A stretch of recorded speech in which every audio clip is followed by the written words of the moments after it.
All right, good morning, everybody. Welcome to today's Microsoft Flight Simulator live stream. Getting started a little bit early. We got a bit of a flight to do, and if we can get this one done in a reasonable amount of time, we will do a second flight, Los Angeles to San Francisco, also in the DC-3. So we'll get started here in a moment. Hopefully everybody's doing well for this last Saturday of November. I'm your host, pilot, lead singer, driver of the airplane, Uncle B. First flight today we are doing, and there may be a second flight, but it depends on how quickly we can get this one done. Going from Frankfurt to Heathrow. This is a real world service for Lufthansa. Obviously not in a DC-3. But we're going to do it in the DC-3. So, and then we'll do, if we can get this one done, the second flight shouldn't take that long to do in Los Angeles to San Francisco. I just was looking at the stuff and I didn't realize that was the daily medium flight. So that one shouldn't take very long to do. We'll give it a couple minutes, see if anybody pops in and says hello. If not, we'll get spawned in, get started up, get on our departure runway. We will be using an ILS approach into Heathrow. We're gonna, I'm gonna put in the, this little airport here. There's a VOR DME somewhere around here. That's the beginning of the approach. So we'll cross here, kind of circle, do a reverse S into Heathrow on the runway 27 left. That is the current arrival runway in Heathrow. Departure's over on 27 right. So we'll dial all that stuff in. Got all the particulars. So we'll build that in the little navigation system in the plane, and then we'll so give it a couple more minutes, and then I'm going to get in here and get things going. So turn my phone face down so I don't get distracted by that. Got my notes handy, and so yeah, we'll try to knock out 2 flights back to back. I think we can do it.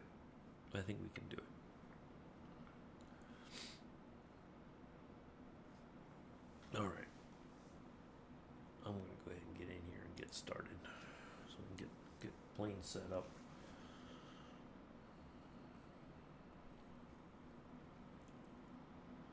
Might add just a touch of fuel just to be safe.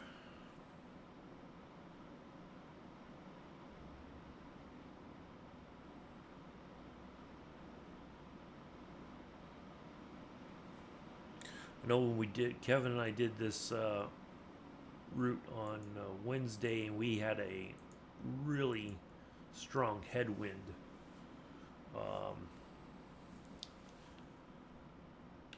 Let's see. Let's do a couple things. Let's get over here.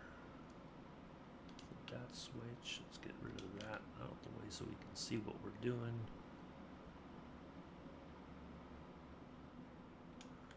Right. Oops, one more. Get that out the way. Ground power on.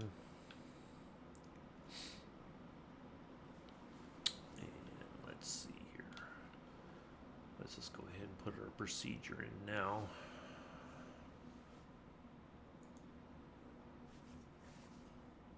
Select approach. Oops.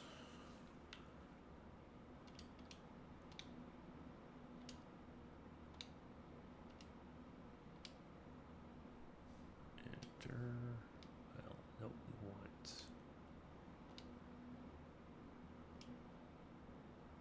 27 left.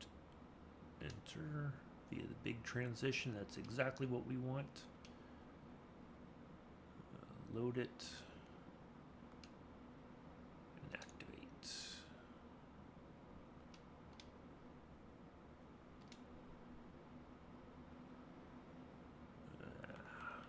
That may have...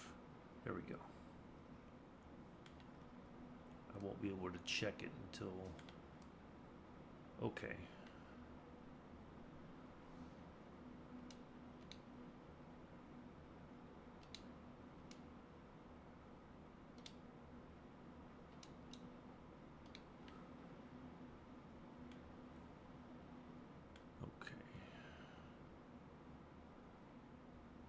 Let's make sure that's in there.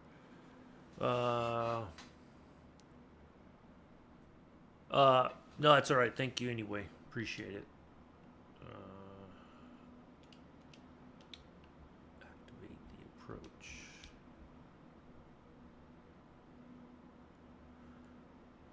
I know I selected it.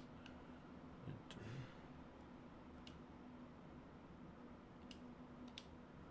Load it. Then activate. Okay. All right. Okay. Let's see here. Let's get our... Oh, I gotta get some... Add a touch of fuel before I forget. Let's go up to 60%.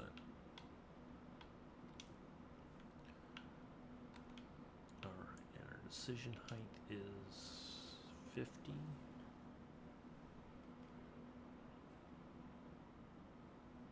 No, I don't need any slick ideas or anything.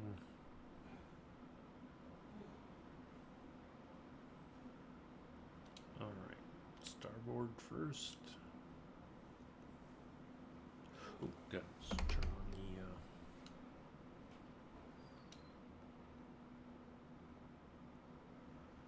Alright, there's that engine.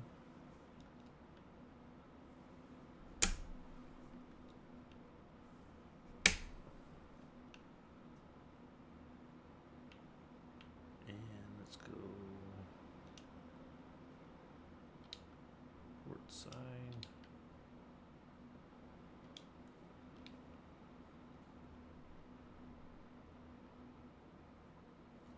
All right, let's get our lights on.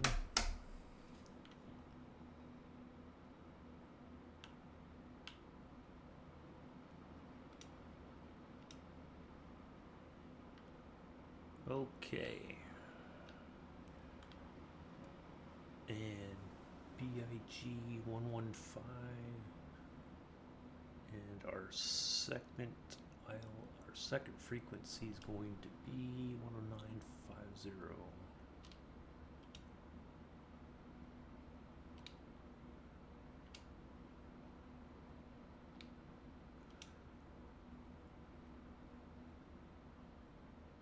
Oops, actually we need to put in the other one first. 11510.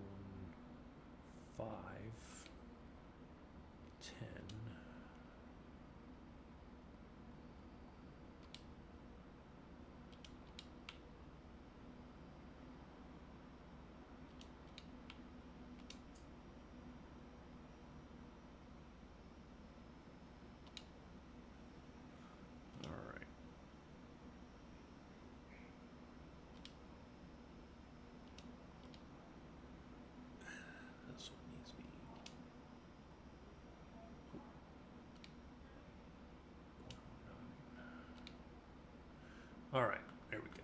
Okay.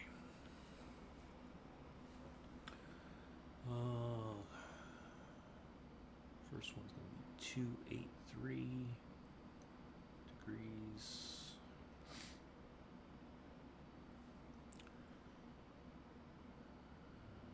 Oh.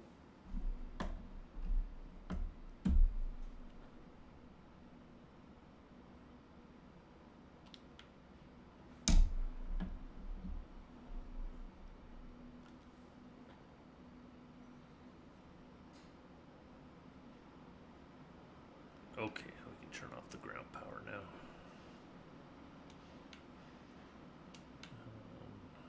Down. think we're all set. Departure to the west.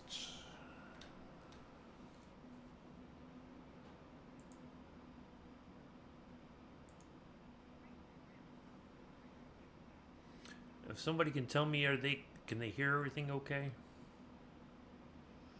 I see a couple people just chilling and watching.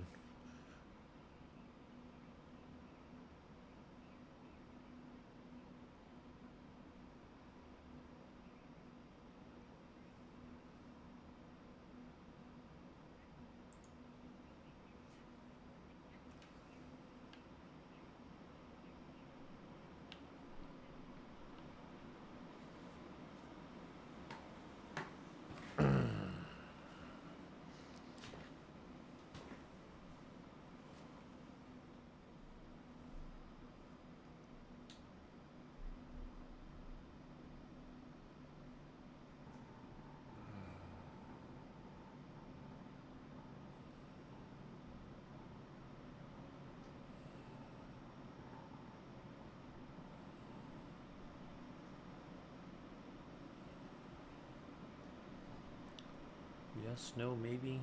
Anybody?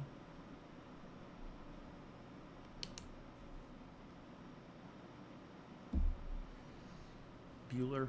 Bueller? It's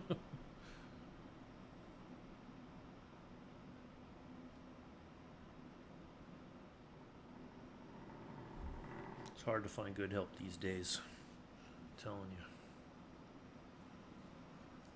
you. Yeah, once we get in the air, we'll talk about the new sim.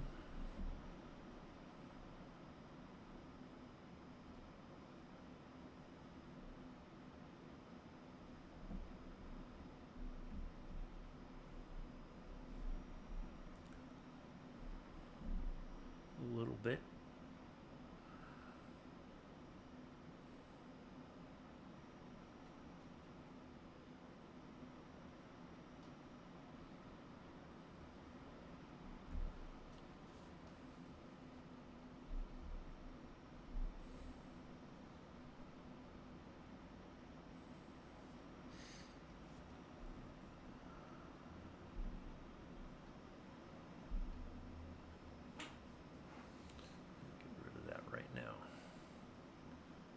Anybody tell me, can they hear everything okay? Is it too loud, too low, just right?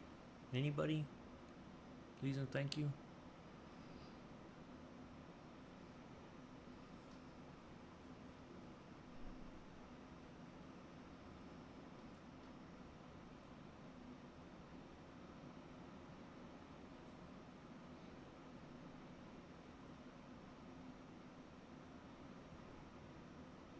We're going to go right on through here. We're not supposed to, but we are.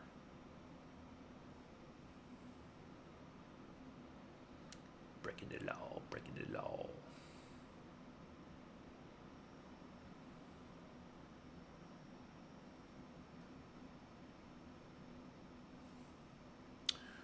Yeah, I guess, I don't know, maybe nobody's hearing me.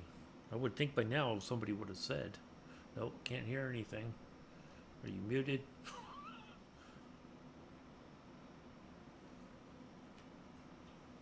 Ooh, I gotta dial in my altitude.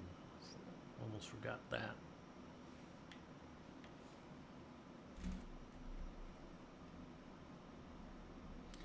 Yeah, about 10,000 feet. Perfect.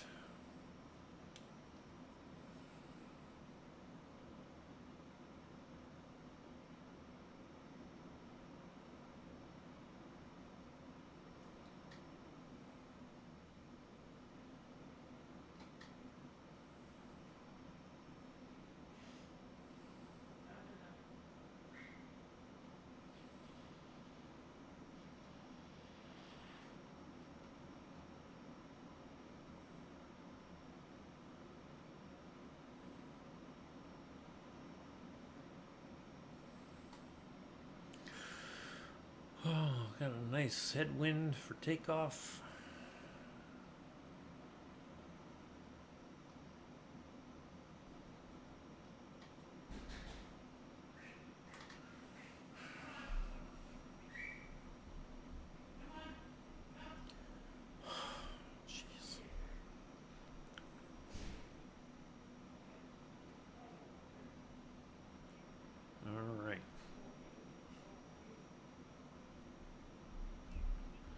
Today's flight brought to you by ParaSox Airlines. ParaSox is because you have a pair of socks does not mean they have to match.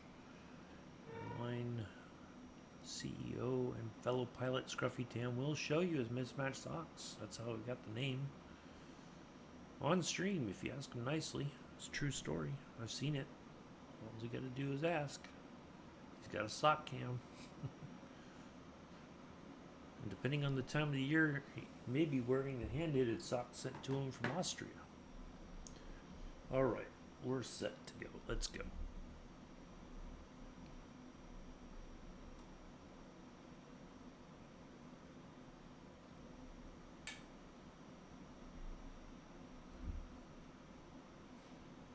Ooh. Forgot to lock the tail wheel. Luckily, I figured out the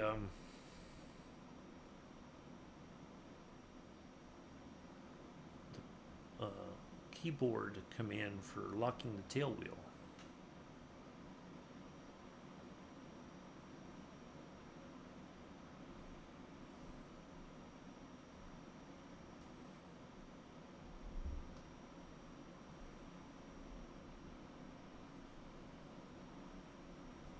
And away we go. You're coming up.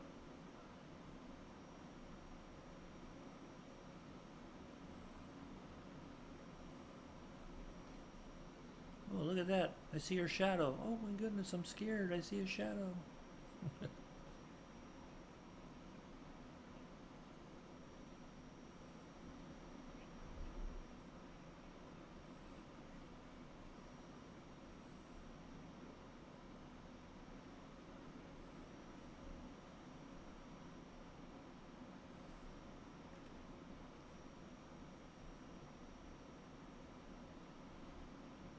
There's downtown Frankfurt.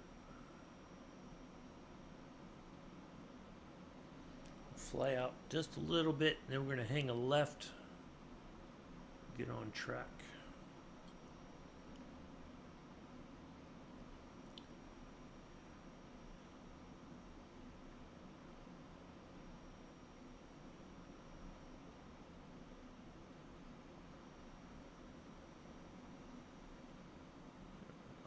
All right.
And there we go. We're on our way.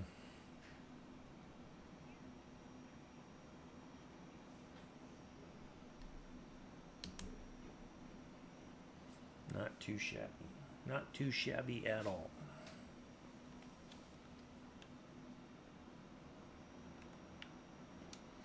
Got this livery off of flightsim.to last night.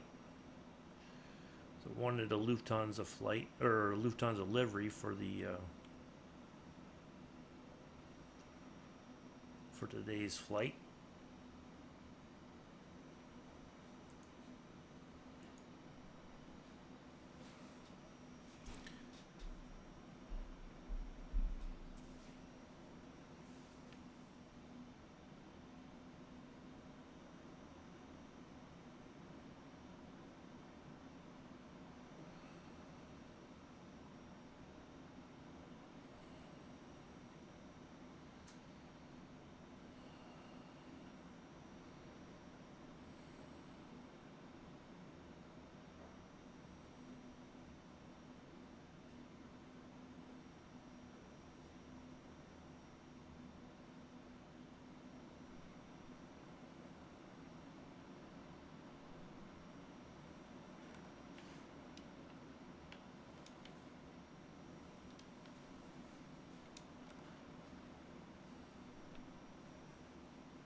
All right, we are on our way.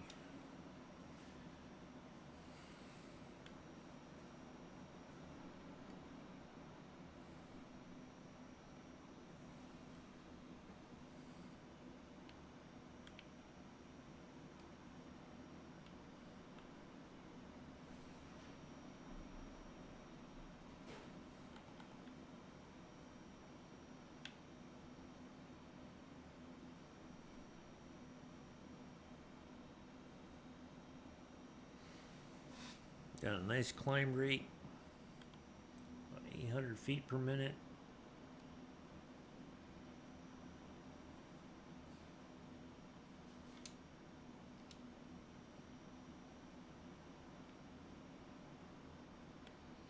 Go ahead and swap these to the auxiliaries.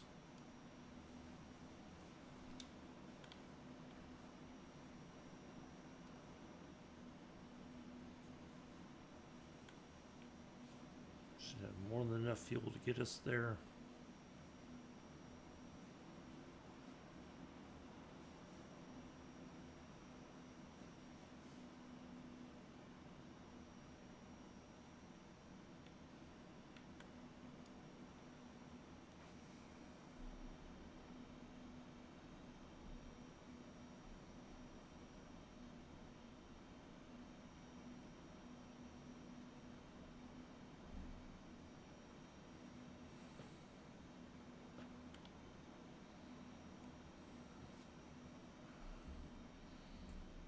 Leaner mixture.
Shut off our landing lights.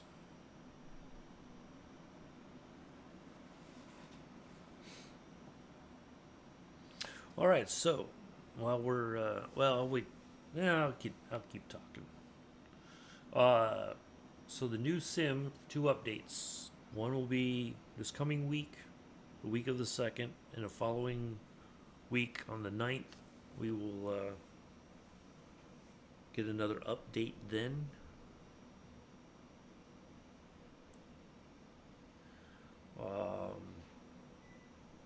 They're changing it to now.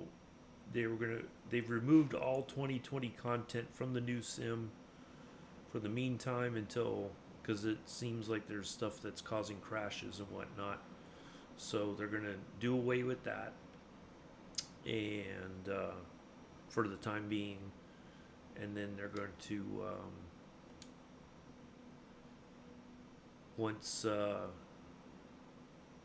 things settle down, then they'll start bringing stuff back in. But you'll be able to choose what stuff you want to download into the new sim.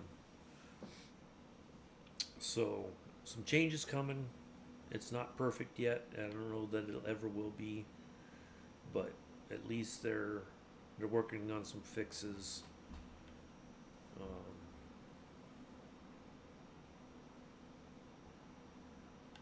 So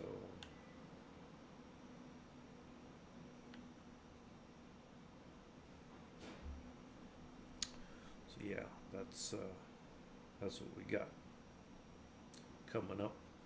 So hopefully things start to improve. Most people feel like it's started. It's things are kind of settling down now. but it'll be, you know, they've got a lot of work ahead of them. So, um,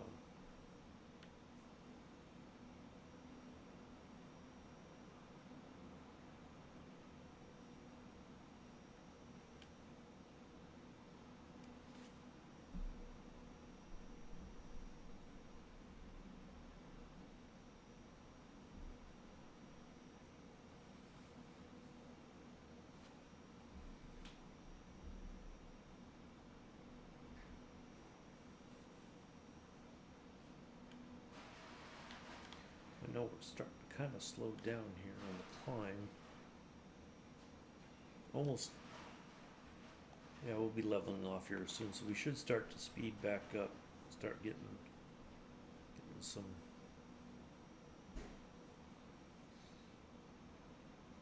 Once we level off here.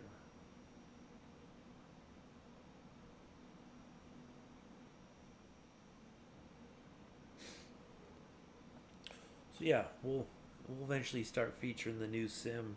A lot of people said that the career boat is a real grind. Uh, it's gonna. It's not a.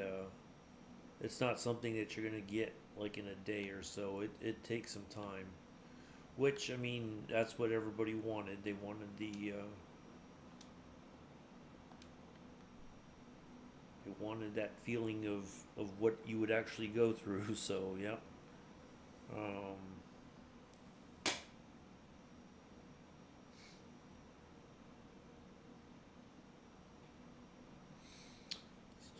so yeah, things will start to improve, and then all right, I got to figure out how to get. Okay, we're at one.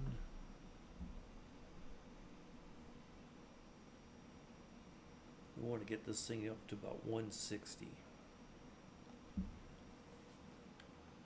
That's the plan. We want it to go. Well, we're already past 160. We want it to keep going. We want to go faster.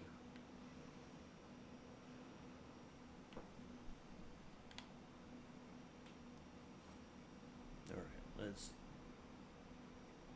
dial that back there.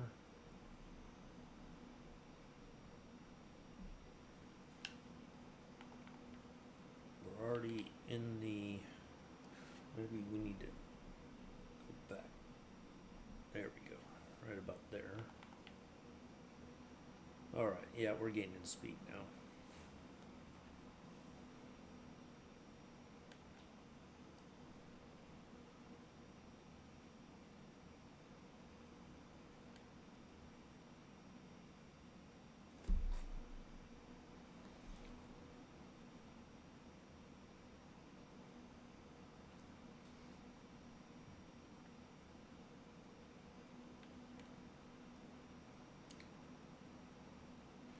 Let's see. I know Zulu time is.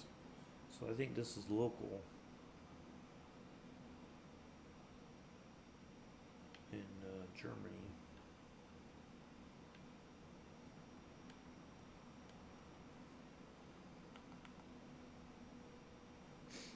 Hmm.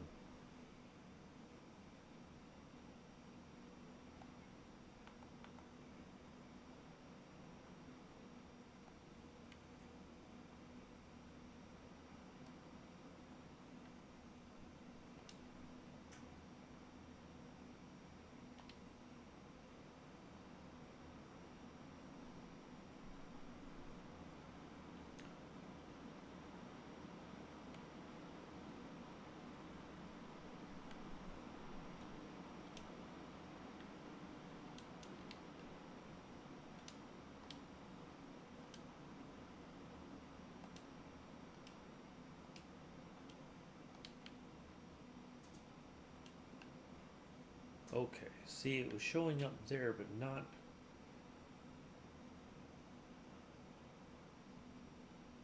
See, it says user. I don't know why. Hmm. And I can't see that far ahead.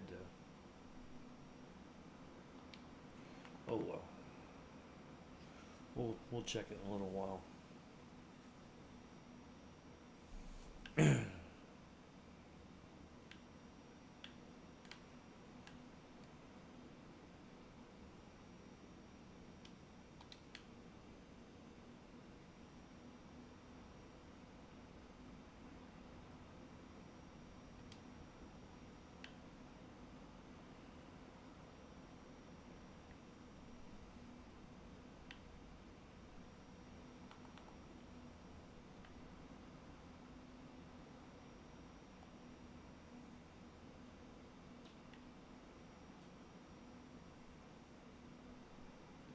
There we go.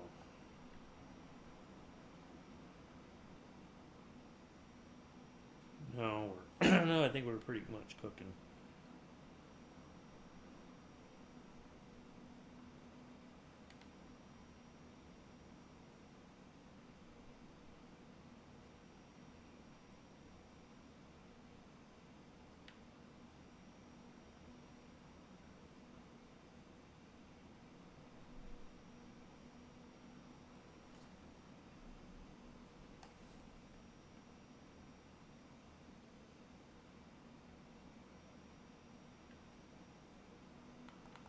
Let's have a look at our wind.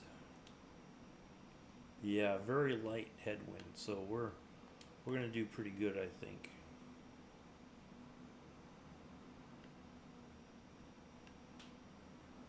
Not like Wednesday, we had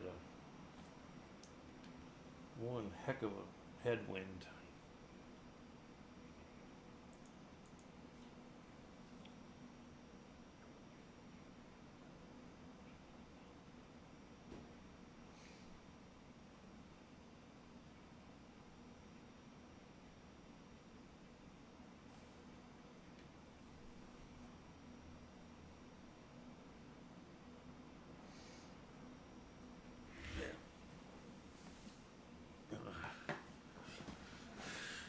A quick step away. I'll be right back.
Alright, I'm back.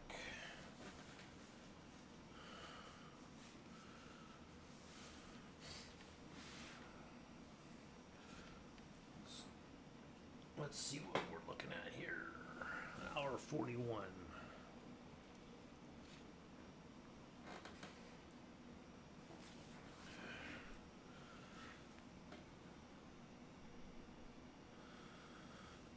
Pretty far out, so we won't get the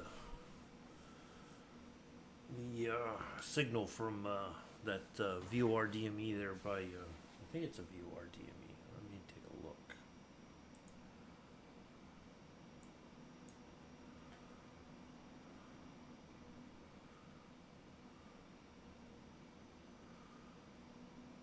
Yep, VOR DME.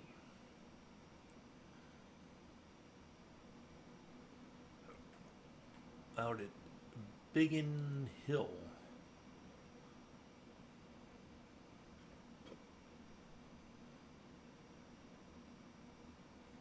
Little airport there. So we'll be almost, matter of fact, it looks like we're going to fly right over the channel. With if the weather is clear, we should be able to maybe see the cliffs of Dover.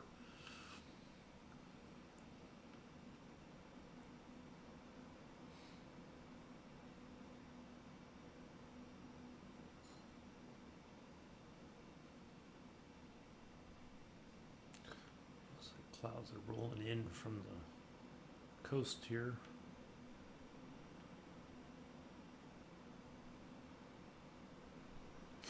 We flew this on Wednesday. It was just all cloud cover. You couldn't really see anything. And I was cruising at 10,000.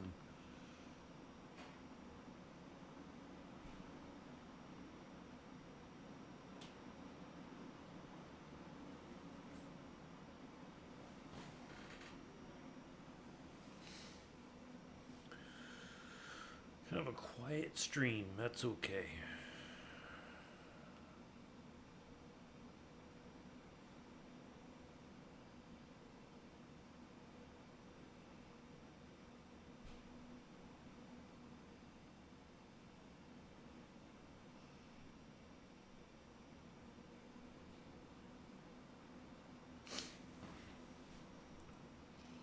I put the notice out on Discord, but I guess everybody's got other things going on. That's okay. It is what it is.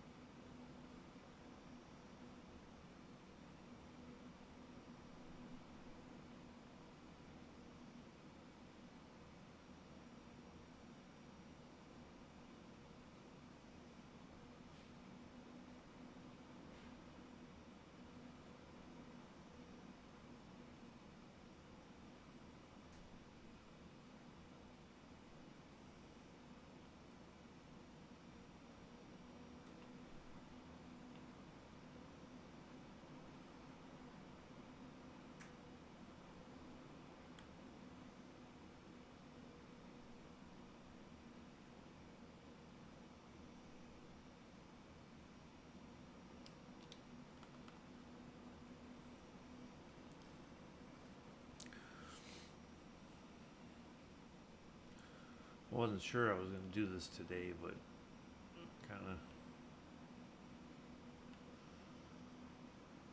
So now what the heck, why not?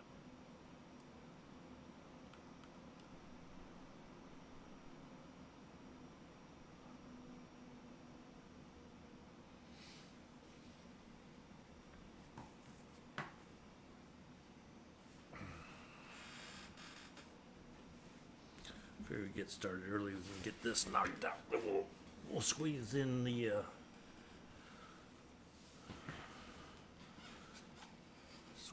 flight LA to San Francisco on the DC-3. That's about 100 nautical miles less, so we should be able to get 2 flights for the price of 1.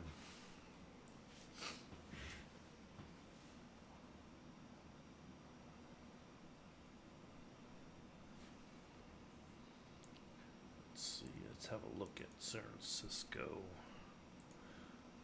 They should be starting to do flights, I think, as it's about 6:30 in the morning.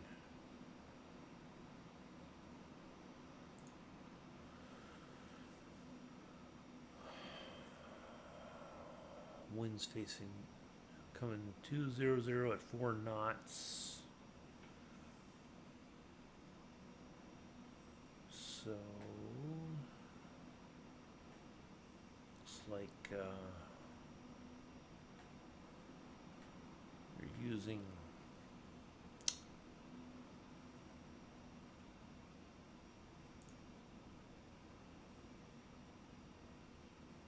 one left and one right for departures.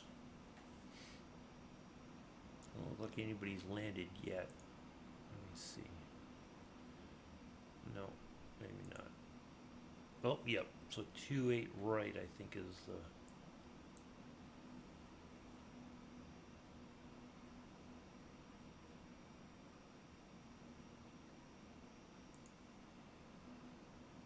Yeah, it looks like 28 right. We'll plan for that.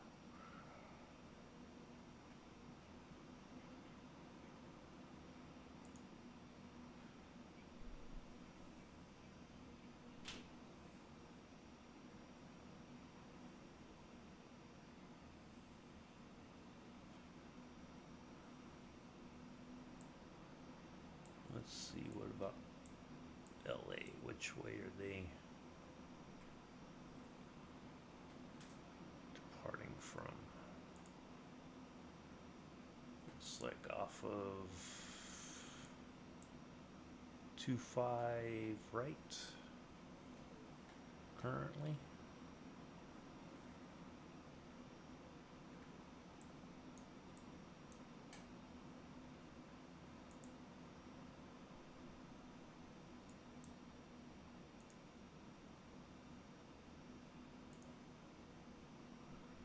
Okay, let's see what they're doing.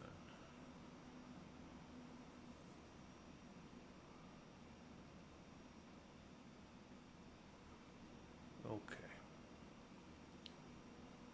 He's at 36,000 feet.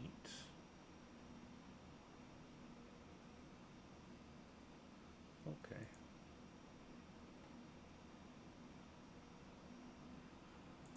Good stuff.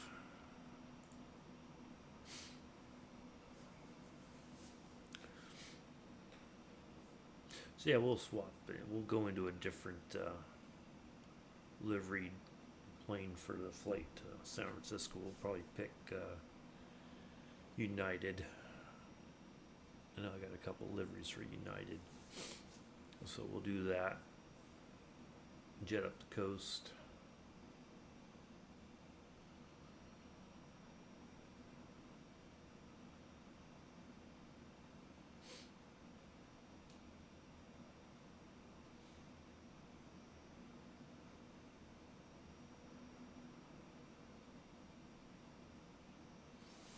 Let's see how we're doing now on time. Hour 33. Still should have a very light wind. Yeah, 7 knots. So that's not really impacting us much.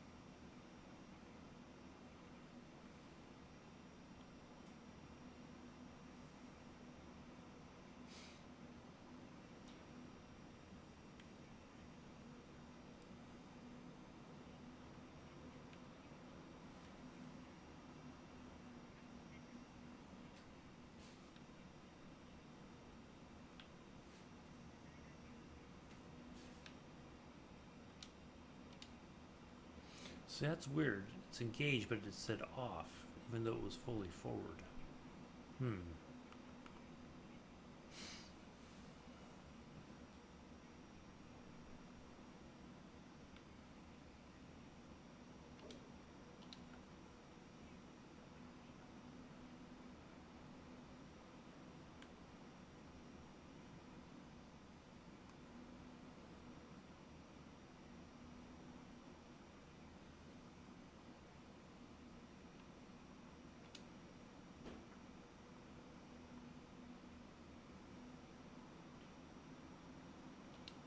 Alright, so there's the channel. Let's see that zoomed out.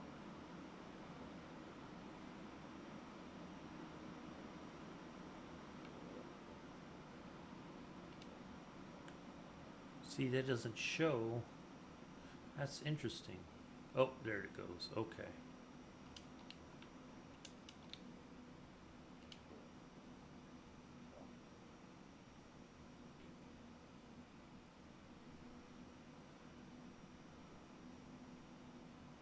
Hmm.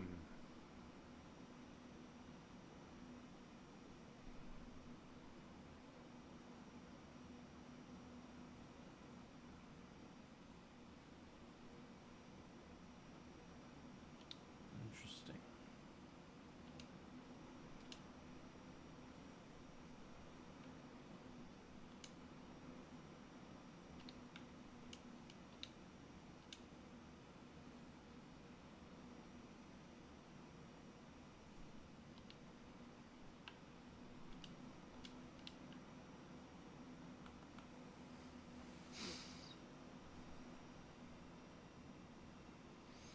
Yeah, getting a little bit of a cloud cover here.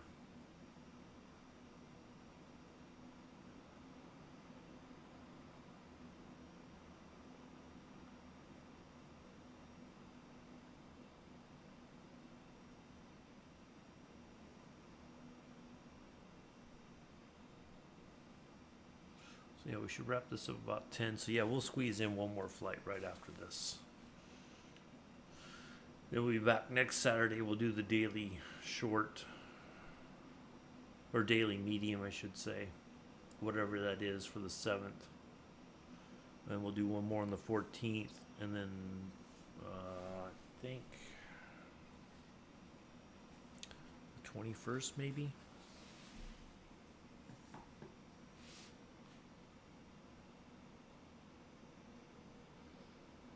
You know, we'll try to knock out 3 streams, and then we have Christmas on the week of the 22nd to the 28th is Christmas, and then so we'll probably take that week off, and then we'll 4th of January.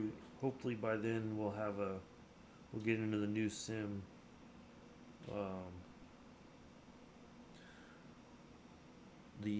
There's a driver coming out for.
Ah, a couple people in.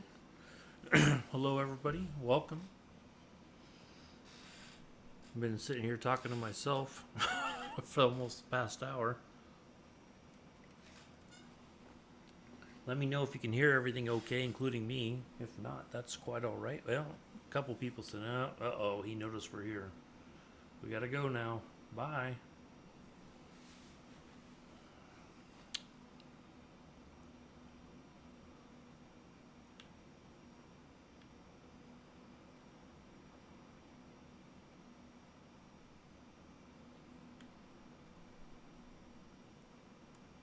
So that's us right there in the midst of all that mess.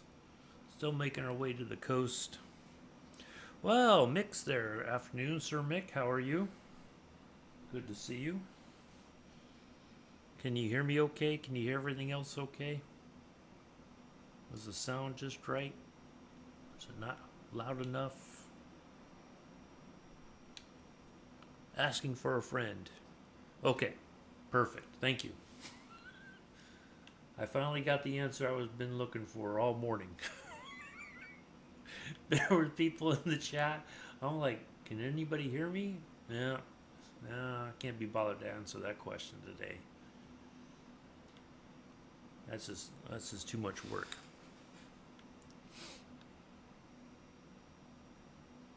All right, at least we know things are working as intended. Here's our fancy Lufthansa livery.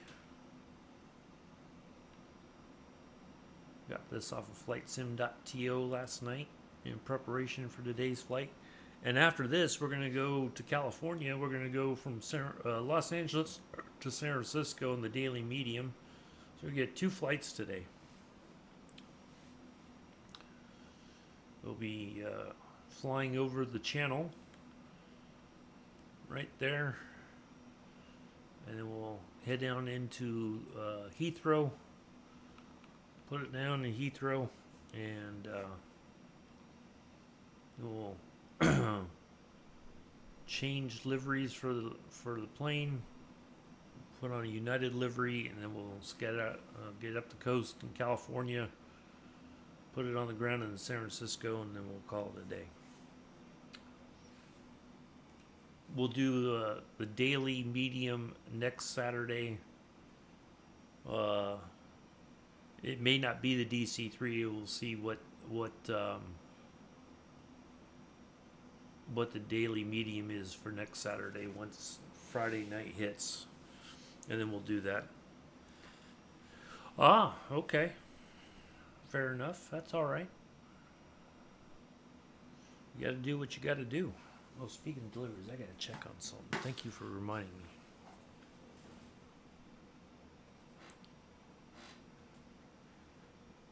Yeah, I figured it'd be kind of a quiet stream. That's okay.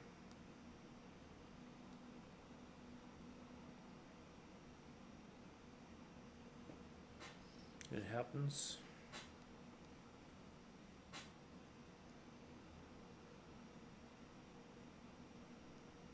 Oops. All right, I gotta find this.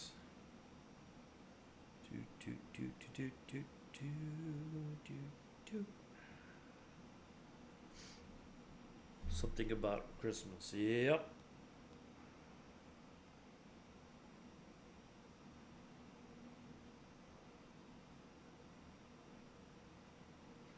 All good. It's all good.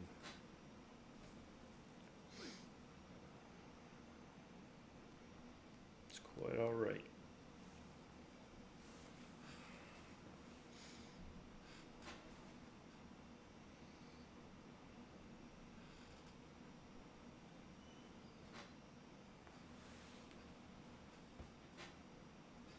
Can't believe today's the last day of November.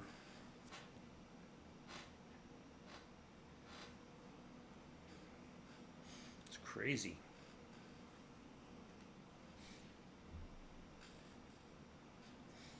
I don't know where the year went, but here we are. So yeah, we'll do 7th, 14th, 21st. We'll do some flights on Saturdays, and then take a break on the 28th, no stream on the 4th. Uh, we're going to try to be in the new sim on the 4th of January. We got 2 updates coming. One this coming week, the week of the 2nd, there'll be an update, and the week of the 9th, there'll be an update. And they're slowly working through all the issues that are still present. So I'm hoping to get flight school started on the 4th. We'll go through that. We'll do as much as we can on the 4th. Finish it up, or do as much as we can on the 11th. And then hopefully by then we'll do the career mode, although from what I understand it is one heck of a grind because you have to earn credits just like in, you have to earn money in order to spend money. Shane is okay. Well, that's a good sign, I hope. Get his tell him to make sure he brings his scientific calculator and his slide rule just in case he needs it for the maths.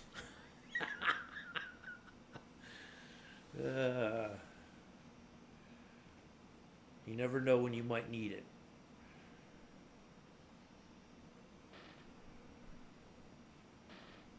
You might have to perform some very precise calculations while looking at your PC.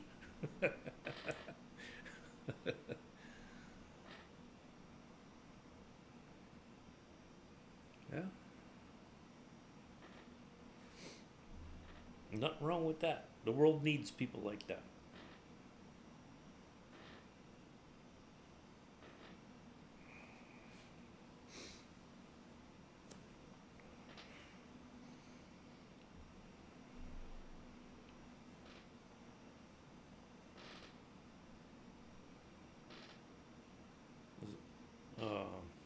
Well, that's good. Hopefully things are you get that back working again. I was watching my buddy, the guy I fly with usually on the daily shorts for FS Hub, or for ParaSox. I mean, he's doing ATS, and every time, like last night, watching him drive, and he had a convoy going, it was no different than when you guys used to do ATS and ETS. The AI, part of it is the AI, right? The just the way that they drive still is just atrocious. They pull out in front of you, run you off the road. I don't know. Part of me feels, I wonder if that's like it's designed like that just so that you lose money because you're gonna do. You got a lot of what do you call it? They want you to spend money on repairs and whatnot, so that at the end, when you make your delivery, you get dinged because you spent money. You're barely breaking even. It seems like. But yeah, it was just the AI was atrocious last night. It was terrible.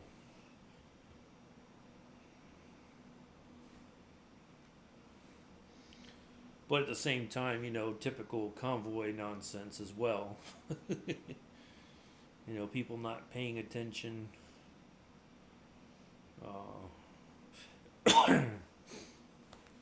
Not following the convoy rules. The usual stuff. Typical.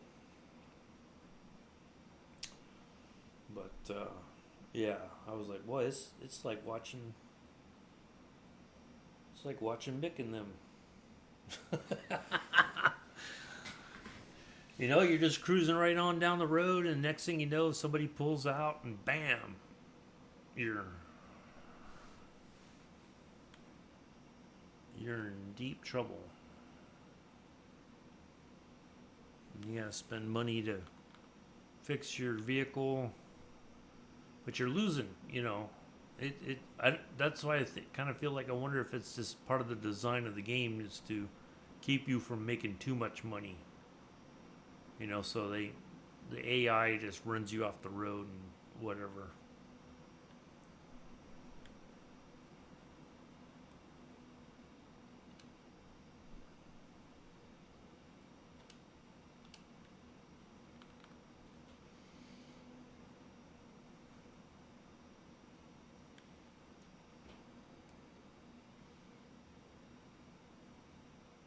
Says an hour and 15 left.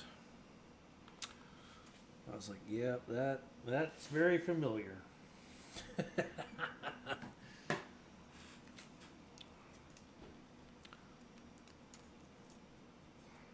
Well, when he pops by, tell him I said hello. Hope he's doing well.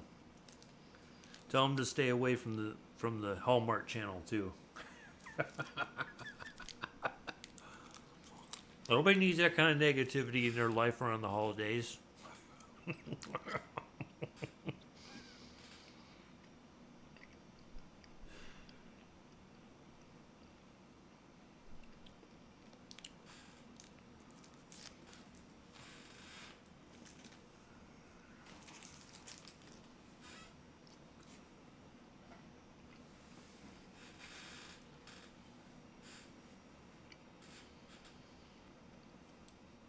Let's see what else. I can't think of anything else to talk about.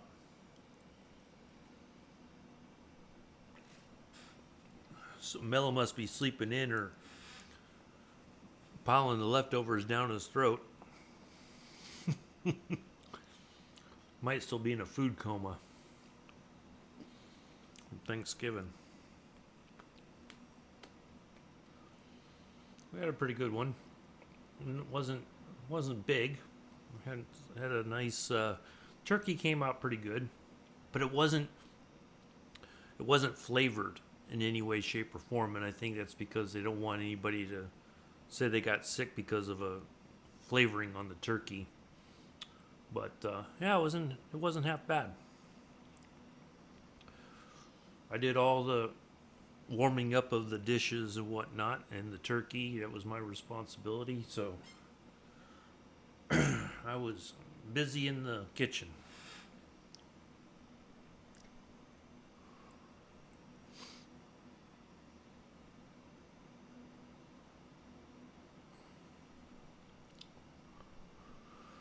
Well, yeah, it wasn't too bad.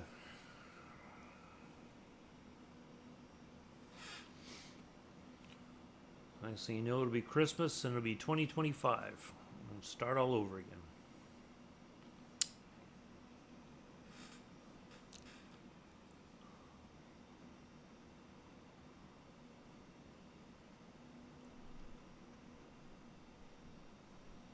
And before I know it, it'll be June. I'll be heading up to Providence for Flight Sim Expo. Looking forward to that.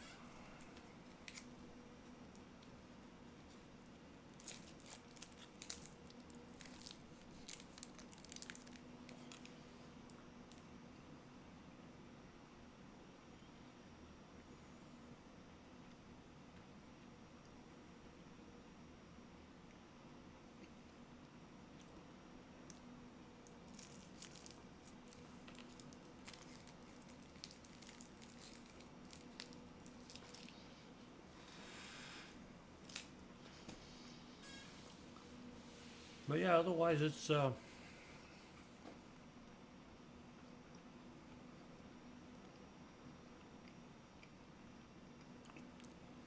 hopefully be a quiet weekend.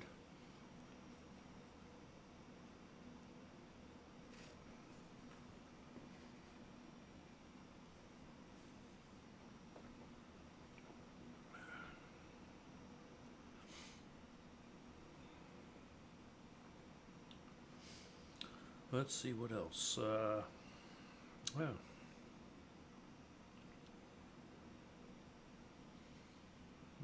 Can't think of anything else. Alright, so we got about an hour and 11 till we reach our navigation point there.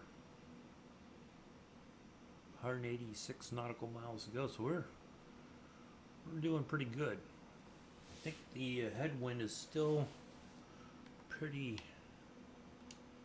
it's gone to 13 knots, so that's still not too terribly bad.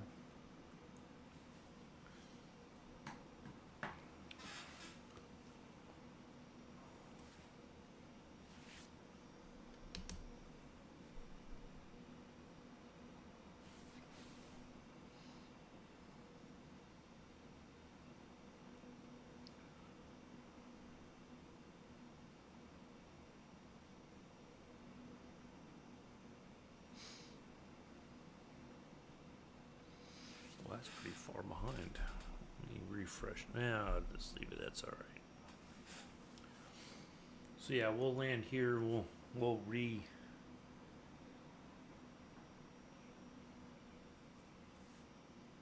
pop over to California and get that done.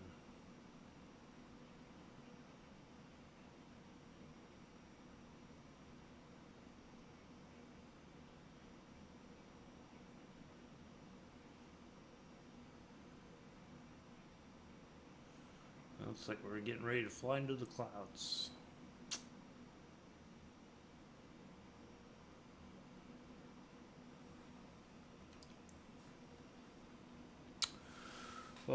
Let's see what else. Yeah, well, ain't nothing else really happening. Just trying to get appointments knocked out with the VA here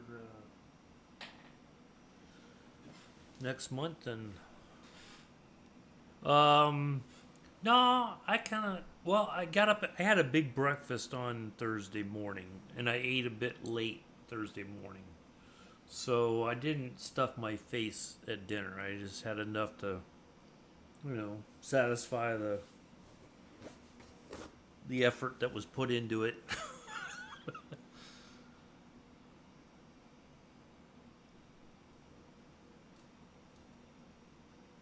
So no, it was good. It was all right. I mean, it wasn't like you can tell when you have a meal that is freshly made versus something you just put in the oven and warm up. Yeah, it doesn't doesn't have the same sort of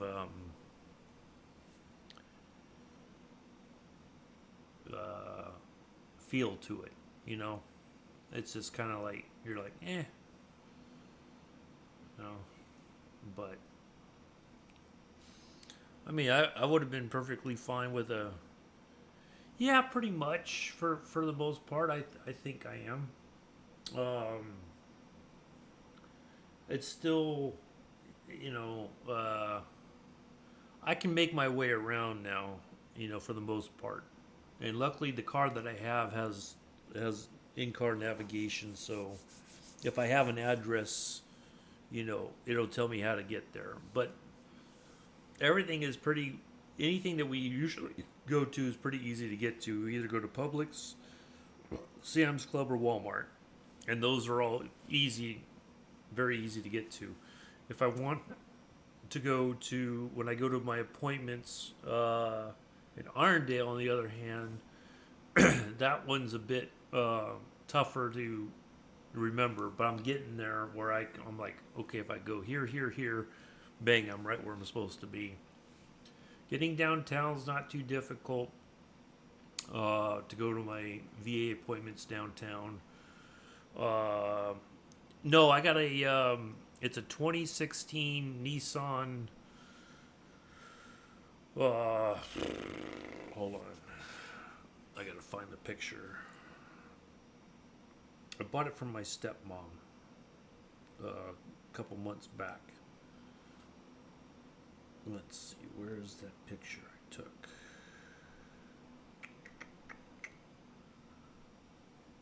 Okay, I know it was after.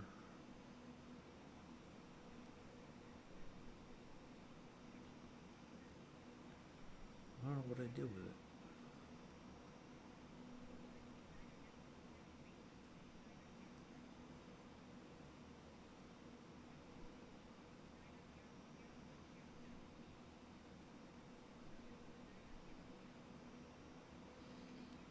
What the heck happened to it?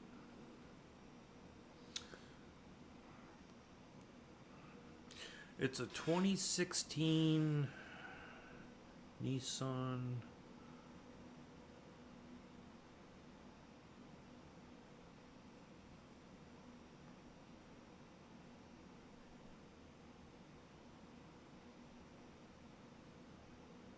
It's a Nissan Altima Platinum.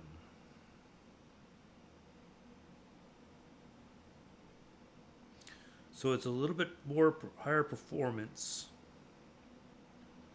It's got a 300 horsepower V6 in it. It's got some get up and go. Like it's an automatic transmission, but ooh, it really it's got some guts under the hood. But see, my mom had it, or my stepmom had it, not my mom. My stepmom had it, and but she hardly drove it. It had less than 4,000 miles when I bought it from her. It basically sat in the garage for the most part. Well, not always. It was outside for quite a bit. It's the paint's a little bit rough because it was outdoors more than it should have been.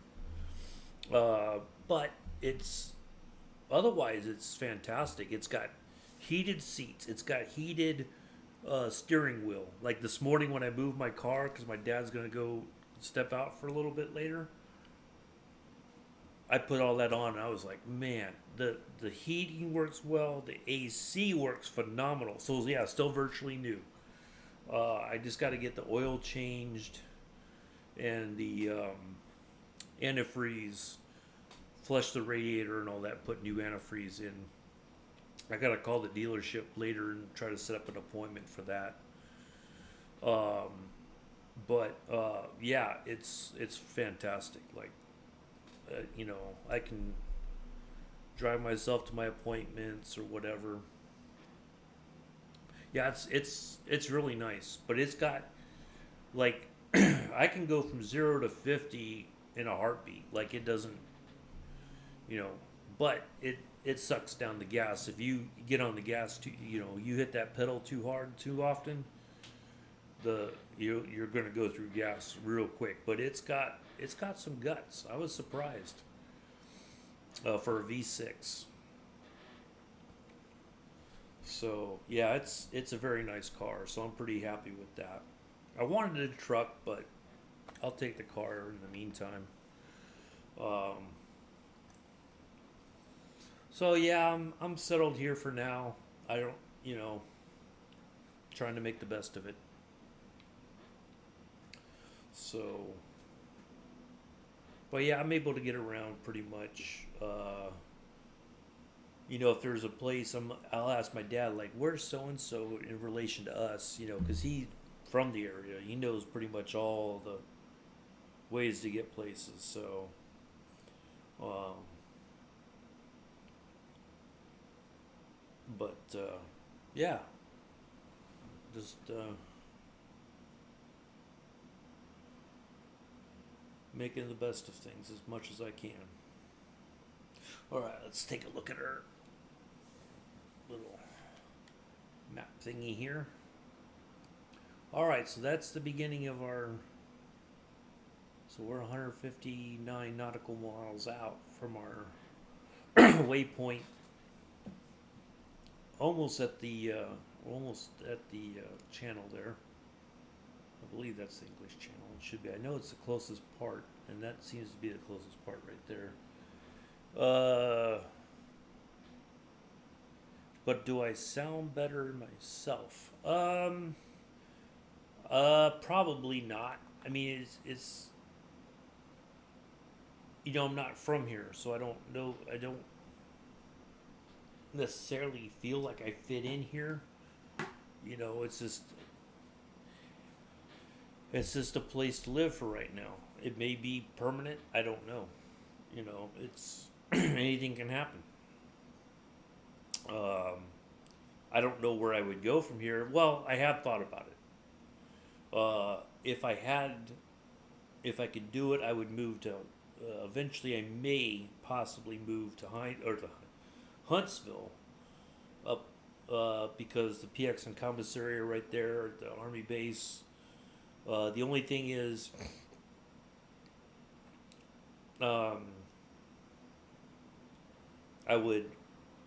Hello, Mela. I would have to basically get a new provider, a new doctor, and everything, unless I can get a waiver to continue to come down to the Birmingham VA Medical Center. So, and some veterans do that.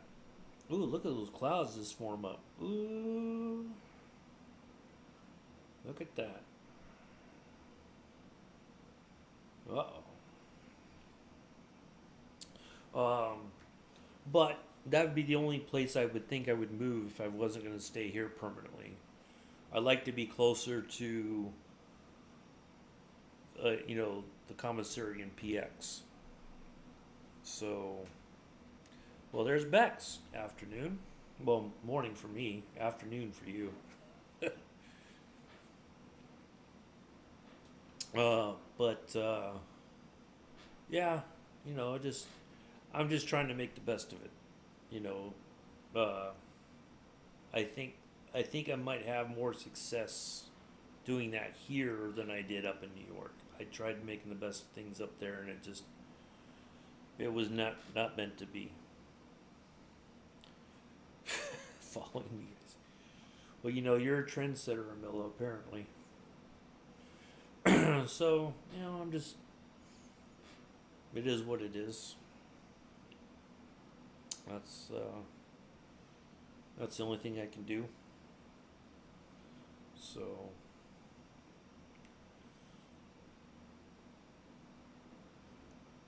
just sat down after wrapping Mick's huge present. Oh, don't be getting his hopes up, Bex. Come on now, that's not fair.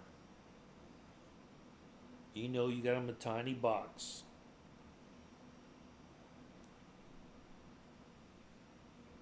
And it's a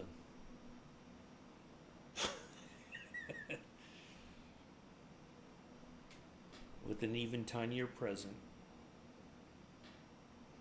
Play the game. No, that's wrong. That you can't be getting people's hopes up like that for the holidays.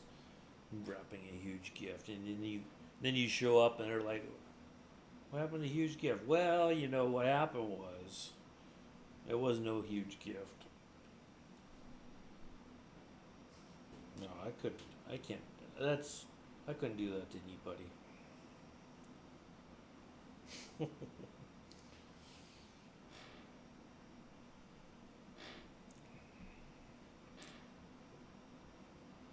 I had leftover turkey last night for dinner, Amella. That's what I'm working through is a leftover turkey. We did pretty good on the cornbread stuffing and the mashed potatoes, green bean casserole. I didn't even go anywhere near it. That was my mom or stepmom and my. Funny, we just wrapped Glenn's. See, Glenn probably got himself a fancy robe for when he stays overnight. Yeah, the day's worth of leftovers. But after a while, you're just kind of like, I'm fed up with it. You know.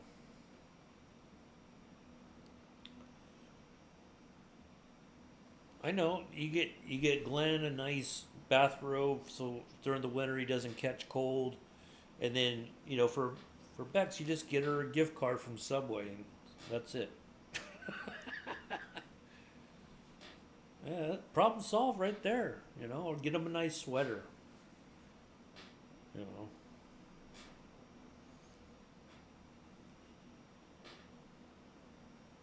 but you can't go Bex. You just get her a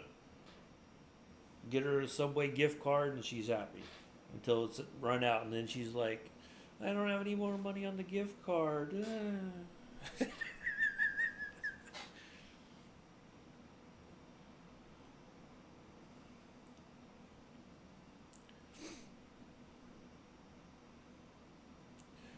Lots of people do. It never fails, Amilla.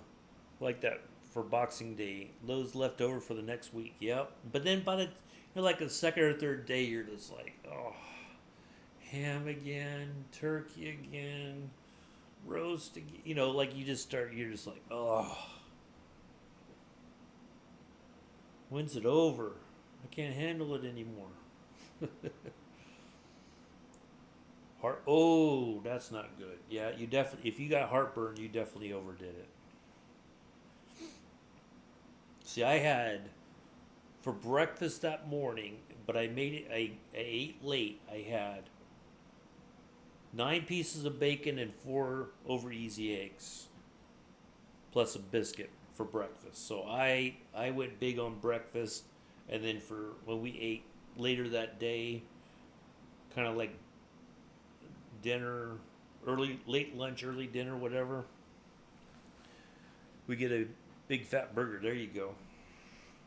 That's it. I just kind of, had a little bit of mashed potatoes and stuffing or dressing and then the turkey. But I steered clear of the green bean casserole. I was just kind of like, I looked at it, I'm just like, yeah, not feeling it. So whatever was left over, except for the turkey, my stepmom kept some of the turkey, and then I put some aside for myself. But the left everything else went to the raccoons. So they ate good Thursday night. They ate real good. So they'll be fat and happy for the winter. But yeah, it was all right. I mean, it was for heating things up and putting the bird in the microwave or in the oven, and then everything else went in the microwave. It wasn't that difficult. But I couldn't. There's no way in the world I would have. I'm not that great of a cook that I could make things from scratch. To be honest, not like my grandmother did when she was alive.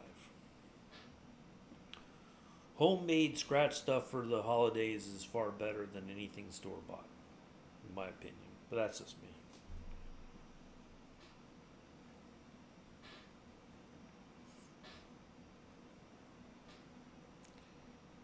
Not raccoons. You know it was Amilla. No. See, if I still lived in New York, maybe I could get away with that. But no, the raccoons, leftovers. The raccoons just tear stuff up. They eat well. Uh, Although what I've been finding is my dad gets these breakfast sandwiches that has cheese on them, but he doesn't usually eat the sandwich with the cheese. So he takes the cheese off and I put it outside. I've caught little girl devouring a whole slice of cheese herself. Like I give her little nibbles of it, but she gets, if it's out there and she can get to it, she'll eat the whole thing. I'm like, dang. So I don't know if that's her way of getting dairy but she'll eat it. Let's see, we got 50 something minutes, 54 minutes left. We're about to head over the channel.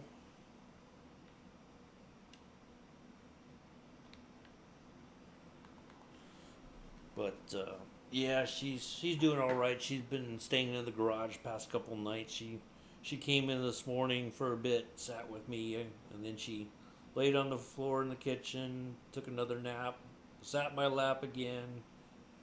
Just got back on the floor, cleaning herself, sat in my lap again. Now she's outside. So she's out roaming the streets, doing whatever she's doing, and then she'll be back later this evening to come back inside when it's after the sun goes down. So yeah.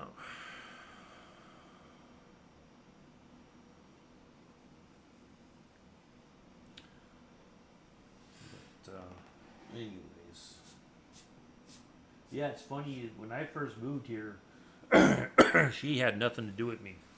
I tried to pet her and everything. She just would not go anywhere near me. And all of a sudden, wintertime last year, she just decided to hop up in my lap, and she's like stuck to me ever since. Let's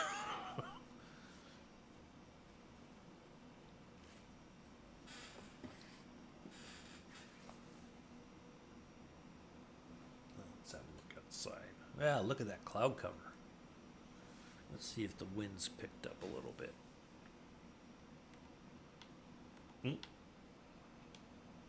Oh yeah, 14 knot headwind. That's still not too terribly bad. We're still moving along pretty good.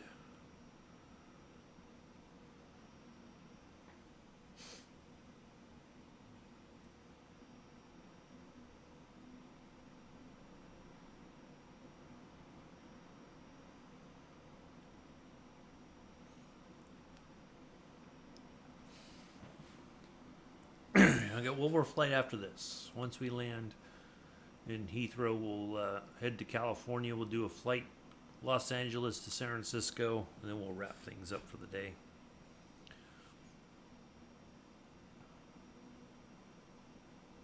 But we'll stay in the DC-3. We'll just change liveries.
Uh, we just, well, not really.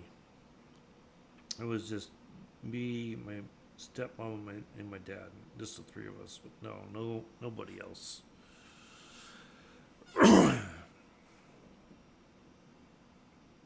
So, and that was more than enough.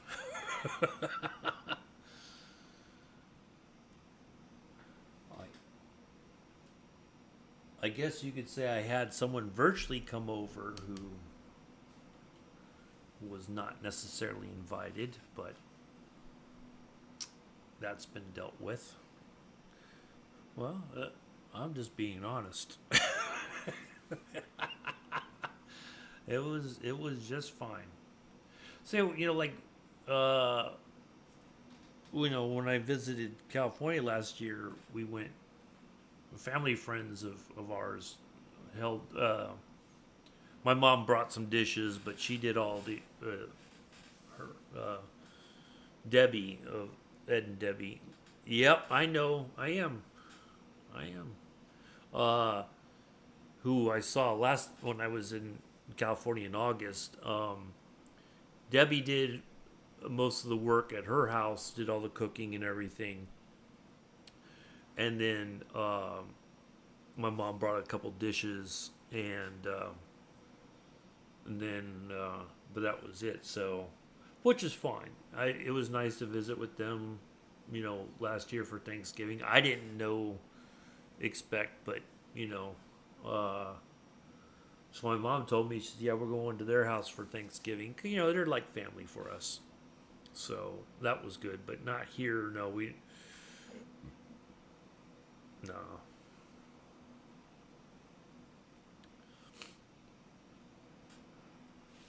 So, yeah.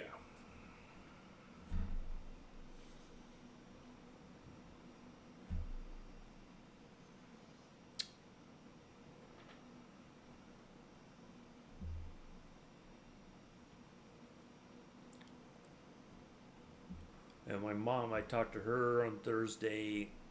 They just had uh, turkey breast and some side dishes. It was just enough for the two of them. Oh, nice. That's good. Nothing wrong with that.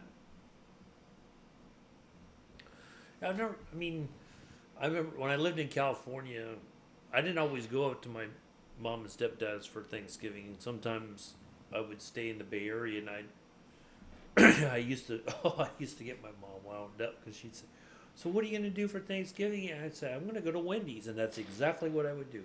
I'd go to Wendy's. I would find an open Wendy's, and get a double cheeseburger, fries, and something to drink. And that, not everybody likes the tradition all the time, and that's okay. If you want, just like in Irondale, right across from the clinic I go to for the VA, they had a all you could eat buffet place, Asian buffet, open on Thanksgiving. I'm like, man, that actually sounds pretty freaking good. Not to say that I'm sure they had like sliced turkey and ham and all that, but I'm like, I wouldn't mind that for Thanksgiving. Just do something different. But that's just me. There's times that it's great to be traditional, and other times you're just like, I kind of feel like I just want some sushi for Thanksgiving. Nothing wrong with that. You don't always have to be traditional.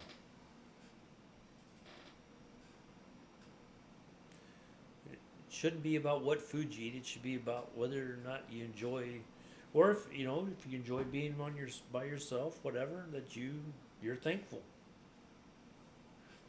What difference does it make what you eat? you know.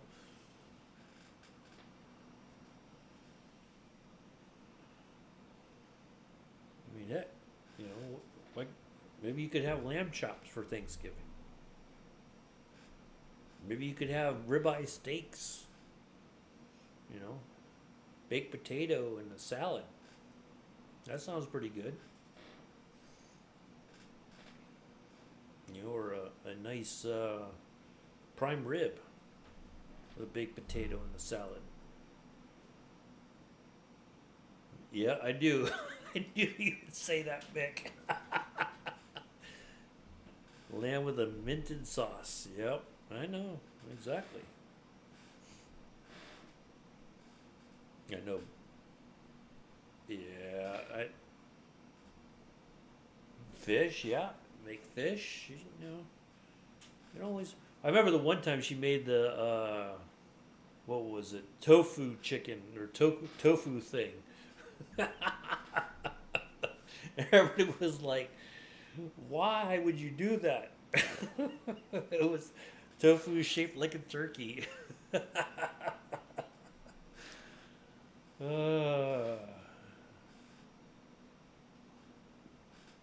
but yeah, that's yeah. Luckily, Marie made actual Thanksgiving dinner.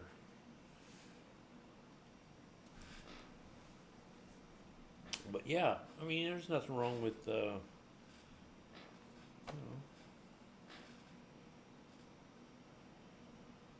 right, we're just, I think, almost over the channel. Although we won't be able to see it because of the cloud cover. We're almost there.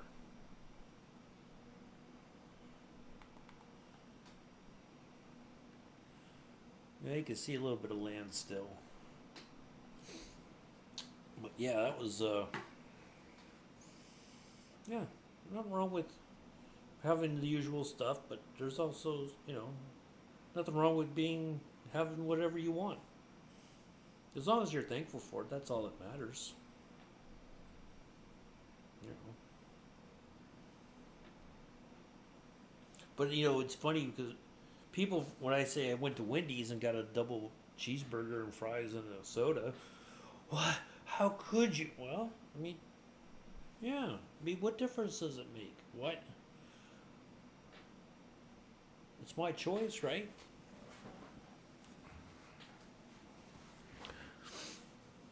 But, anyways, let me go top off my water. I'll be right back.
Thank you for the resub. Appreciate it, Mick.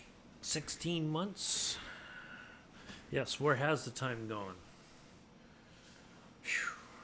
As a matter of fact, somebody I was in Iraq with, we were in the same unit, he just messaged me the other day, and I said, well, it just seems like yesterday we were stuck in Baghdad waiting to go home, but we were supposed to fly on Thanksgiving Day, and the air crew said, no, we're gonna spend the night for dinner, and then we'll fly out the next morning. So that's exactly what. So we were stuck there an extra day, so that the pilots and the crew can enjoy a Thanksgiving meal. And that was like 14 years ago. Whew. Boy, it just seemed like it was yesterday.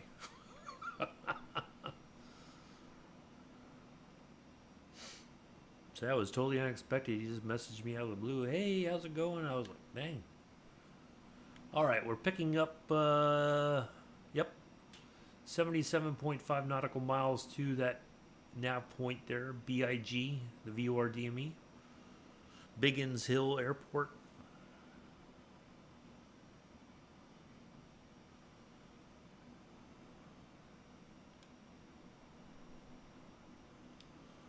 Zoom in a little bit here.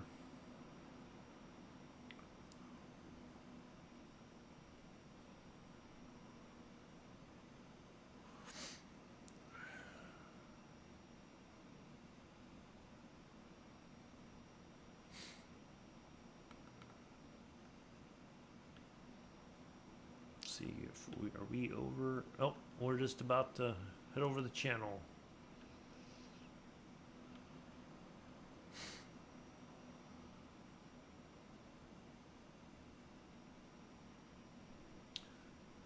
I was not expecting cloud cover, to be honest. We're on live weather, but I don't know. Is this the weather? Yep. Is it Biggin Hill? Biggin Hill is the World War II site? Huh.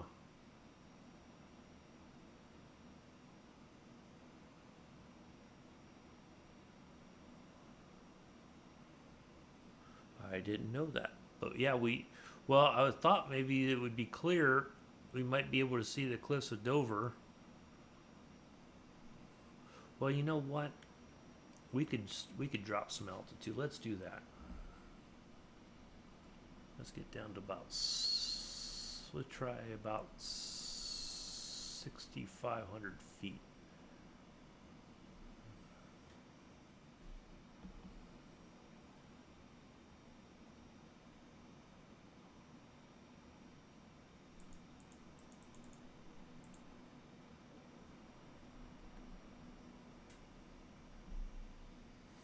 Okay, you could kind of see the coastline there.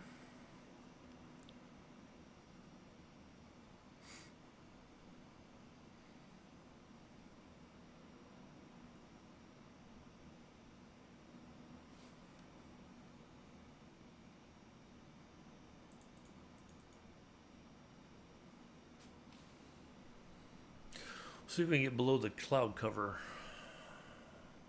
And see, it's kind of thinning out now. But we'll get below that at 6,500 feet, I think. I'm pretty sure. And then we should be able to see some sights.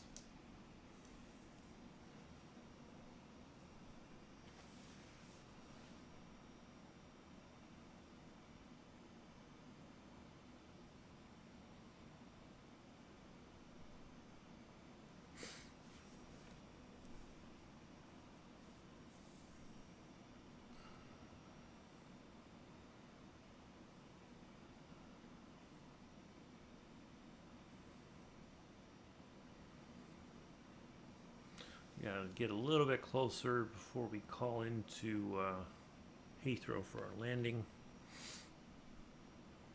I think we do. Yeah, because I was about this far out on Wednesday, and it was like we had to be like 30 miles out, nautical miles out from. Yeah, there's Dover right there. The DVR, that's got to be Dover. So we'll be just south of Dover. if we can get below the clouds, we might be able to just catch a glimpse of it. And it looks like we're going to have a sunset landing here in Heathrow.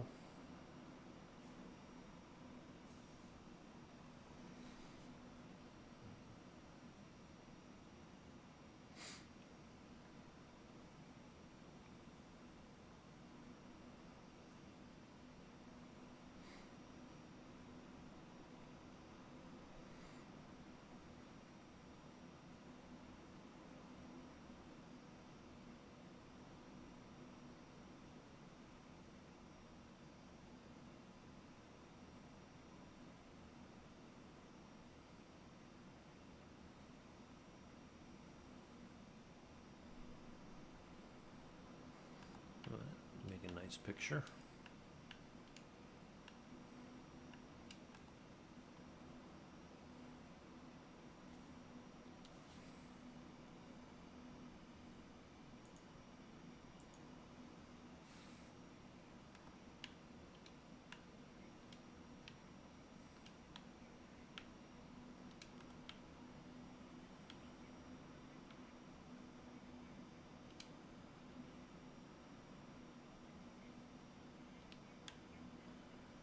I thought I saw...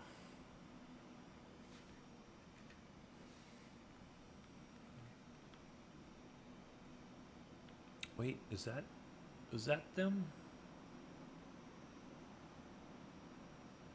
No, I think Dover's just a little farther up from us, but that almost looks like the White Cliffs there. What do you think, Mick? Is that them? I think that's them right there. Off the right wingtip.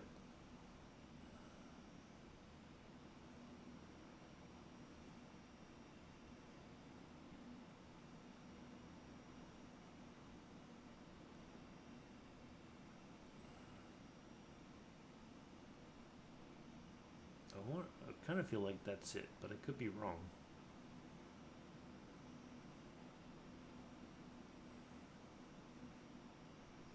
But it almost looks like it. Vic can tell me for sure if he's looking.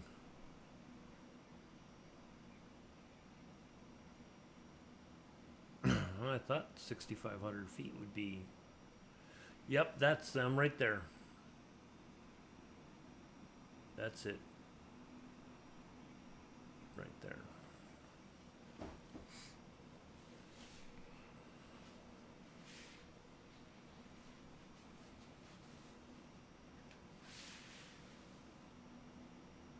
Yep, that's definitely them.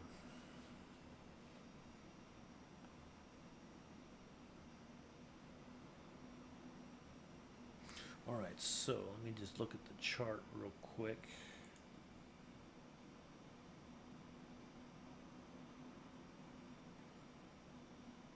So we gotta be at 2,500 feet for final.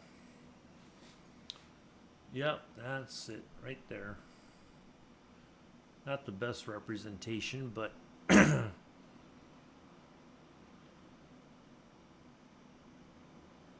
can definitely tell that's the White Cliffs of Dover.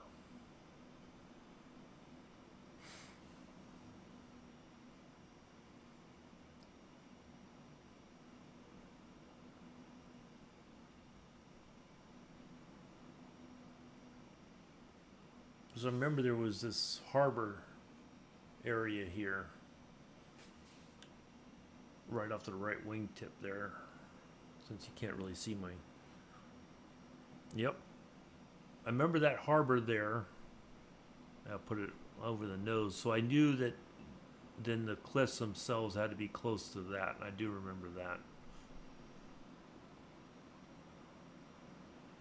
Oh, the sun's setting. Oh, gee, it's all tender. All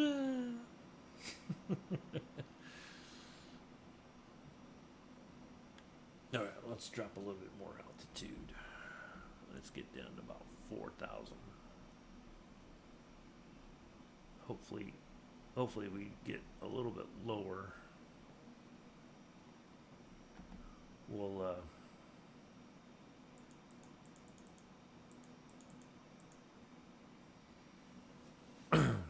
pick up some more of the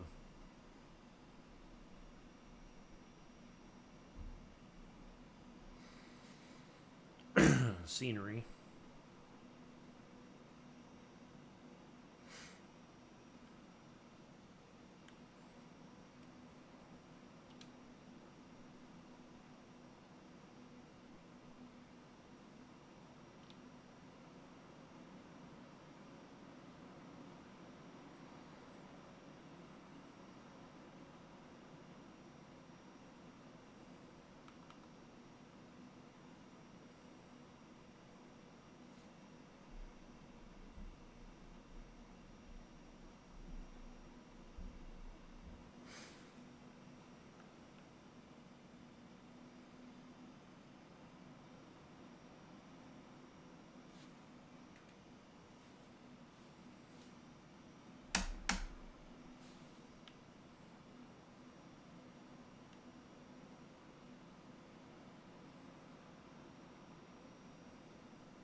Yep, it's going to be just about nighttime by the time we land there at Heathrow.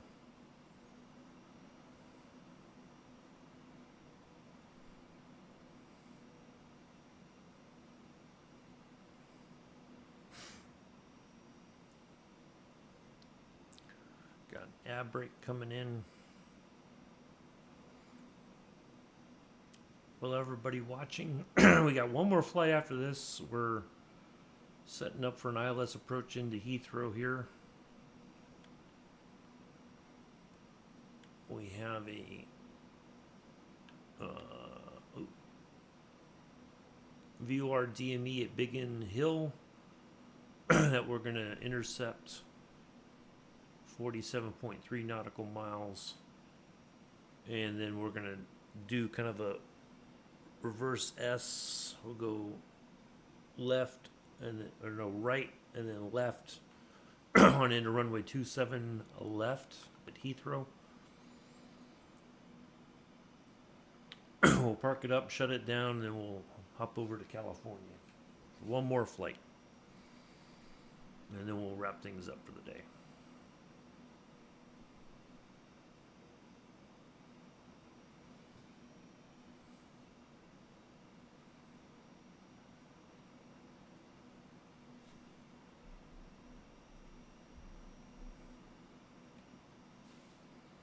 Boy, I thought 4,000 feet we would be. All right, let's see. Can we talk to Heathrow yet?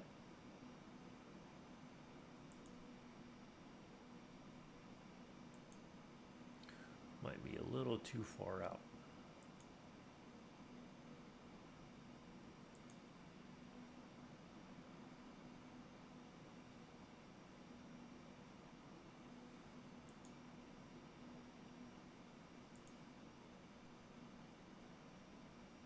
There's Biggin Hill.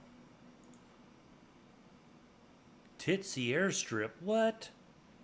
Yeah, I'm still on the old sim. We're gonna do the new one. What is it? What's this? Titsy Airstrip. What? That's can't be saying those things. Yeah, 4th of January will be in the new one.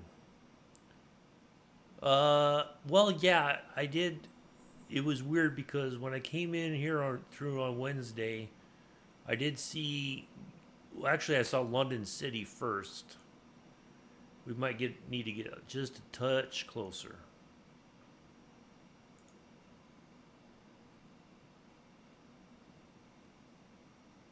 Because we're just now over the UK. Dodgy. Well, there's some patches coming on the. We'll get one next week, the week of the 2nd of December. There'll be a patch release or an update released, and then another one on the week of the 9th of December, and then after that, we'll see what happens. But I think things are kind of finally settling down. So we'll we're going to shoot for the 4th of December or 4th of January. So at least we have a known commodity that works. I know that sounds crazy, but that's okay. So we can kind of see our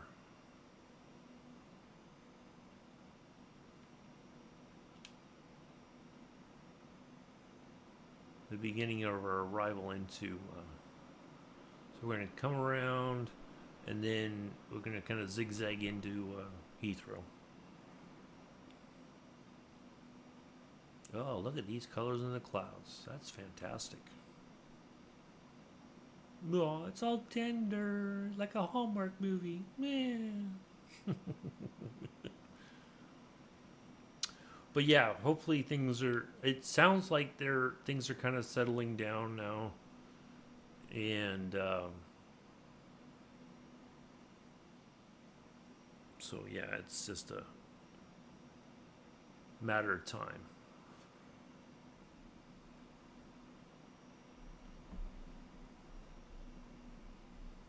Well, we are firewalling it. I don't want to go too fast because we'll break the plane. Get rid of that. Get rid of that. We can put this back onto the main. Put that back on the main. We can get rid of that since we're lower in altitude.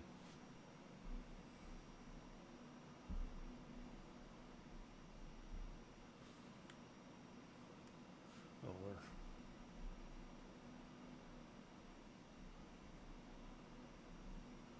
there we go.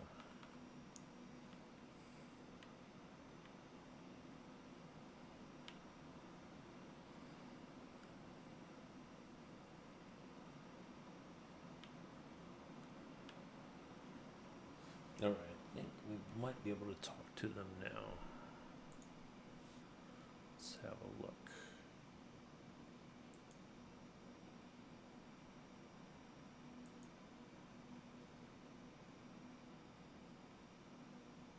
Farting corner? What?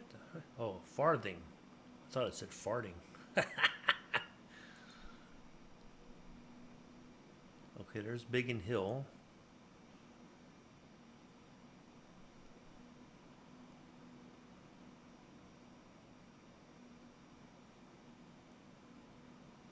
Swanborough. Why do I feel like I've heard of that place? All right, there's Gatwick, London City, so we should Heathrow should pop up here in any moment now.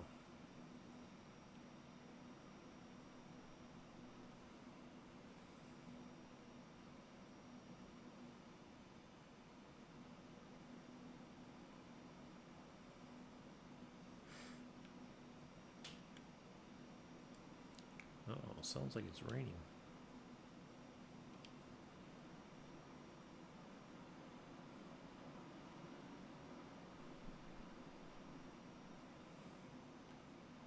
Les Deux Caps.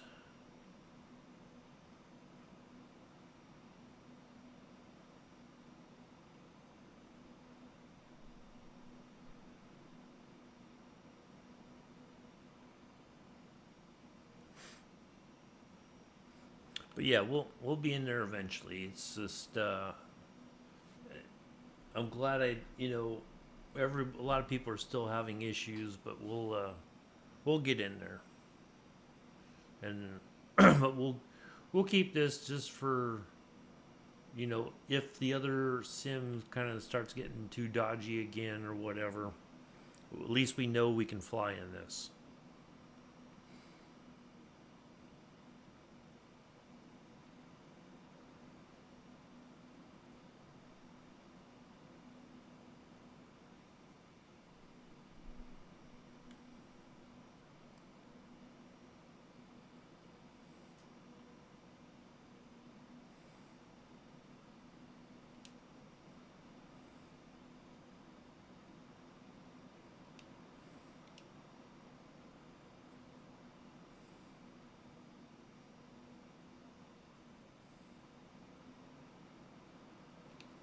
You'll just leave that right there.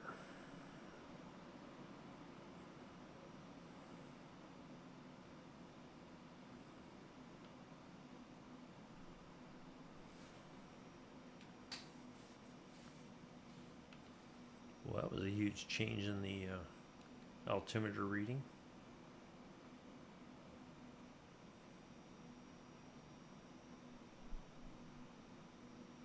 Oh, we could try to land on the London heliport. Why not?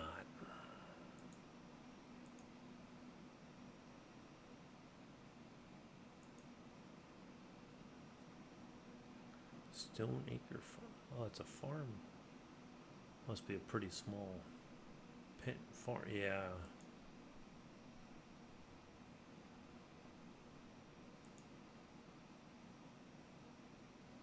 Channel Gliding Club. There's London City. So yeah, I think I just gotta get a little bit closer, and then we'll.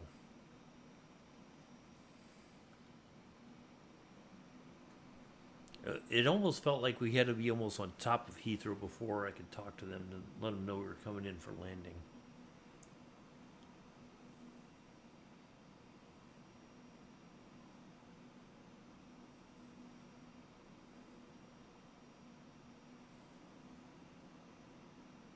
Stowe Marie's Great War Aerodrome. Wow. That sounds pretty impressive. Stowe.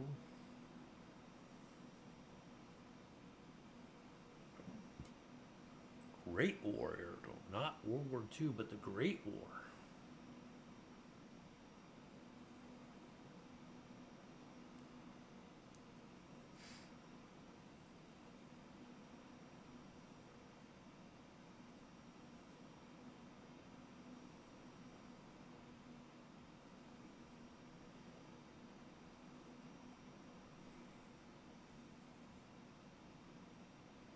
Metropolitan Police Air Support Unit.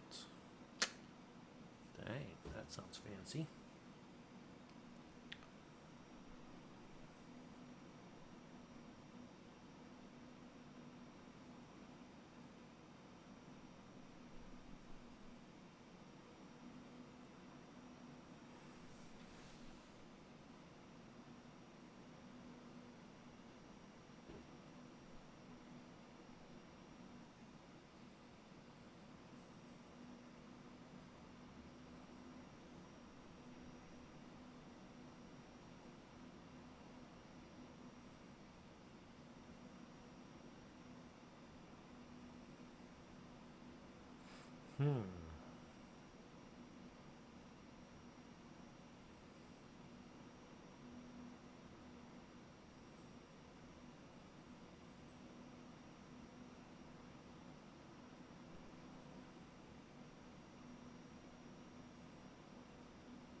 Dunsfold. I would have thought it would have popped up by now.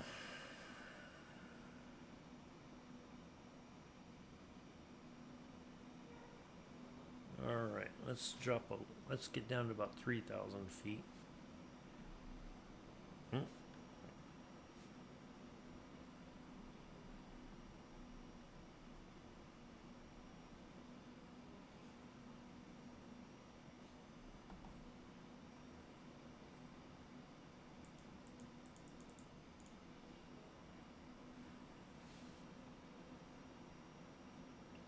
Some pretty heavy cloud layer over the area. It says we are near. Well, we're definitely over the UK. The closest airports to us right now. Oh. Well, we're close to Biggin now. We're about less than 20 nautical miles off from them.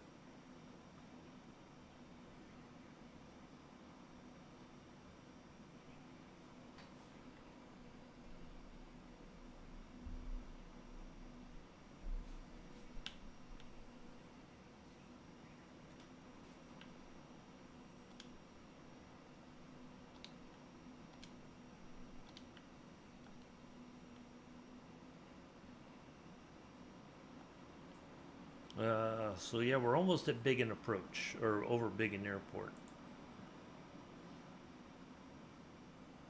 That's number 6 on the list, so...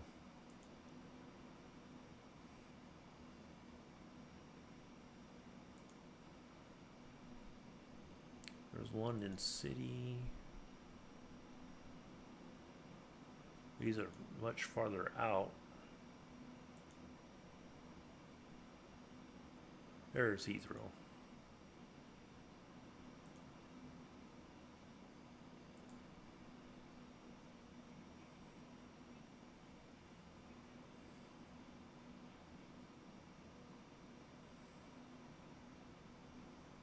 All right, there we go.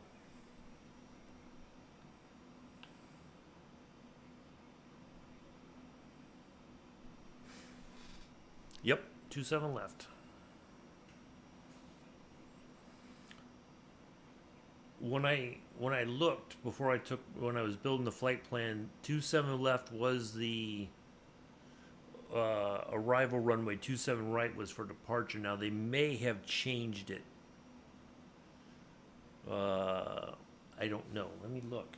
Let's have a look. See here. Do do do do do do. I mean, I could change it if I needed to. Nope. Well, it looks like 27 right is now the preferred arrival runway, and 27 left is for departure. But that's okay. Well, in the real world, that's what's happening. But that's all right. Oh, they changed it at 3. Okay, so 27 right is now the preferred landing runway.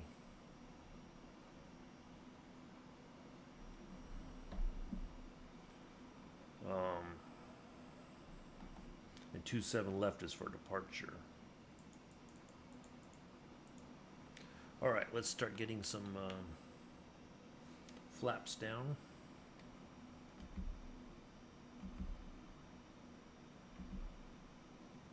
There we go.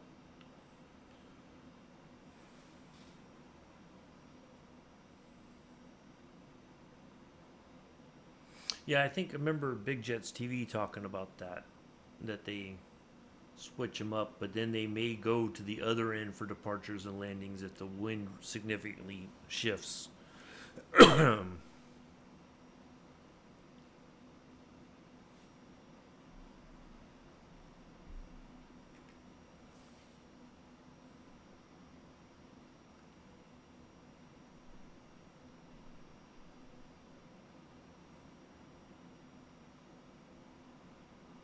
Looks like there's an airport right there.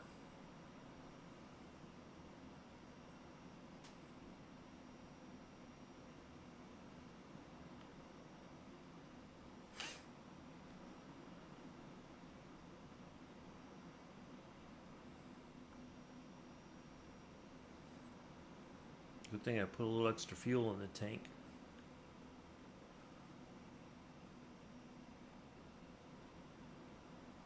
At least they left the lights on for us. Well, good thing when we go to California, it'll be morning time there, so we should.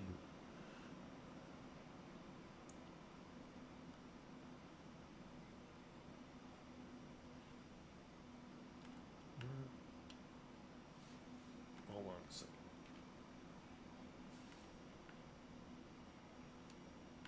Okay, that's what I thought. I was going to say that can't be Heathrow there. Heathrow's still way over there.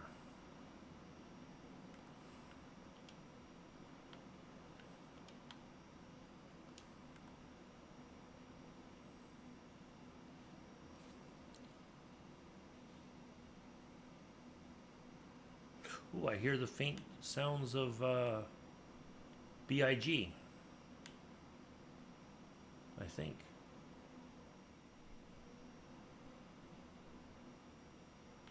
We need to put on the fuel pumps.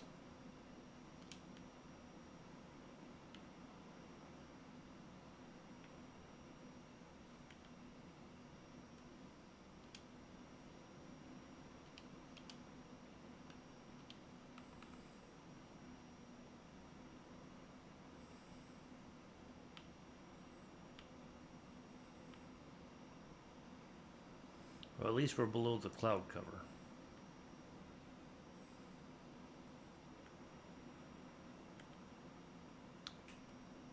EGKK, is that Gatwick?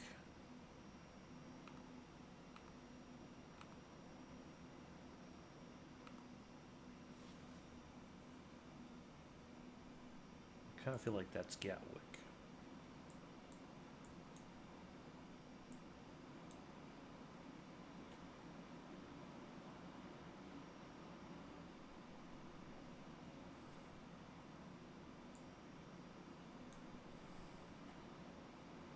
Hey, look at me. I know my airport codes. Yep, that's Gatwick. Bye Gatwick. Bye Gatwick.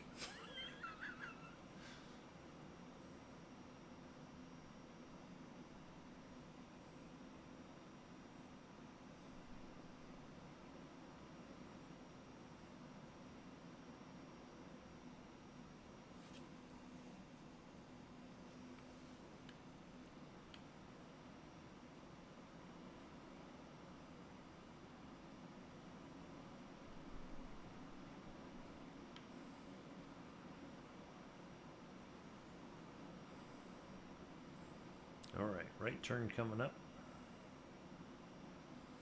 And then what does it do? It goes left. Kind of getting back on the track here. Now we should start making a right turn.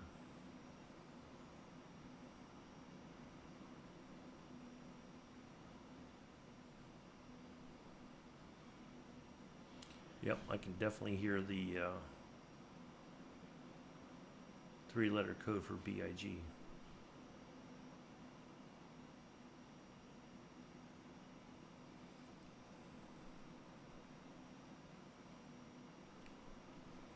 If we get a ad come up, I'll try to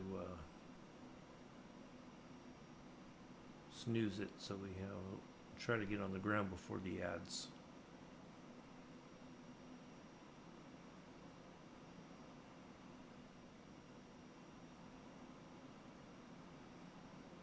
Alright, where are we in relation to Heathrow now?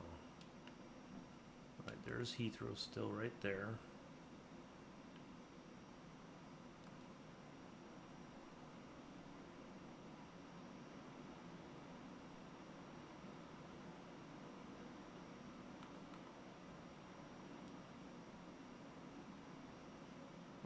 Should be a big turn coming up.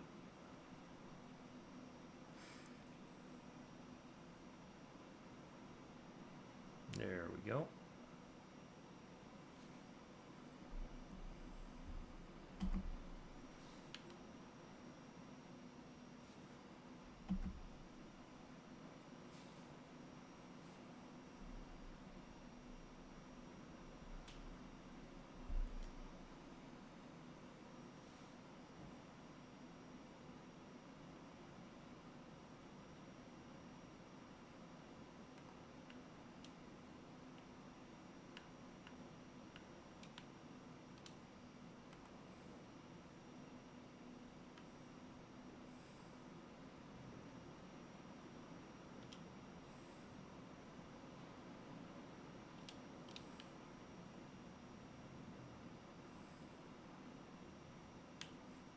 We don't need that pedestal light.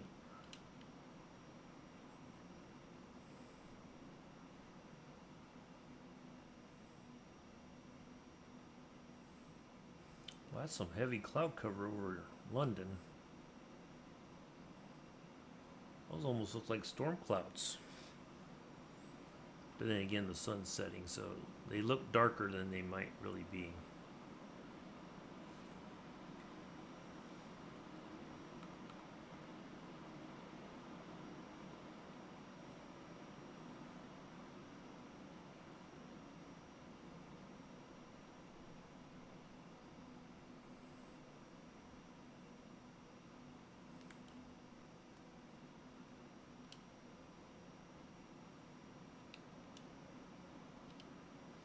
So it looks like we're going to kind of make a wide left, and then we're going to wide right, and then left. Let's see.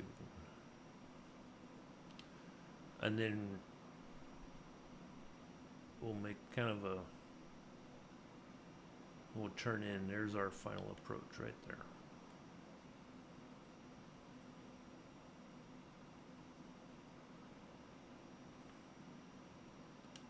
So once we pass the VOR DME here at Biggin Hill, we'll swap over to the ILS frequency and we'll get ready to land. 269 degrees is our final heading. We're already at our final altitude.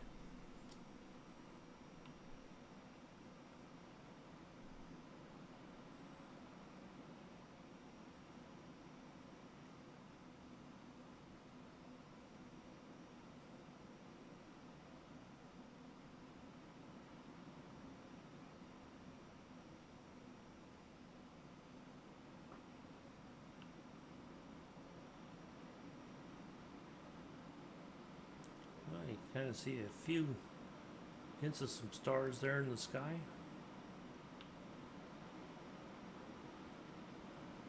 Oh no, it's getting dark. I don't know what I'm going to do. Alright, we're going to try to let the ad brake get almost to 0, and then I'm going to do the snoozeroo.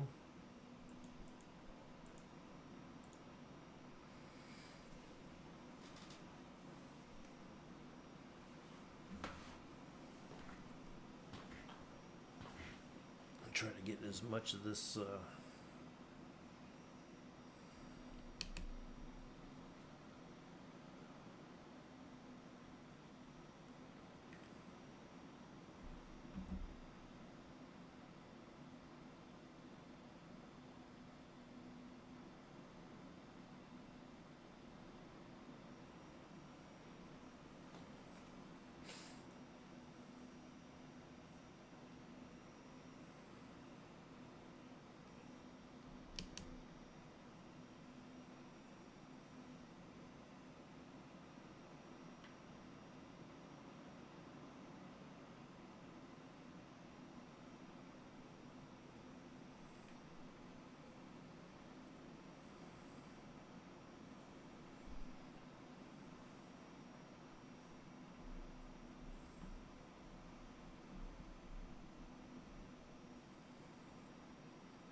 It's like a bit of a... Is it raining over there?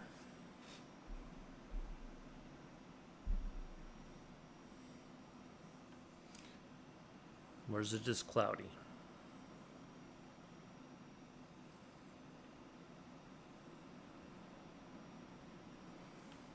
Alright, I think I'm going to go ahead and swap the frequencies.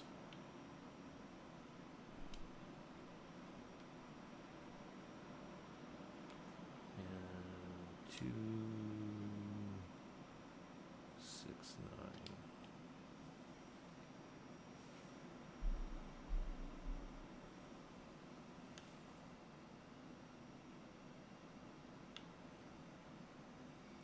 Yeah, see, lately the live weather has not been exactly very accurate.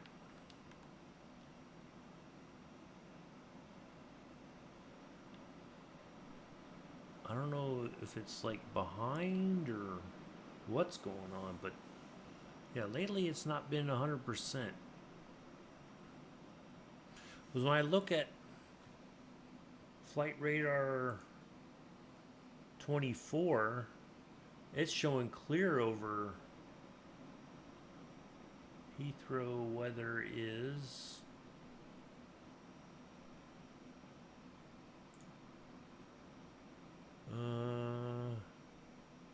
few clouds at 1,400 feet, but overcast at 2,900. Well, Okay, so I guess this would be about right then.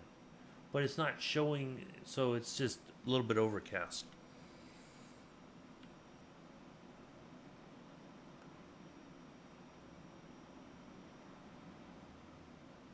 I'm looking for our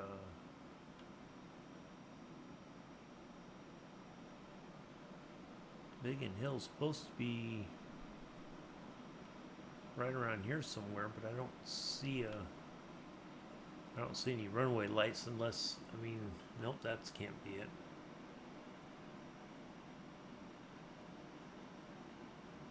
Unless it's not open in the evening.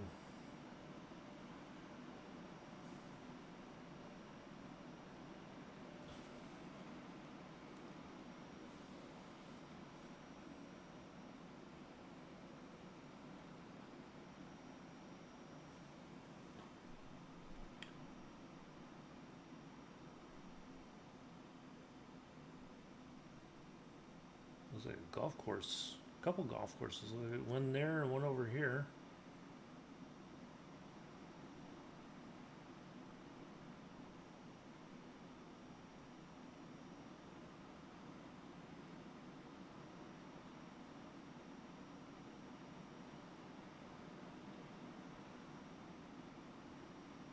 Hmm.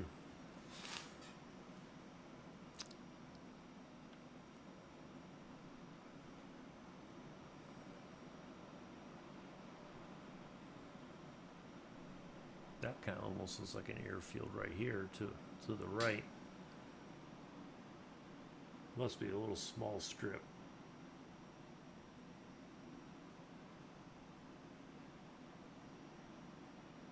Hmm. Another golf course right here.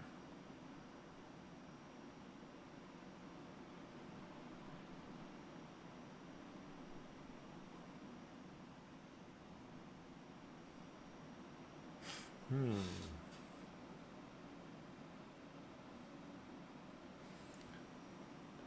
Oh, there's the airport right there. That's Biggin Hill. I see the taxi lights now and all that coming on as we get closer. Yep, that's it. So we should be making our left turn here any second now. There it goes. Ta-da!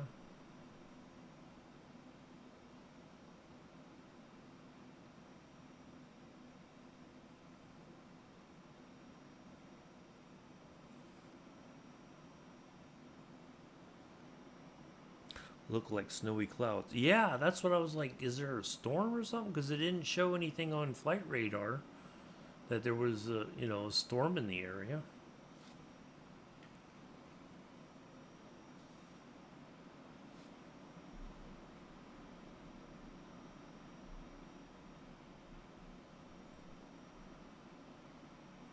Okay, where inside path is at, that's gotta be Heathrow.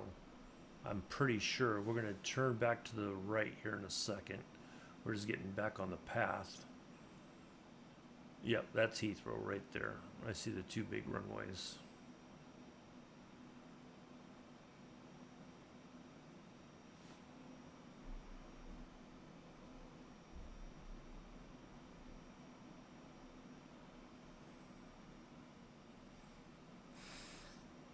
I mean, a little bit overcast I can understand, but there was, I guess, if it was a significant storm, there would have been some kind of cloud cover.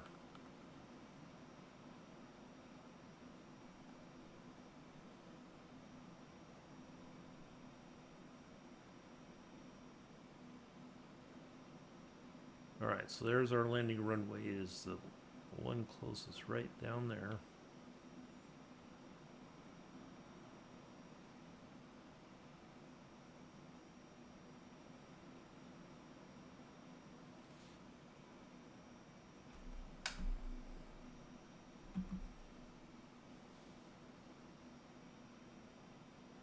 All right, there goes the landing gear.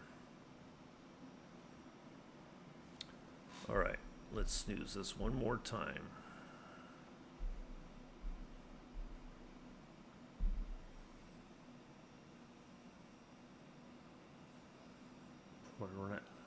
Don't want to run out of snoozes.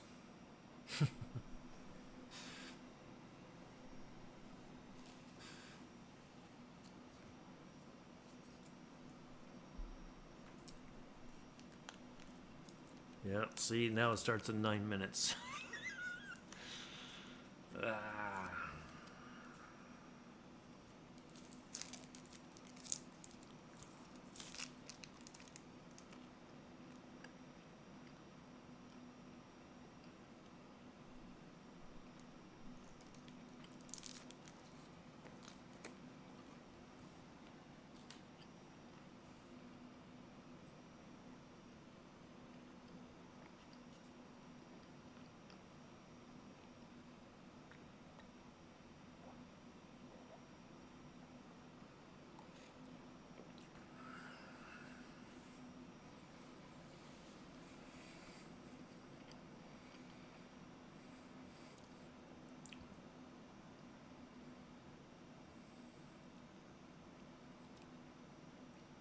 Almost ready to make a left turn.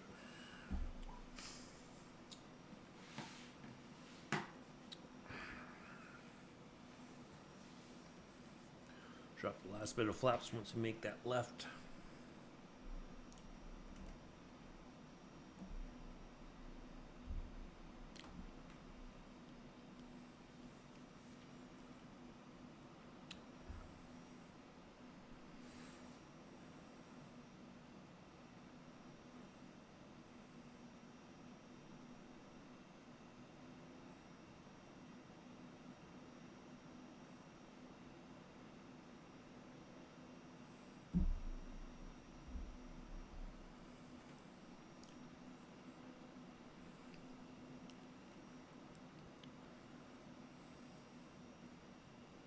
And we did pretty good on time.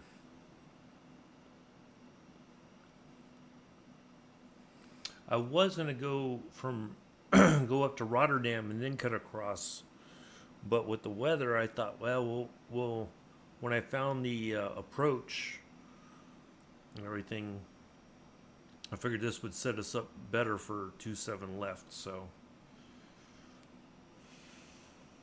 I didn't want to go all the way down to big and then back up. So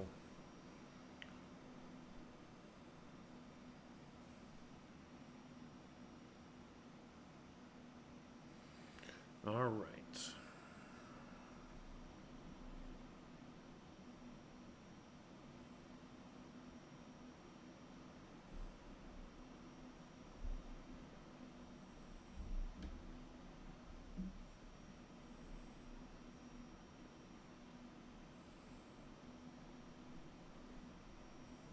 Thank you all for coming in and hanging out.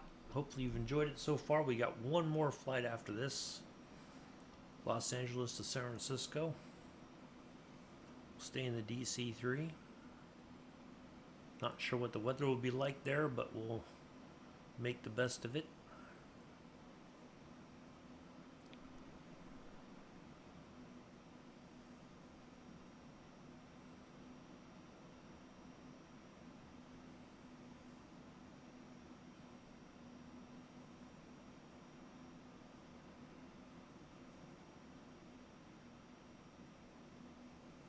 All right, turn coming up.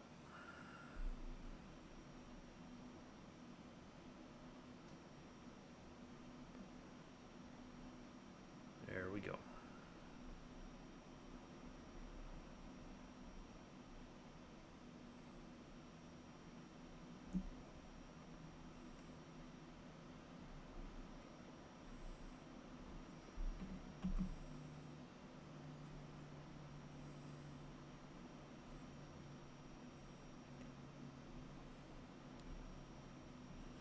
That looks like the I see some well-lit stuff over here to the...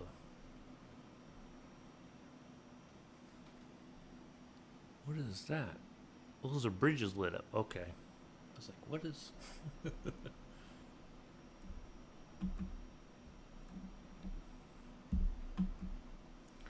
Alright. Flaps are all the way down. Oh, that's not bridges. That's just parking lights. Like a parking area or something, maybe. Oh, no. There's that. Well, that's some bright lights. Daylight for the next flight. Yes, Mick. It'll be daytime. It's only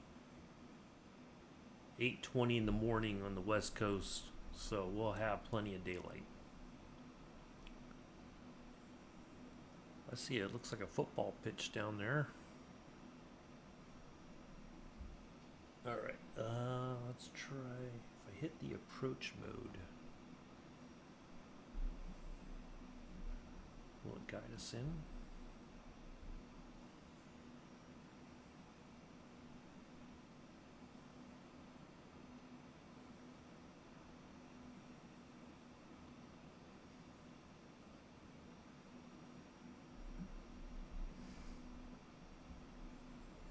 If not, we'll hand fly it in.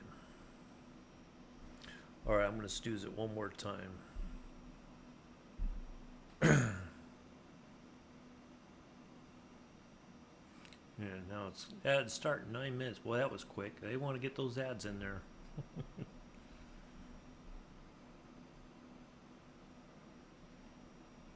There we go. All right, it's caught the localizer.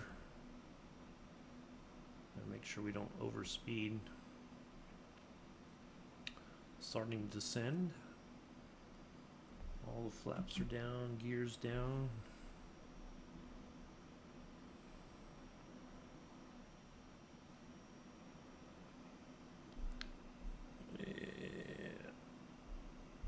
We don't like cheap viewers. We like expensive viewers. We don't do cheap here.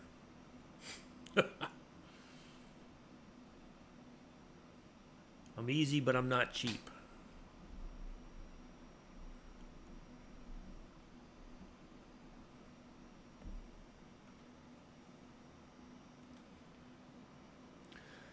I'm surprised we haven't got a thing. One more. All right, just want to make sure. We were cleared to land, so I think we're good. Cheap viewers. Whew, man. What kind of thing do you think we run here? We only go for the posh stuff. Grey Poupon and all that. Minted lamb sauce. Or lamb with minted sauce. There we go. Minted lamb sauce. Lamb with minted sauce. Ketchup. We have to have ketchup. That's posh as well. And all kinds of mustard.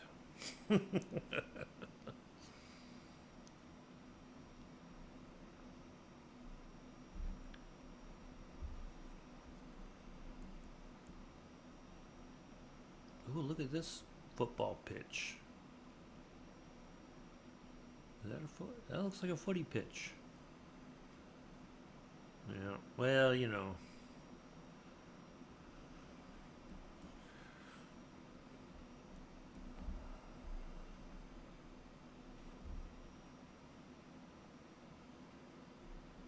I'll begrudgingly allow someone here don't like tomatoes but likes ketchup.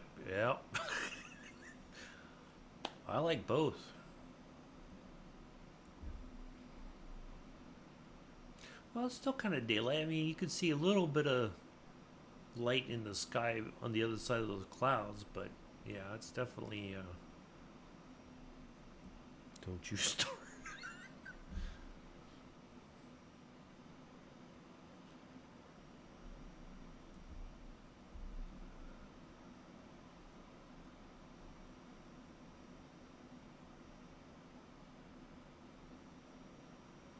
Your objection has been noted but overruled.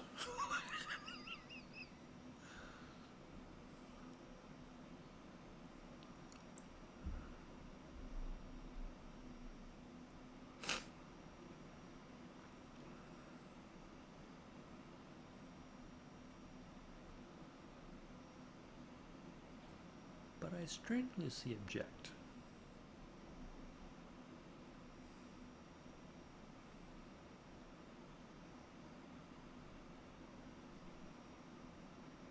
I do like some fresh tomatoes sliced. Even fresh diced up tomatoes in a salad, like with some onions and some Yeah, that's some good stuff. I better shut up and pay attention because we're getting ready to land.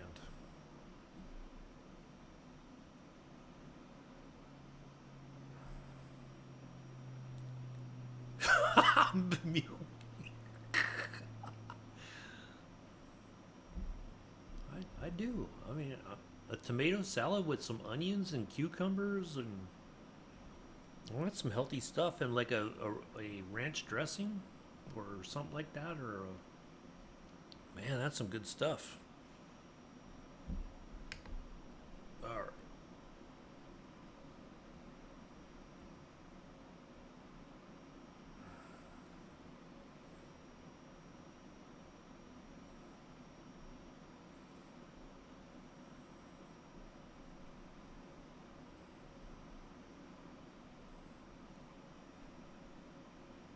Someone looking at a timeout. You ought to give her one just for saying that she bought you a big gift, Mick. What kind of sister does that?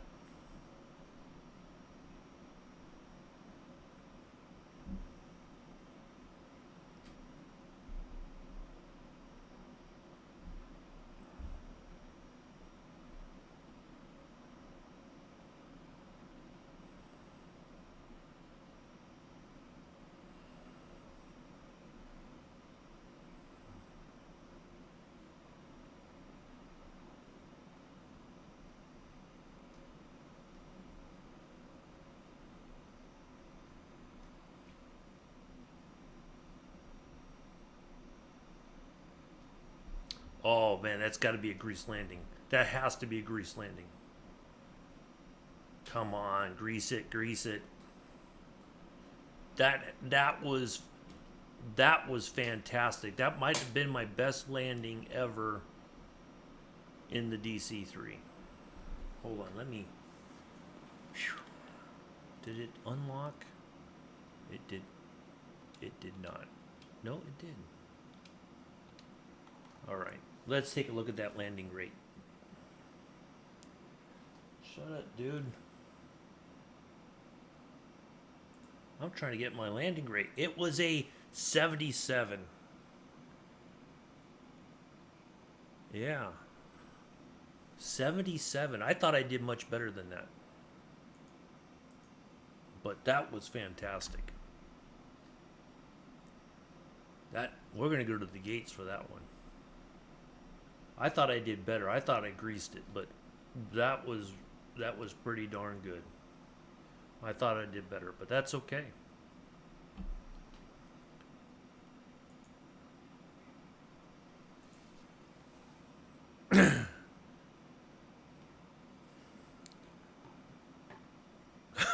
Blocks.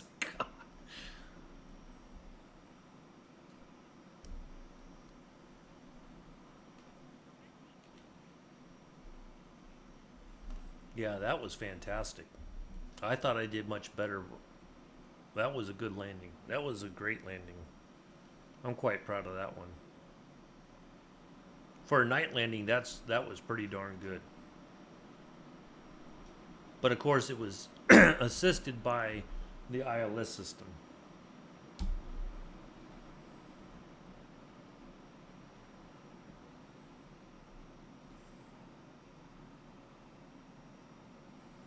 You all love each other. It's okay. We squabble over food and other nonsense, but there's always that love. It's okay.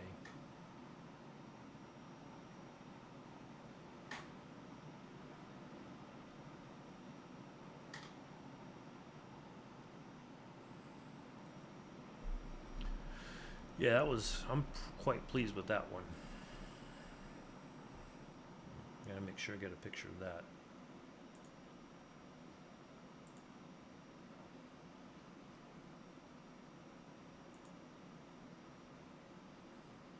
Yeah, Mick didn't even spill his latte.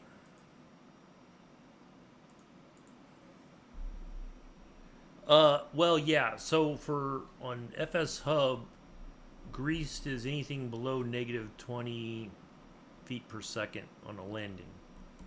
So I only need four. I think I only need four more grease landings for the achievement.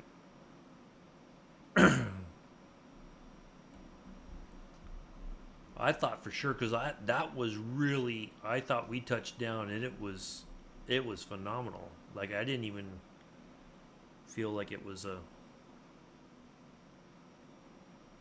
terrible. So I thought for sure that was at least -20 or better. But I'll take that 77. I'm pretty proud of that one.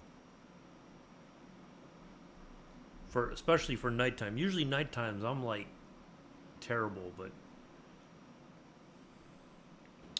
that was pretty darn good. If Mick didn't spell his latte or his Southern Comfort, then that's a fantastic landing. It's not like the old days where he had to grab the chair arms of the chair and try to lean to the left or the right to help me turn.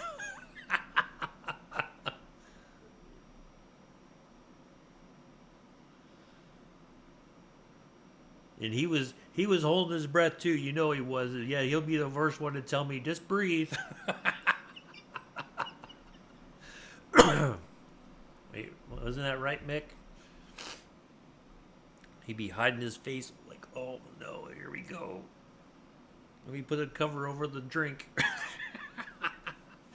Let me put it in the sippy cup. I don't want it to spill everywhere. I paid good money for this latte.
All right, the ads are back, or we're done. Yeah, that was pretty good. I'm happy with that one.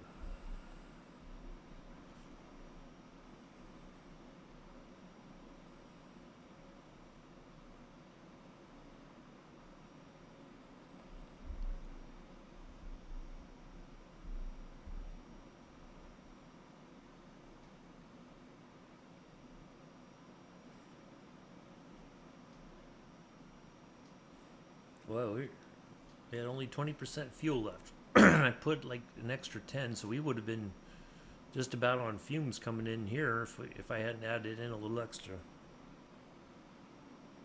something in the gas tank.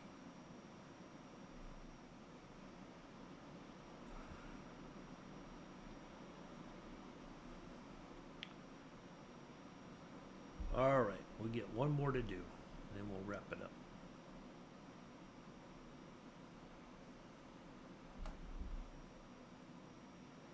So you get the star treatment. For that landing, we went all the way to the gate. Well, kind of. All right, let's turn off the lights. Get back inside here. Turn off the. That. Turn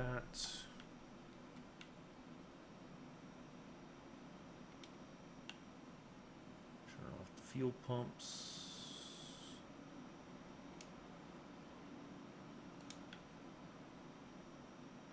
Close the cowl flaps.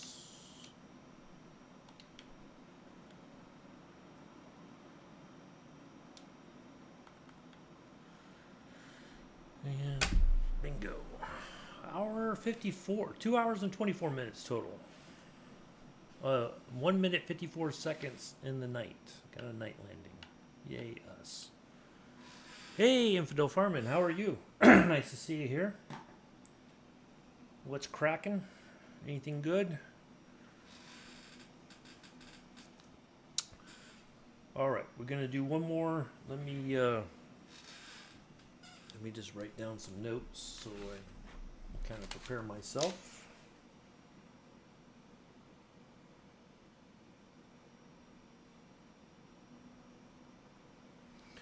I'll look at the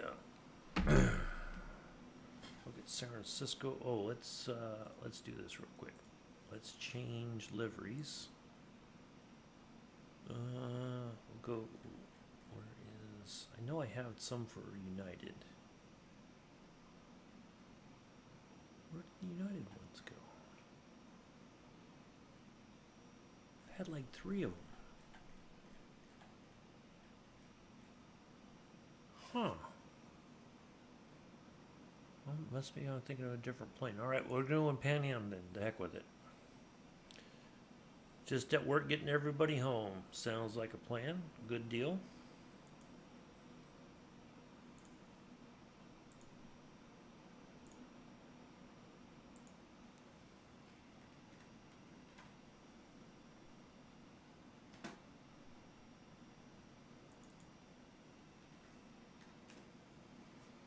All right. KLAX.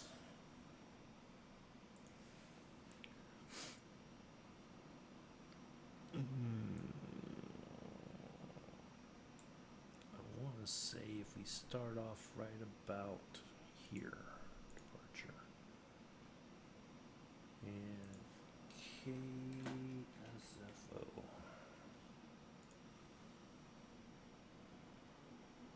Arrival.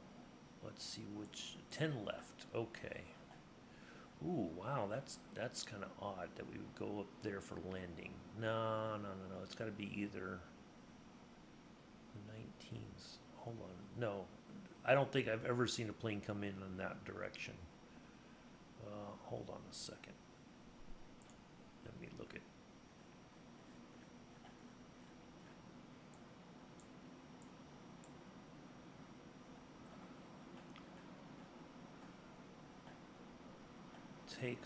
Takeoffs, landing on, yeah, 2-8. We'll go 2-8 left. Kind of nonsense is that? Give me 10 left. Are you crazy? Coming in that way. Must be all kinds of goofy. No, we'll make that very quickly. 297 nautical miles. That's significantly less. All right, give me just a second, folks. We'll spawn in here in a minute. We'll get started up and get in the air. I'll be right back.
All right, I'm back.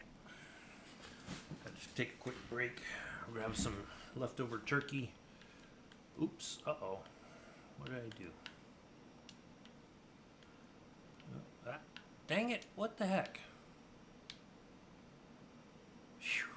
All right, so we're going to 7 left. Okay. All right.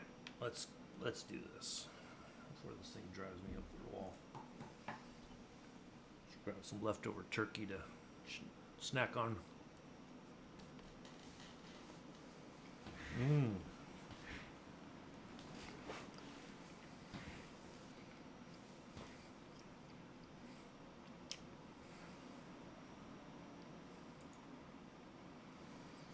I don't know what's better, cold turkey or cold chicken.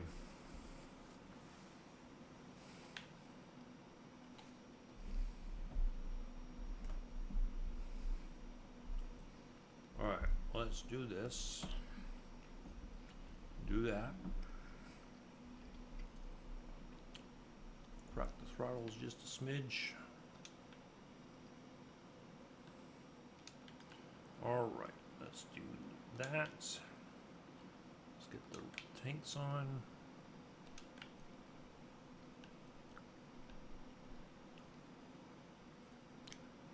Ground power.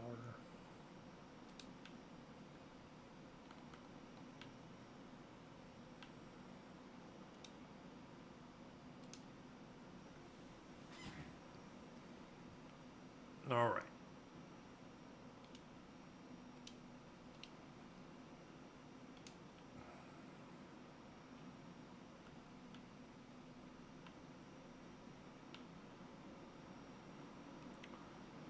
All right, there's the right.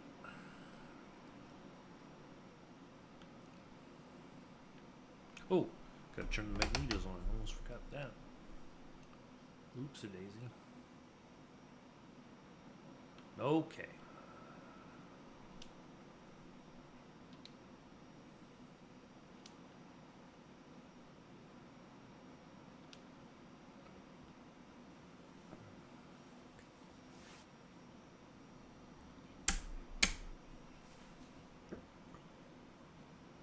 All right.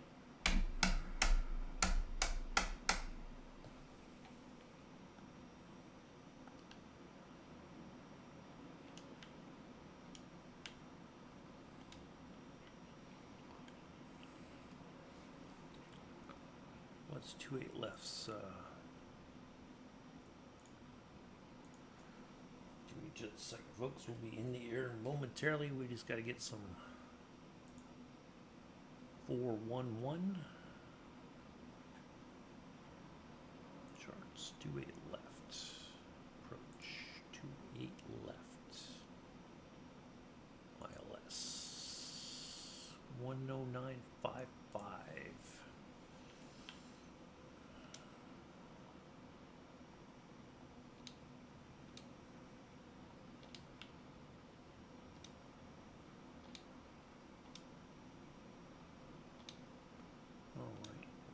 Dial that in.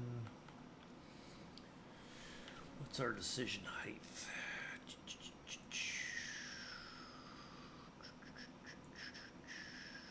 Is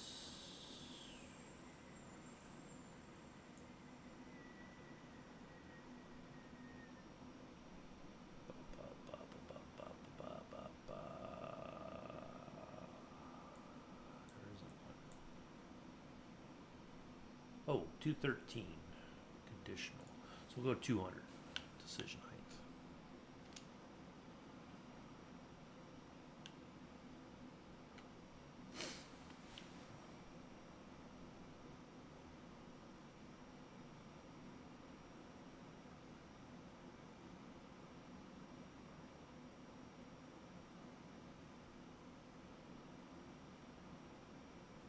There we go.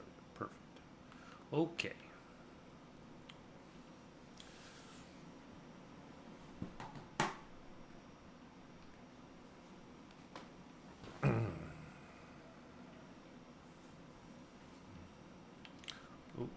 Probably should have added just a touch more fuel.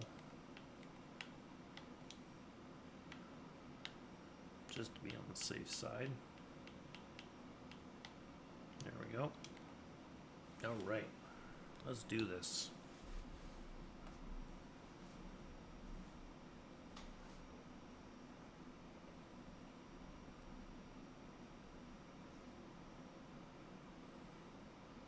Oh, we gotta do one more thing.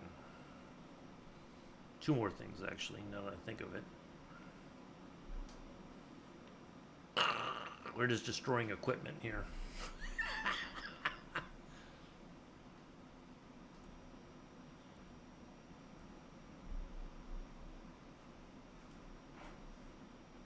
Uh-oh, I might have gotten caught on something, actually.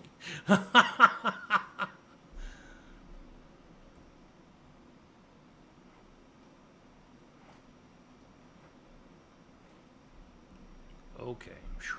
Did it. Got unstuck there. Whew. Sorry.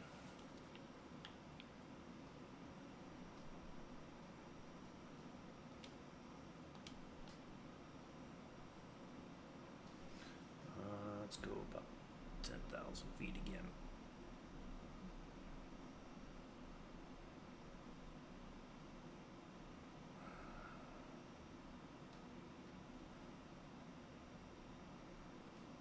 Let's send the bill to Joseph Adams.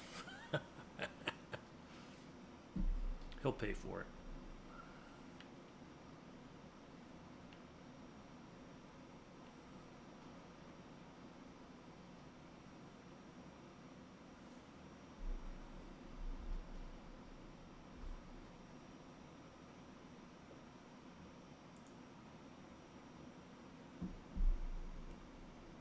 Just scurrying through leftovers. Yeah, I'm just having a little bit here and there.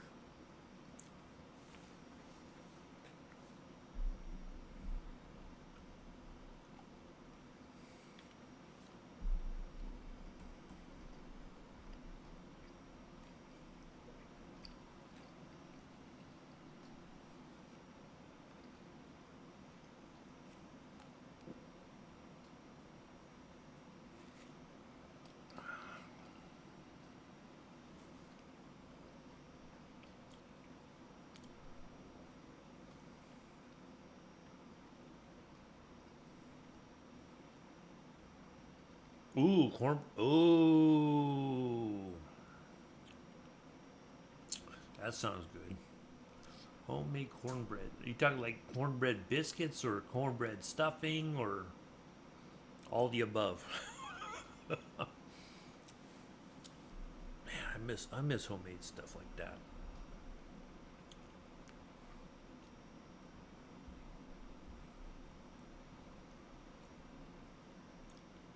Oh, that's fantastic.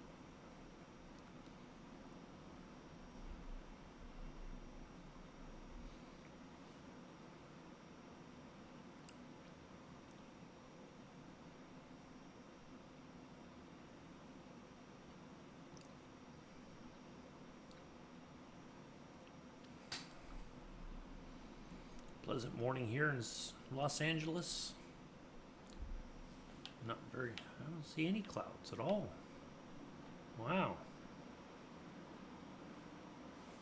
Hmm.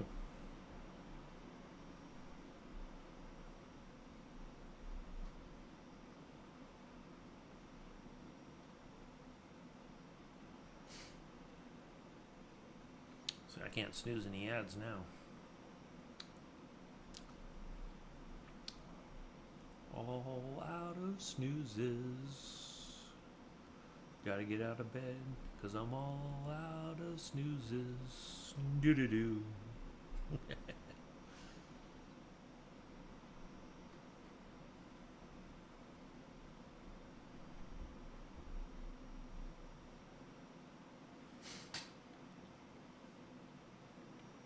I bet you Amilla would still dunk that in her tea. Or his tea. You think Amilla cares?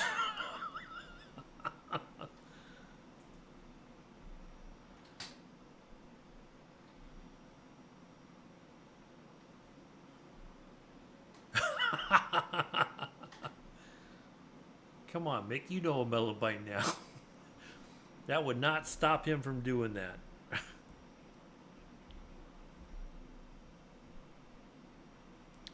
Oh.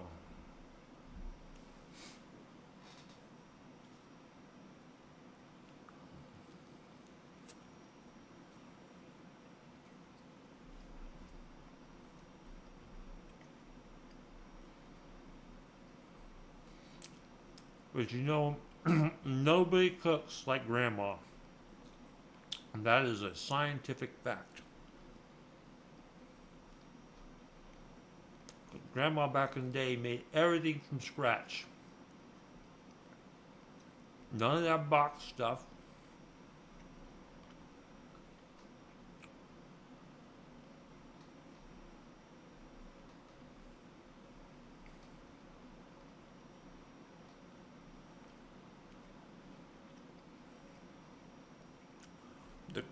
The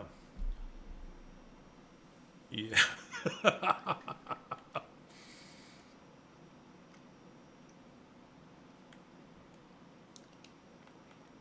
All right. Let's get out of here.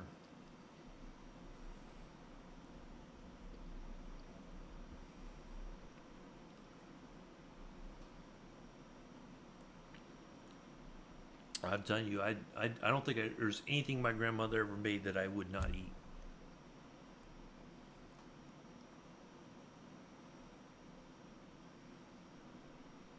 A, because I knew I'd be in trouble if I didn't.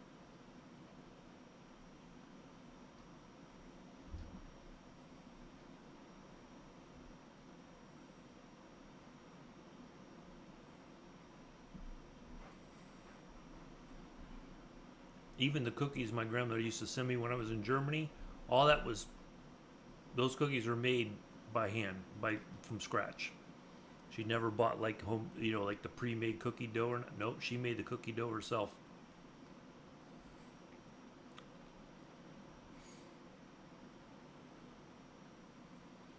Pumpkin pie, she made that from scratch.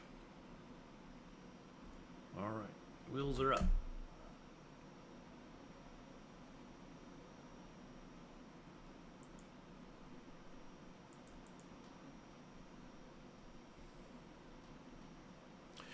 Yep.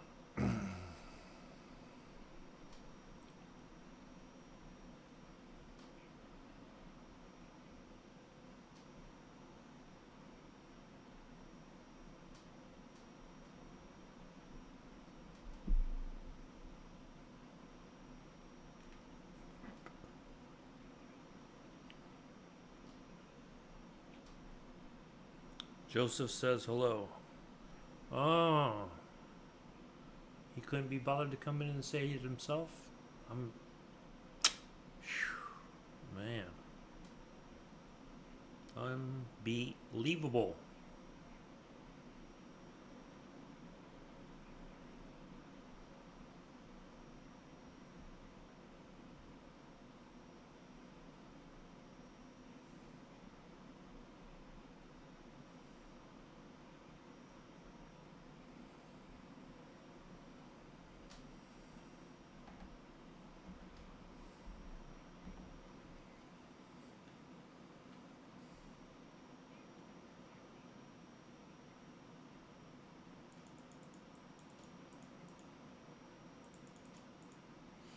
Well, tell him.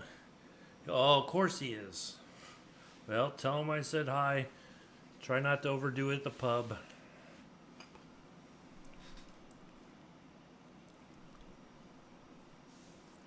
I figured he'd be home playing on his new PlayStation 5.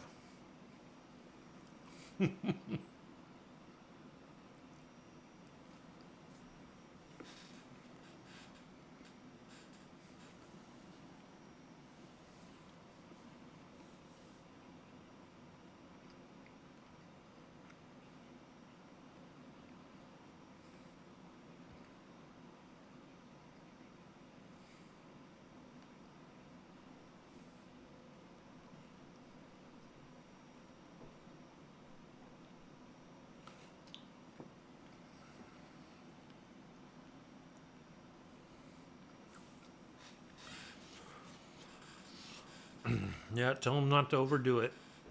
have fun, but be responsible. Like that's gonna mean anything.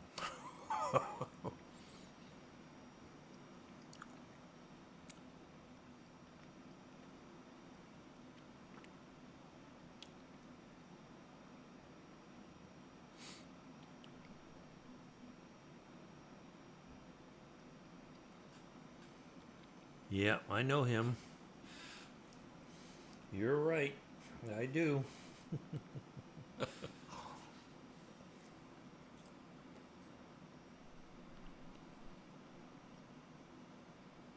Hmm.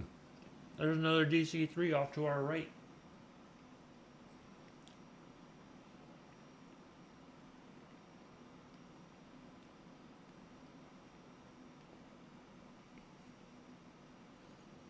Wow, look at that beach.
$400 or just passing 4,000.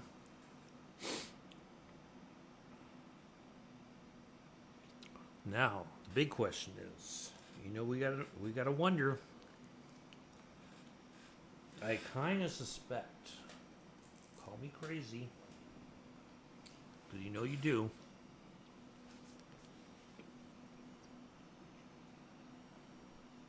Either we're gonna be, we might be pretty far inland. We might fly over Salinas, which means where is to the left of us.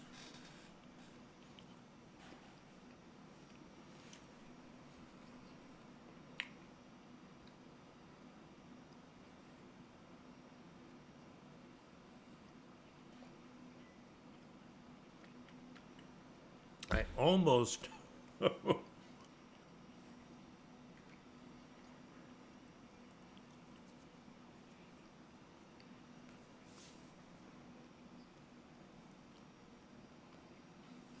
When I saw this was the daily medium flight, I almost canceled the flight to Heathrow just to do this one only.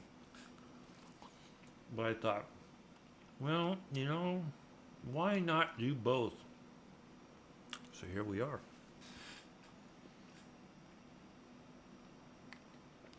I never pass up on an opportunity to fly in the home state, especially into the big airport there. You know what I mean? So, remember, what have we learned? Oh, I gotta wait for the ads to break.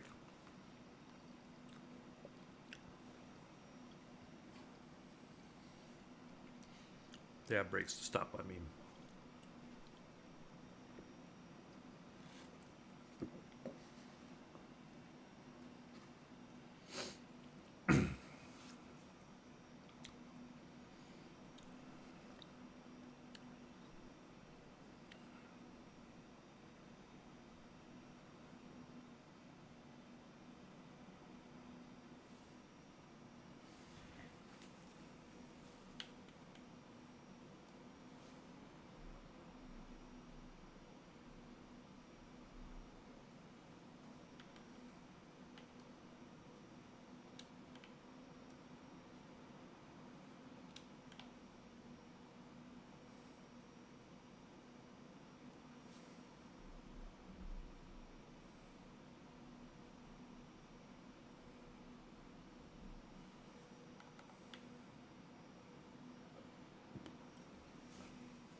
Okay, now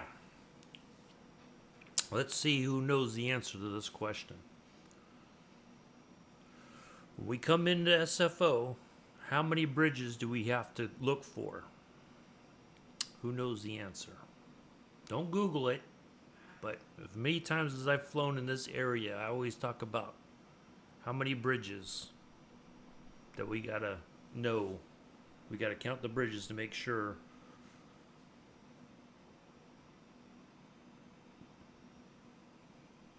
Nope.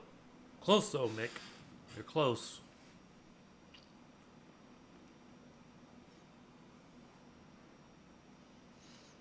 If we see 4, we've gone too far. So we're only looking for how many?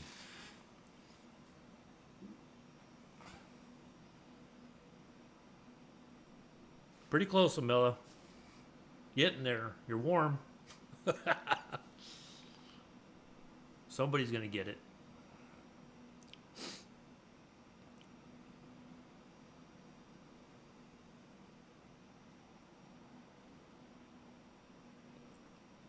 Because if we count 3 bridges, we've still gone too far. 2, there we go, bingo.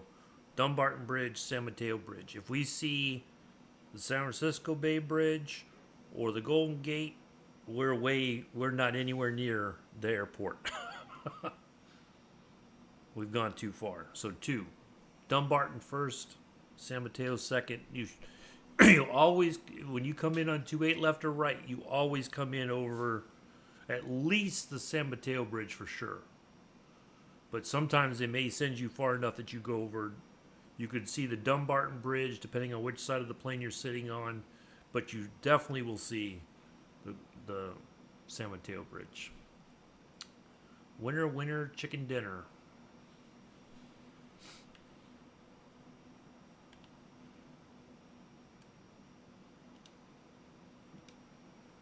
Well, technically there's 5 in the Bay Area if you count. Yeah, Golden Gate's way too far from the airport. The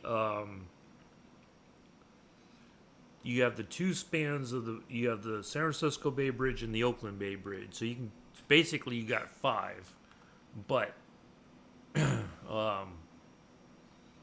it's kind of broken up there because of Treasure Island.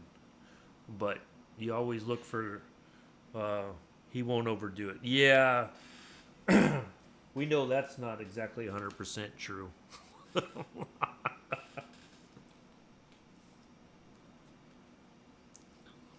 He will. That's okay.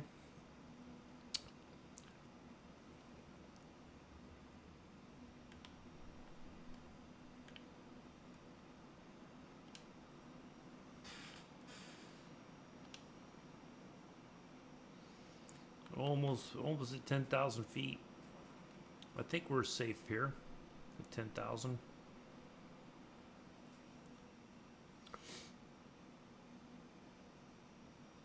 Yeah.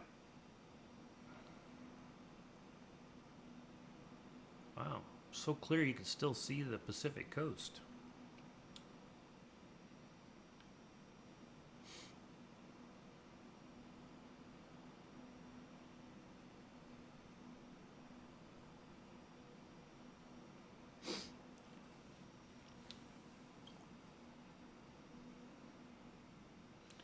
Level off here shortly.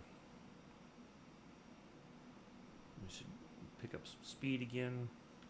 All right, let's look at our final heading of 284.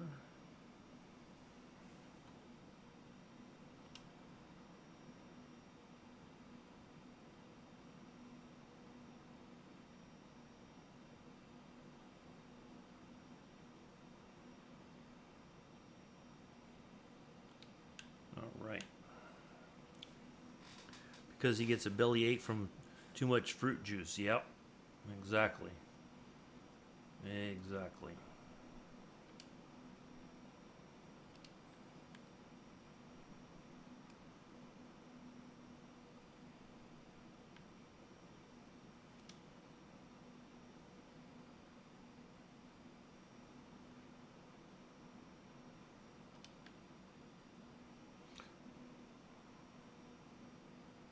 So that's Santa Barbara. So yeah, we should be coming in over Salinas, I think. If I mean, we could have tried to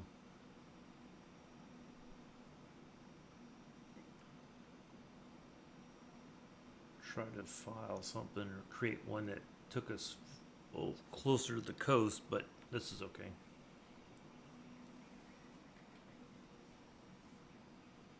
Oh, I gotta turn off my fuel pumps.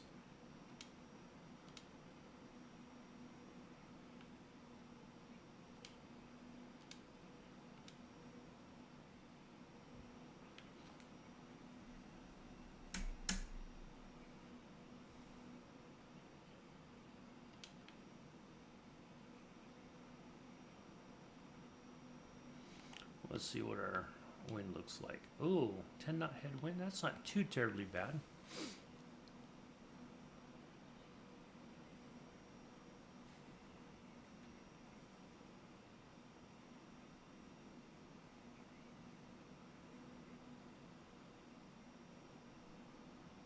Man, look at that view. Well, we got to get a picture, huh?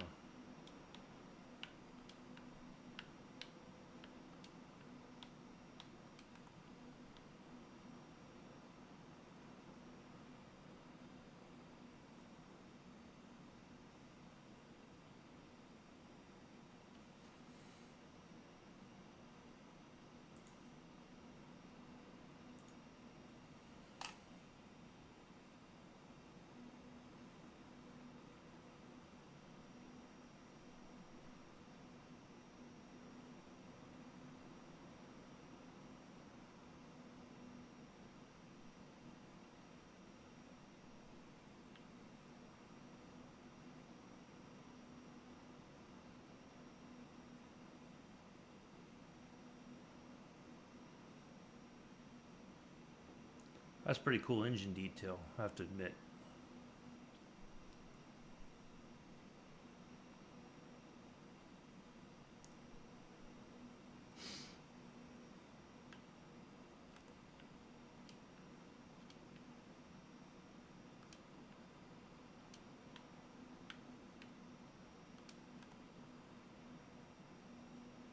All right, it says about an hour and 22 to get there. Yeah, we're gonna make good time.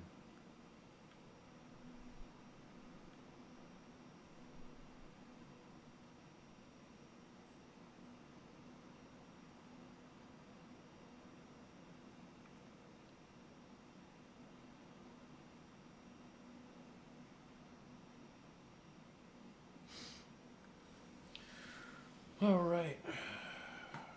Oh.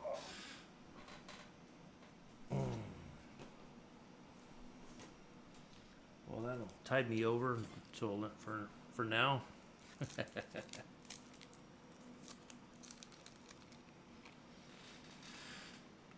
Probably go finish the rest of it off after we get done flying.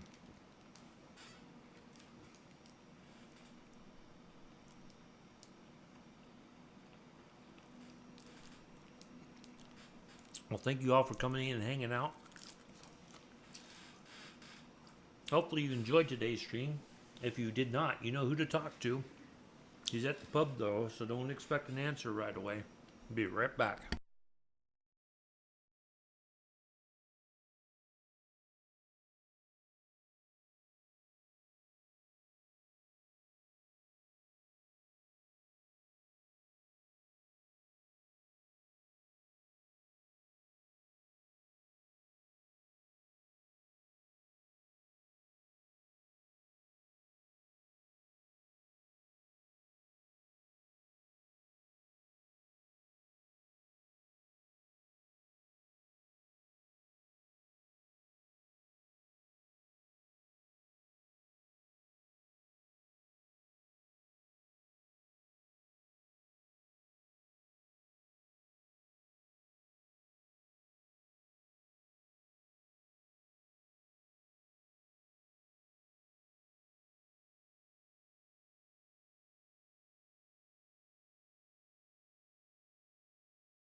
All right, I'm back. Had to let Paulo out to do his business, and then little girl wanted to come back in.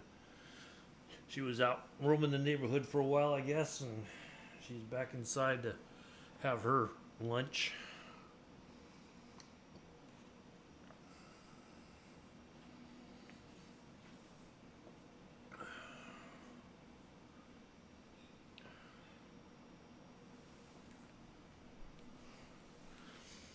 Anyway,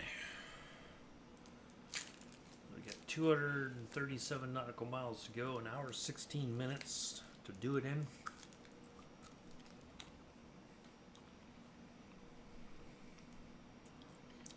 Quarter after 9 in the morning on the west coast.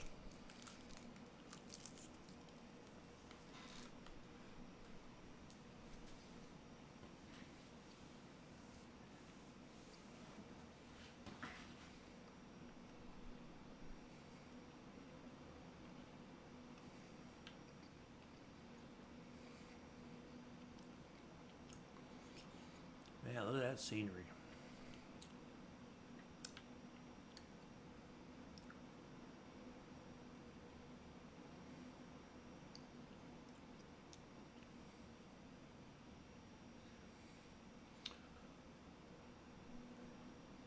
For some reason, I thought that Cessna 172 was at 73,000 feet. I'm looking at them like, something doesn't seem right. I don't think that Cessna would make it to 73,000 feet.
So for those of you coming in now going like, this doesn't look like anything going from Frankfurt to Heathrow. Yeah, we did that one already. We're on our second and final flight of the day. Los Angeles to San Francisco.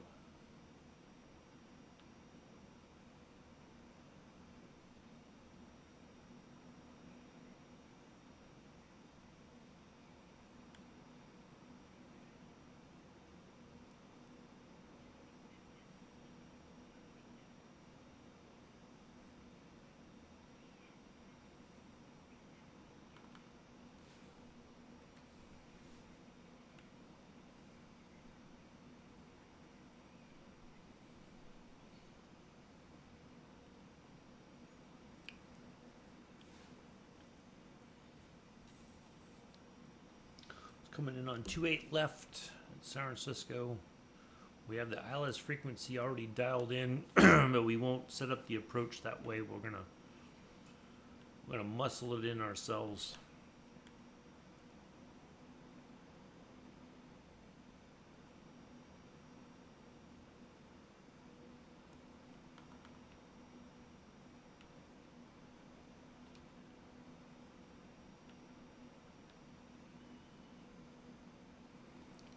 We have the technology, we have the training.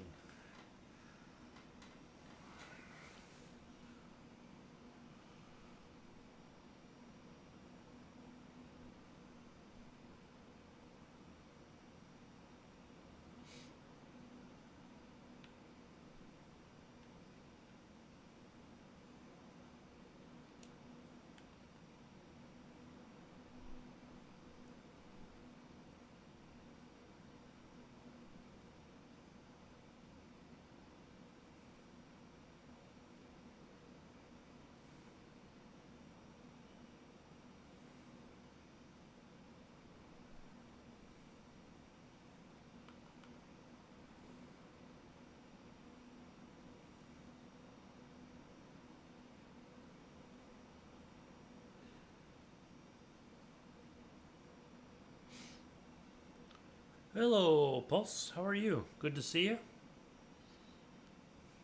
Happy end of November. Hopefully you're well.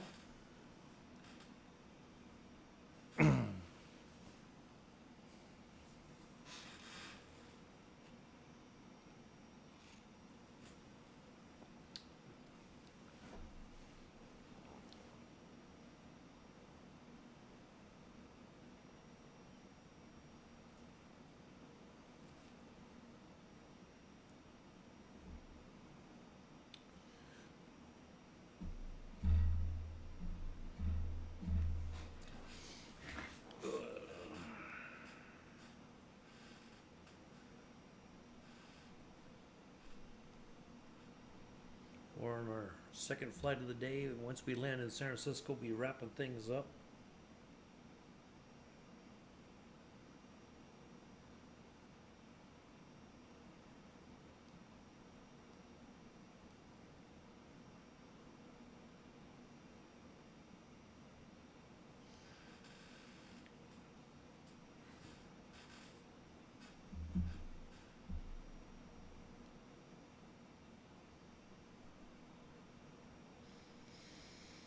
Hmm.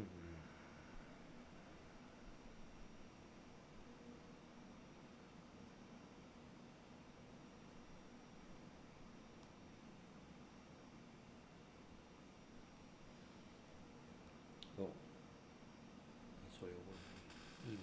Just checking on something real quick.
Anyway, all right. Let me check something on my email real quick. Sorry about that. All right.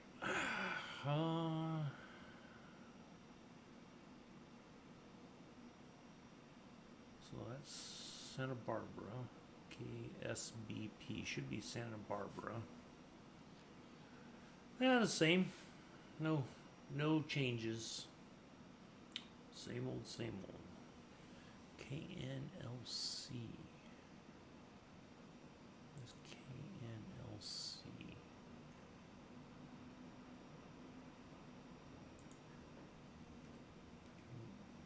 C.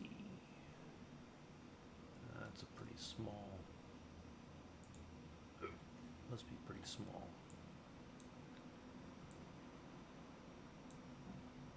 We can see San Luis Obispo. Or not San Luis, Santa Barbara.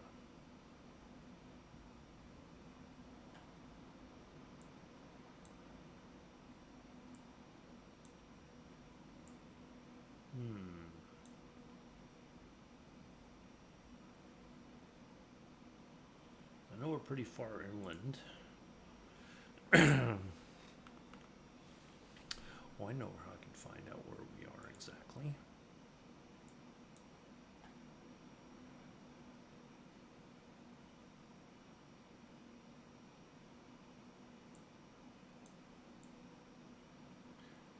Ah, Lemoore Naval Air Station. I thought so. Lemoore. The backseater in this new Top Gun movie was from Lemoore.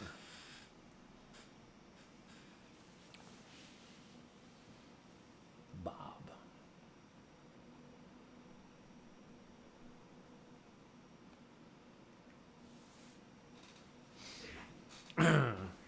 Yeah, he's okay. About as good as well as can be expected.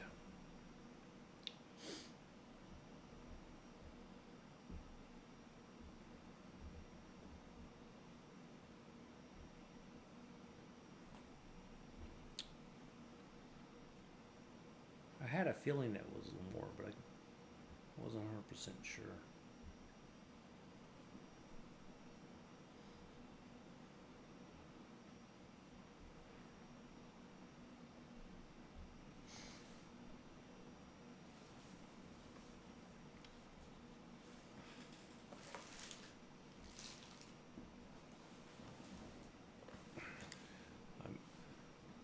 Half afraid to open the door because I think little girl's sitting out there staring at my bedroom door, knowing I can hear you. I know you're there. Oh, she hears my door open in the morning sometimes. She'll come running out of the kitchen. Yeah, it just starts fussing right away. Yes, I know. Let me get myself sorted and then I'll sit down so you can get your human interaction. Oh, she paces back and forth and gives me the evil eye. Dang.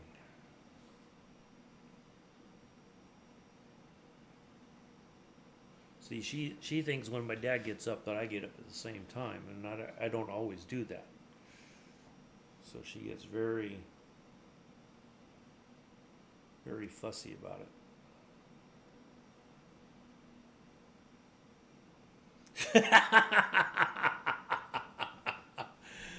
Yeah.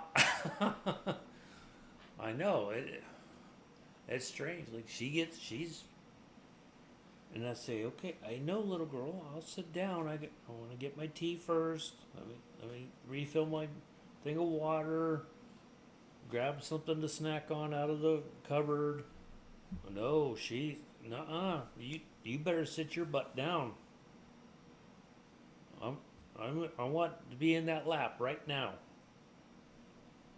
Why are you denying me?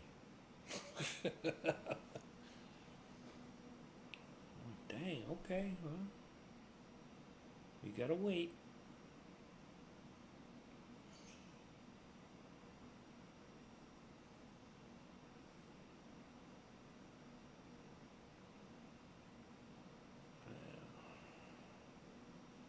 I think I spoiled her too much. She has no patience whatsoever.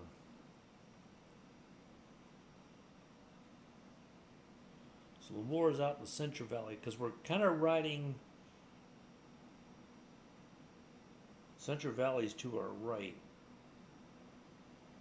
So, yeah. Yeah, she's a good cat, though. I don't mind spoiling her a little bit, but boy, she can be demanding.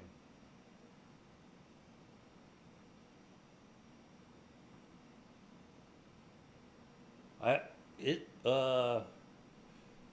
It's so bad because when she hops up on my lap, she starts kneading, right, with her front paws, and her claws are sharp as hell. And so now I have to put a towel over my legs before she hops up because she'll spend forever kneading.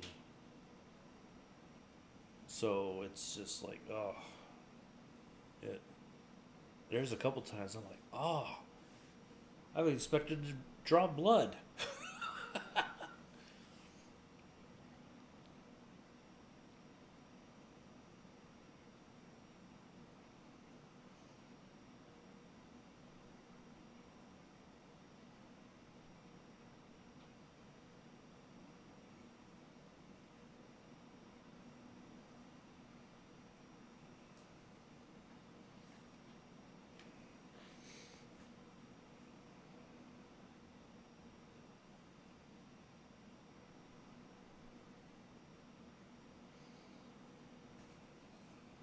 Yeah, she's something else though. She's a good cat. Boy, those claws are sharp. Oof.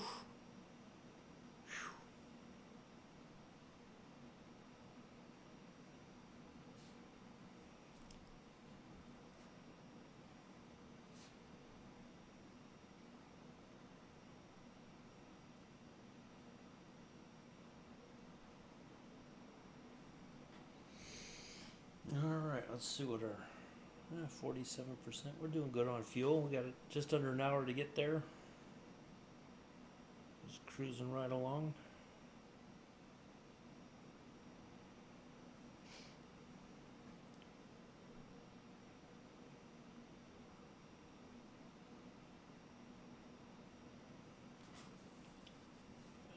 She's all right. She wants things when she wants it. Otherwise, like there's times she'll be outside and I'll go over to pet her and she's like, nah, don't bother me. She'll she'll give me that look like I don't want to be petted right now. Don't I pick her up and she gets fussy and it's like, oh, okay, my bad. Let me put you back down. Gee whiz. But anyway.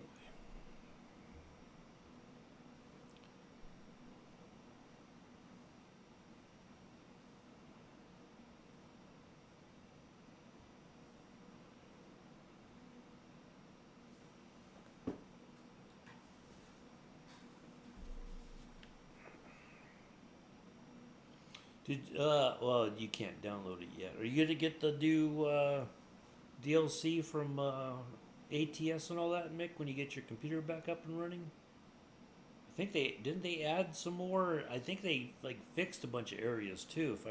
If I'm not mistaken.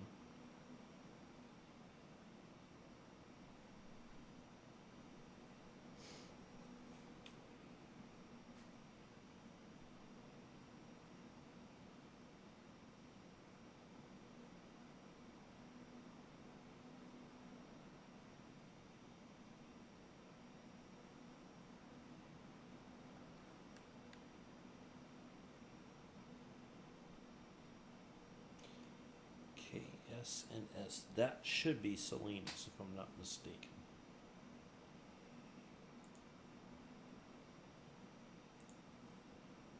Yeah, I got a lot of catching up to do. Yeah, you sure do.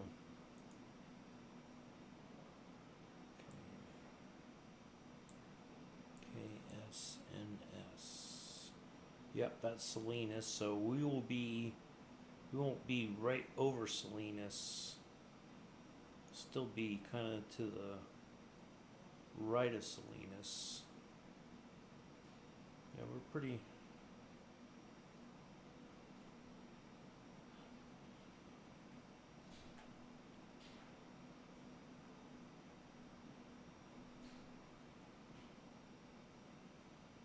Yeah, actually, we're near San Luis Obispo. It's to our left.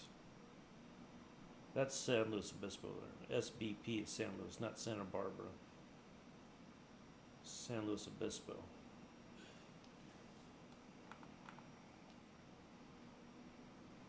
You could barely make out the coast there to the left.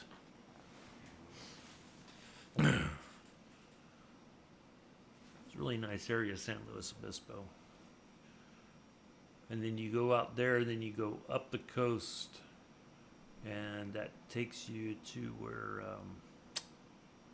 Hearst Castle is.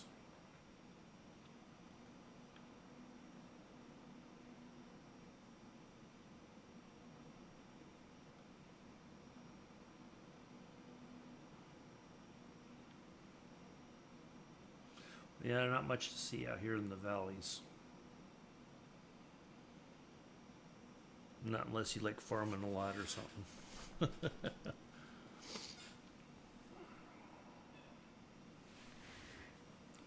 Hold on a second. I think I heard something.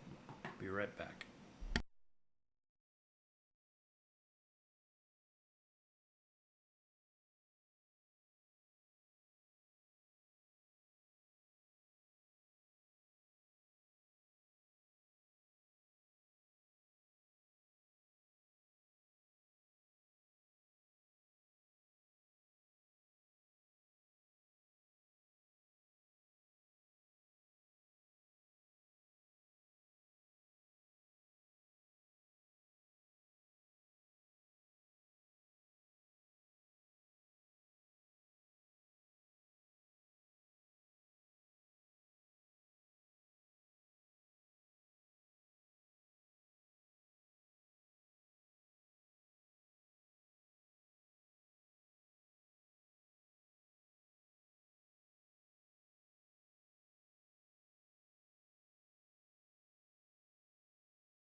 Alright, I'm back. I had to put Apollo in my dad's truck.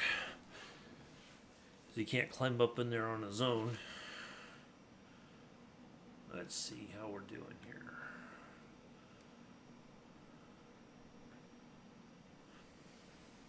Thank you. No, the little girl's back outside. She just came in to eat, wandered right back out. It's a little bit warmer now, so she likes to be outside, get in the sun and get some sun on her fur. But no, they went. They're going for a little ride for a little while just to get out the house. So I gotta pick him up and put him in the front seat of the truck. He was like, what's going on?" Normally, my dad says, "You want to go for a ride?" His ears perk right up. He starts running around like a crazy dog. But I put him in there, and he's just like, "Oh, oh."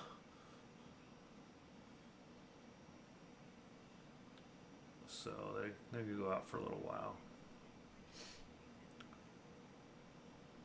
Before I moved down here, that's what they used to do, is go for rides every once in a while just to get out the house.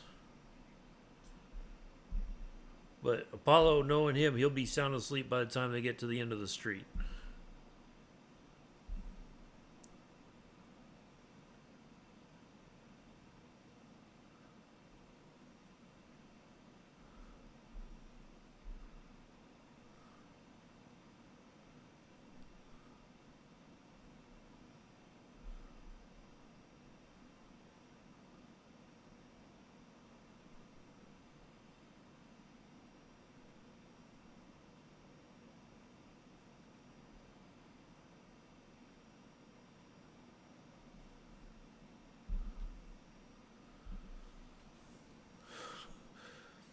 Well, yeah, they used to go for rides. He'll hop in the car for a while. They'll go for a drive because Apollo loves that. But as soon as he'll be asleep by the time they get to the end of the street. He doesn't like it though when I ride because I'll ride up in the front. He's got to sit in the back, and he's a bit fussy about that. So, but. Yeah, he can't get up there by himself. When my dad had a car, he could just hop up in there and he was happy. But I got to pick him up and put him in there, and then he kind of like, he has that look on his face like, "What's happening? Why am I in here?" So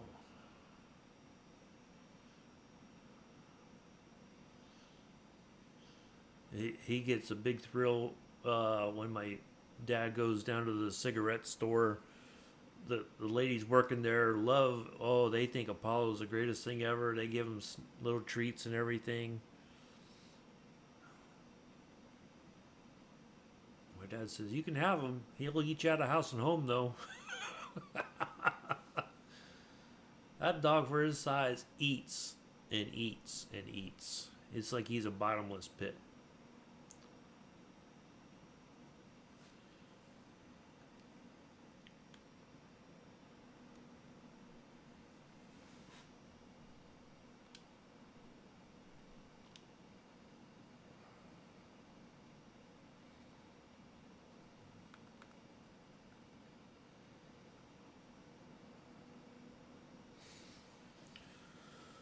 Well, yeah, he's getting up there in the years too.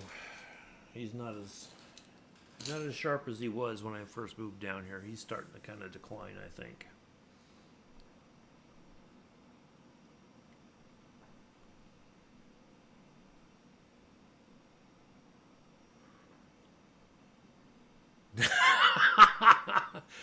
Apollo. Look, he gets a small like what you would use, kind of chicken you would use for like chicken tender. To make your own like chicken strips or whatever. Sometimes he'll get two of those, but usually he gets one, and then he gets a couple milk bones after he has his chicken. He does not eat any regular dog food other than milk bones. That's it. He will not eat regular dry or wet dog food. He is spoiled rotten. You talk about little girl being spoiled. Apollo's definitely spoiled. He gets chicken for lunch every day. and then he gets a couple milk, like the dry milk bones to eat. That dog gets more treats than he knows what to do with, but he acts like he's starving all the time. And you tell him, you just ate. You don't need another treat. And he looks at you, yeah, I do. Come on now, fork it over.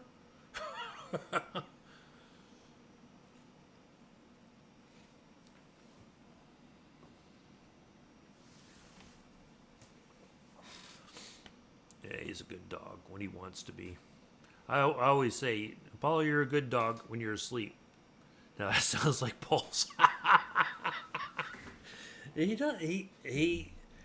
I kid you not. Just a little while ago, my dad gave him his chicken and milk bones, and I came into the kitchen, and he was like looking at me like, "Oh, there's somebody else. Now, can I get some more food?"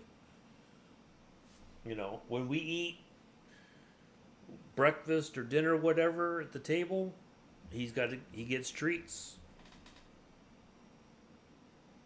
You're not slick. he's got to, if we're eating, he's got to be eating. So he gets a chewy milk bone. My dad gives him little bits and pieces of that while he eats. Every once in a while, he'll get a bit of egg off of one of those sandwiches.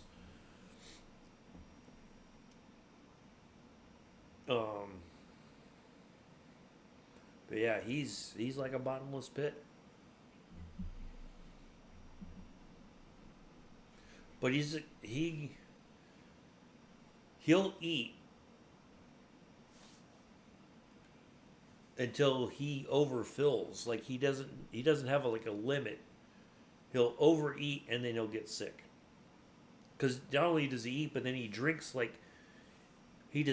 drinks like water, like it's like just goes over to his bowl and just goes and goes and goes. But he drinks it so fast he makes himself sick sometimes. It's like, well, you did it to yourself.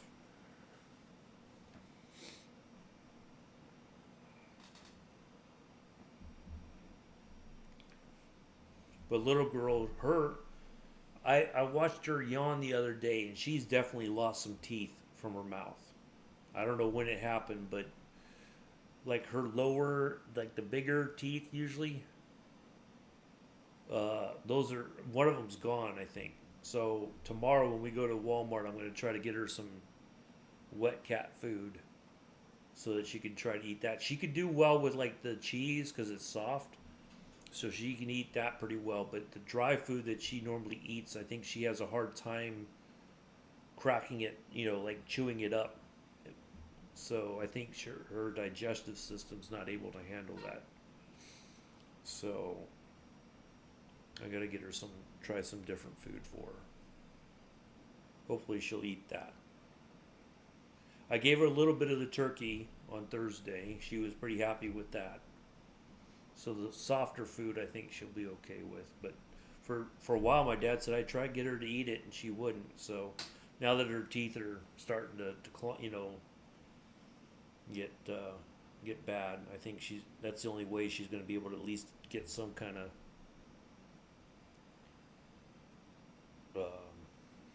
nutrition.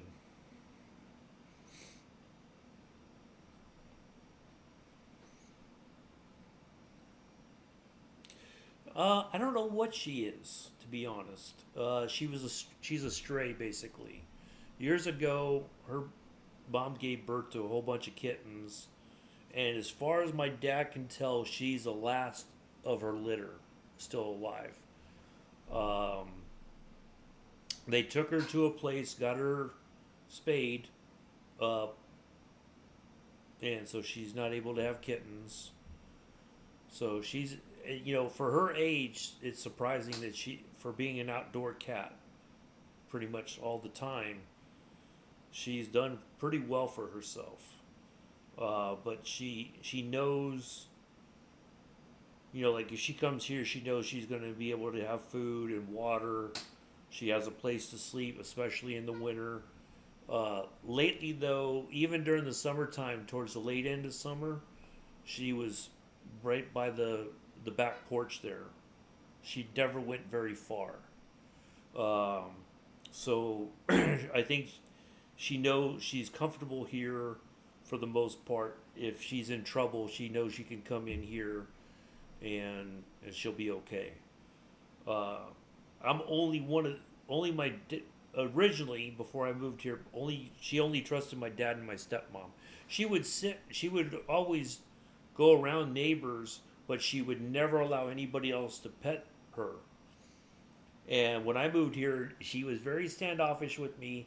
And then all of a sudden, she changed her mind and just she hopped up in my lap one winter morning. I said, "Oh, okay, it's like that." And since then, she's like attached to me.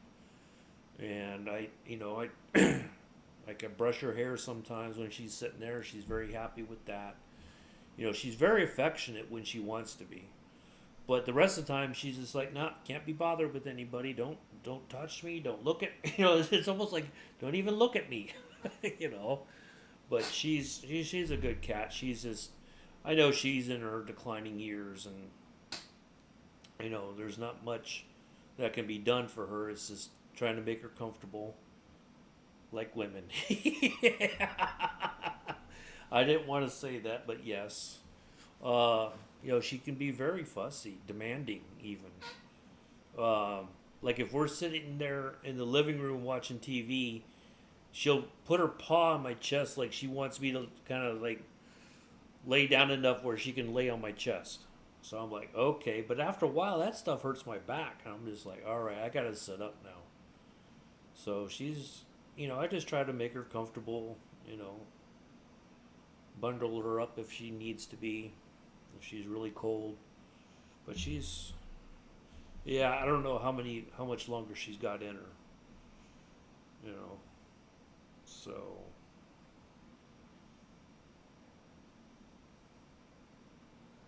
yeah, see, yep. Yeah, she is. She's a female cat. Very, very particular. Uh, I always tell her, you don't need it. I don't know why you're being fussy, but no, I try to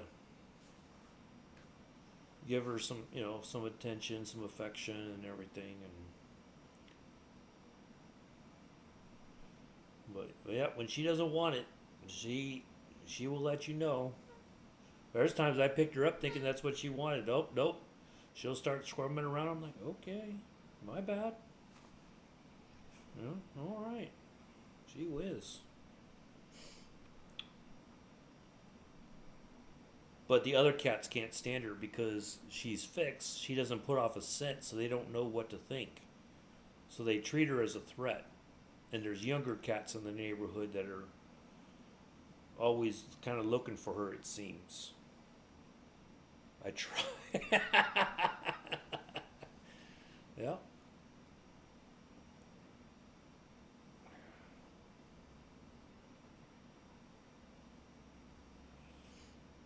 So, no, she's a good cat. I think she just wants attention when it suits her, and the rest of the time she just, it's hard to know. Like yesterday, she spent most of the time inside the house. She was either in the house sitting on my lap, or she was laying on the floor in the kitchen. She went back in the garage, in and out of the garage a couple times. Every once in a while, she'd go outside to go to the bathroom, and then she'd want back in a short time later. Uh, but yeah, I think she's staying closer to here because she knows she feels safe here. And if I hear her fighting with another cat, I'll open the door. She'll come running in, and then I gotta pet her for a while, and she'll finally settle down. But otherwise, she could be very skittish a lot of times, unfortunately. But yeah, she's a good cat. But Apollo doesn't. Oh, for the longest time, he would get very upset when she'd jump in my lap. He'd think that she was attacking me, and I said, Apollo, it's okay. She just wants to sit in my lap, and he'd look at me and okay. Yeah. And then he wouldn't even look at me for a while. He's a bit more accepting of her now, but every once in a while he's got to chase her because that's just in his nature. So one of these days you're gonna get a taste of those sharp claws and you're not gonna like it. Beck's cat pretends it was a stroke, wants a stroke, but at the last minute she goes into attack mode. No, she's very she lets me pet her. Very rarely does she. Only if she's just like got that. I kind of learned when she's in that mode of not wanting to be bothered. I just let her be. I won't pick her up or pet her or anything. So no, she's. I had to learn she wants attention when she wants it. The rest of the time, don't bother her. So let's see how much farther we got to go. 109 nautical miles, 36 minutes left.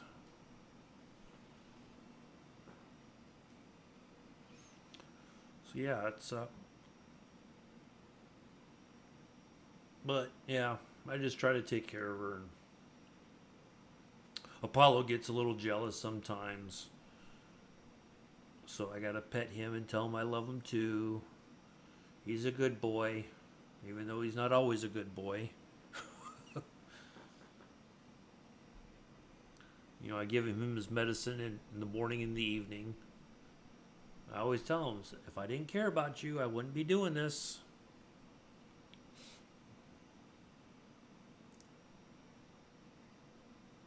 I've bought him a couple toys once in a while. Gave him some ratty socks to chew on. The wife talks to me like that. Yep. It's okay, Mick. I love you too. You're a good boy sometimes when you want to be.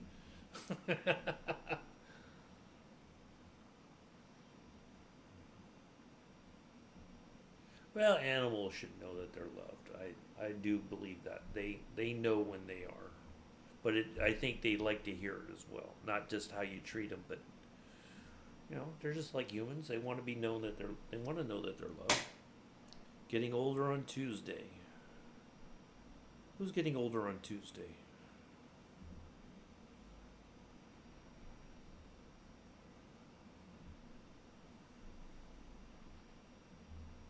Somebody's birthday is on Tuesday? The 9th? 2nd? I don't know. Who would that be?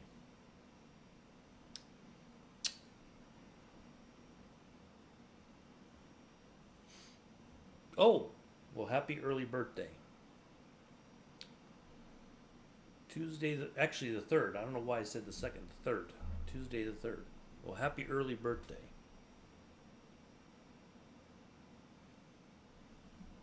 Don't try to eat all the food in New York City, Amela. Leave some for everybody else.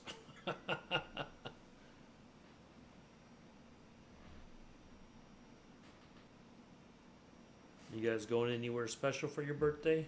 Too late.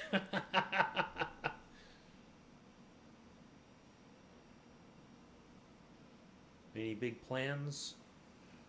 Or are you just going to stay at home and tie it on at home? Going out to eat next weekend. Nice. Very good. Any place in particular? Is it fancy or is it just kind of like, yeah, it's okay? Is it like dressed up going out or just casual going out?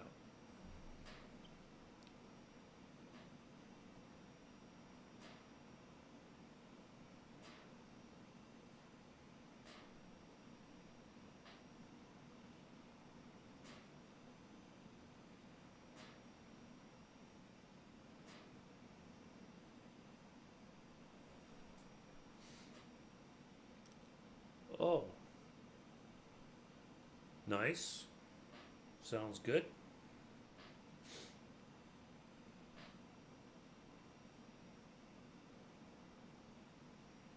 Good deal.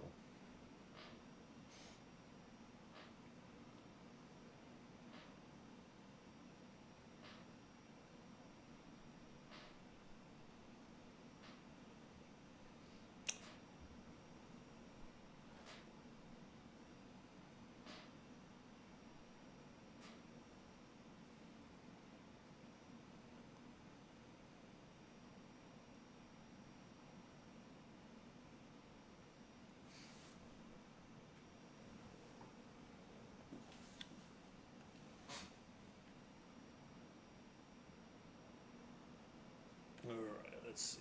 We are near.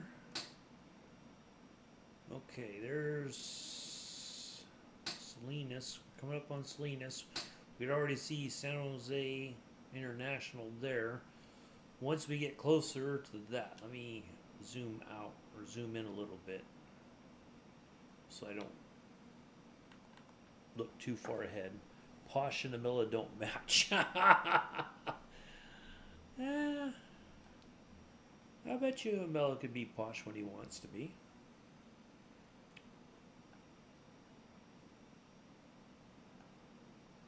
So once we get closer to San Jose, we're going to start dropping some altitude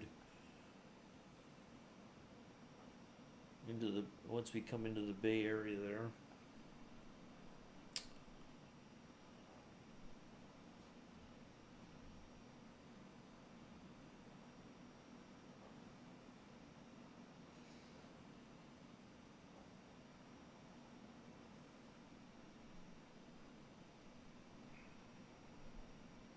They have a place.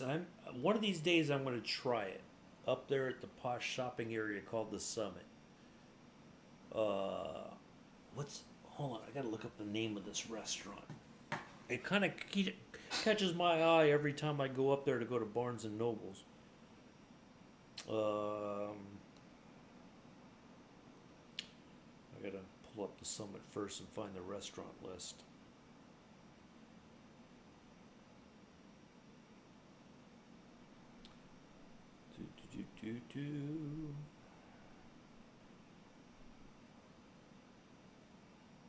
Well, they have a day spa there. The Woodhouse Spa. Oh. Eating. It's called Culinary Dropout. Culinary Dropout serves classic meals done right with crowd favorites like our pretzel bites and provolone fondue, 36-hour pork ribs, and our famous fried chicken drizzled with honey. You'll want to taste everything. Thirsty? Wash it all down with ice cold craft beer or a killer house-made cocktail. And don't forget to stick around for games and free live music with a laid-back vibe. Culinary Dropout is for anyone who loves damn good food and drinks. I'm meaning to try that place. There's also there's a place called Fleming's Steakhouse. That sounds even better. Fleming's Prime Steakhouse and Wine Bar pairs a passion for service and seasonal ingredients with the finest USDA prime beef.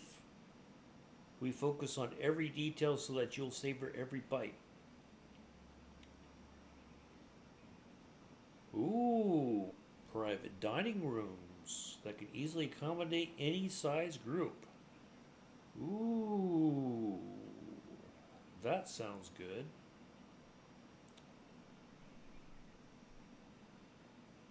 Yeah, it does, Mick. I don't know about the wine part, but North Italia, that's the one I go by when I go to Orvis. North Italia, we're passionate about more than just our crave-worthy Italian food menu.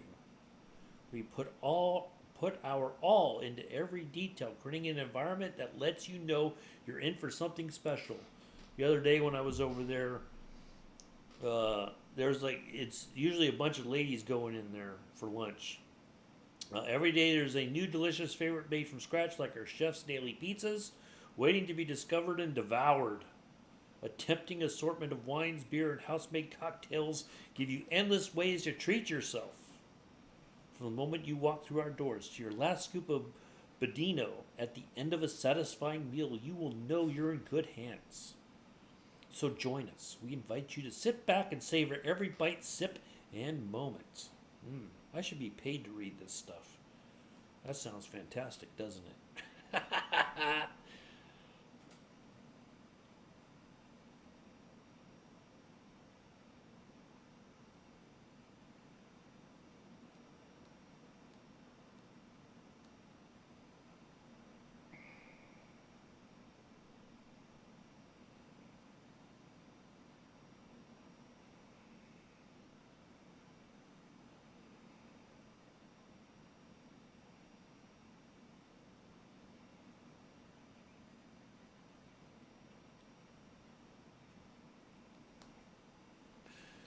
Yeah, a steak place does sound pretty good. But I've been meaning to try one of their restaurants over that way. That's the posh shopping area. Uh-oh. Wait a minute. I know where we are. Uh-oh. You know where we are, folks. You know where we are.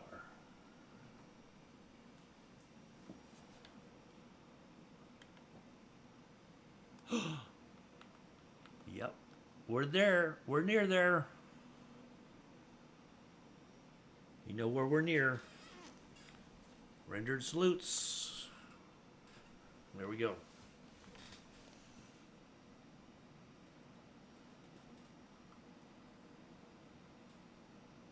You can see Monterey just off the left there. Matter of fact, there, right off the tip of the tail. Right there, there's Monterey. Salinas is right around here somewhere. So that means the home track is right somewhere up in there.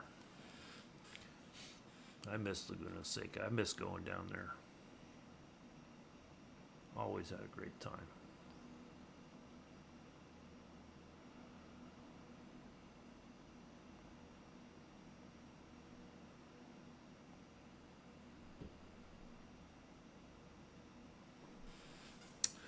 But yeah, it's a pretty nice area, but it's very posh.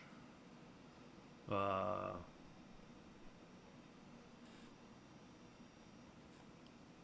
but I like going there because it's the only place I can go to a Barnes and Nobles in the nearby area.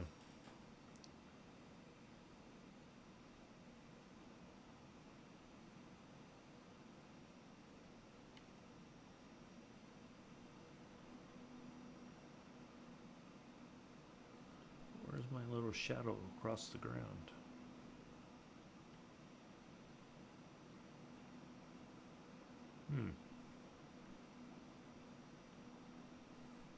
All right, so that's Monterey and Salinas right over here to our left. San Jose should be in view here shortly. We got about 70 nautical miles. I kind of think up ahead there we have some low hills here, low hills, mountains, whatever you want to call them. Because right up here is Santa Cruz, if I remember correctly, and all that. So once we get closer to this high area right here in front of us, we'll start dropping altitude. Try to about cut it in half, about 4,000 feet. Or 5,000 feet, I'm sorry, 5,000 feet. Yeah, because okay, so that's Watsonville right there. Salinas is right there. There's,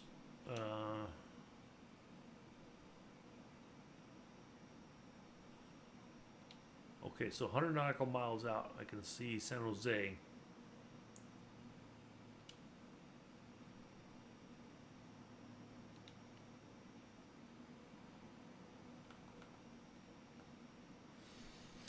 So yeah, once we get a little bit closer, we'll start dropping some altitude. Matter of fact, what I could do, we can go ahead and start dropping now. As a matter of fact, we'll just have a nice managed descent to 5,000.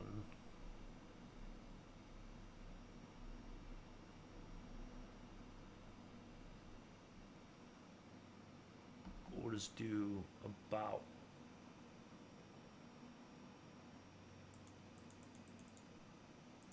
500 feet per minute. That should be a nice steady descent.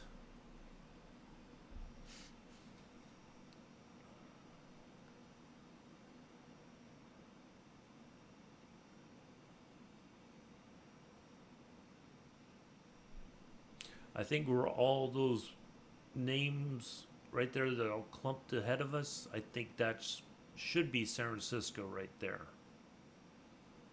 I don't know of anybody that flies in and out of San Jose or Oakland generally. It's almost everybody's in and out of San Francisco, so.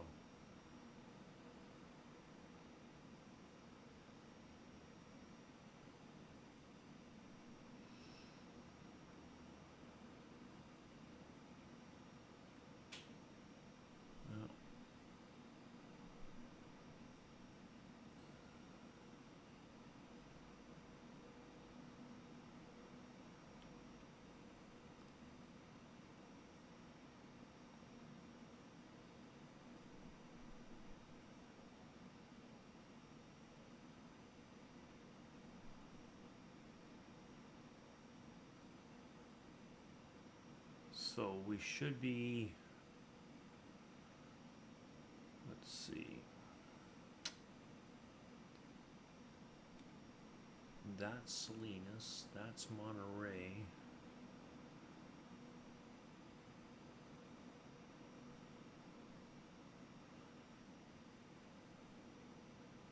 I think we'll come up, we might pass over Gilroy. KC VH, that is what?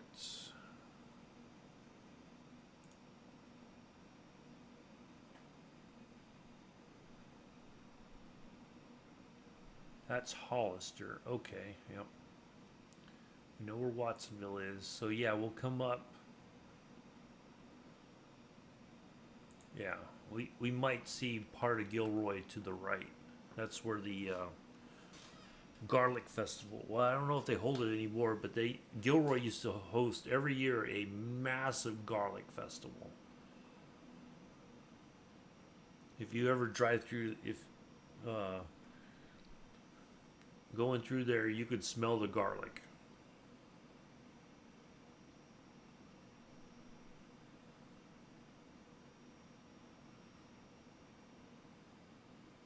They even had, my aunt used to go and she said they had garlic flavored ice cream, and I'm like, that just seems a bit bleh. I don't think I would do that.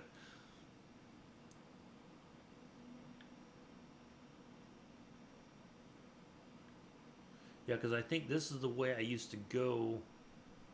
No, it was different. Um, there's a cut through coming from the South Bay. You could cut through the hills here and then go out along the coast and then come down into Monterey from over that way.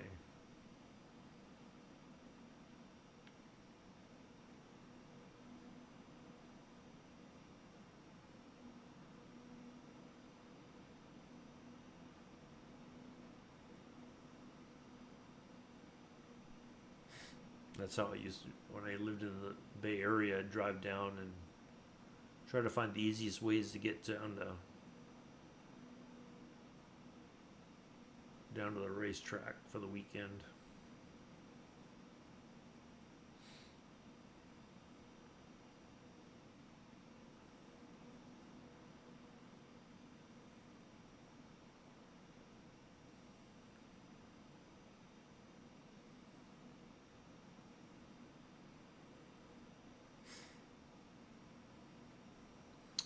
Yeah, that steakhouse does sound pretty good. I might have to go over there one of these days myself.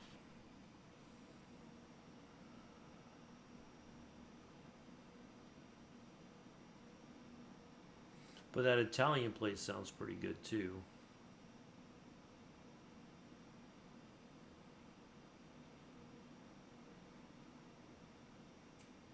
They got a lot of restaurants over there.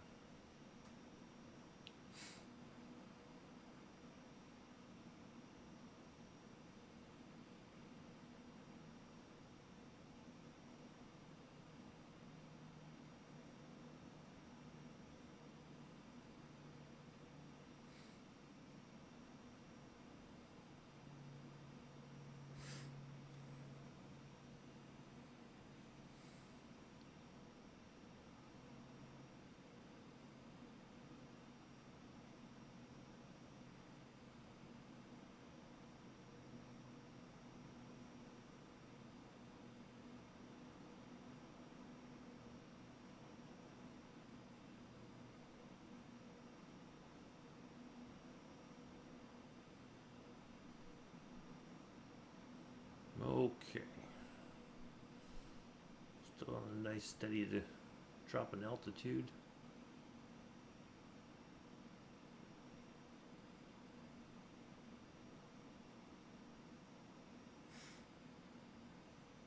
Well, thank you all for coming in and hanging out.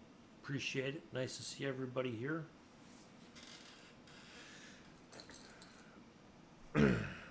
Going a little bit longer than expected, but I couldn't say no to flying in the home area on a stream, so you know me. I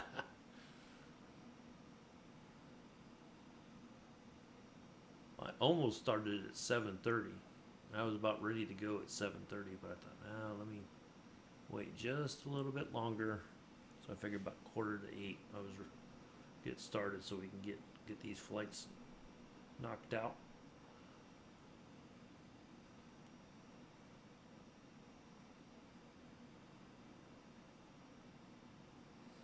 Let's see if we can do better than we did at Heathrow.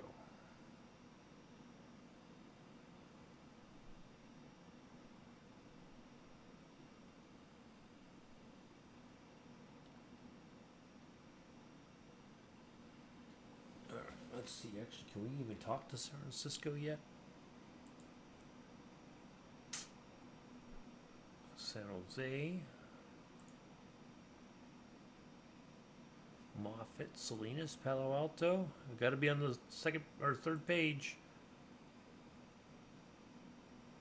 Nope, there's Hayward Executive.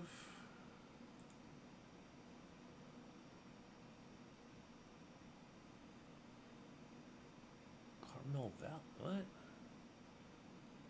San Francisco.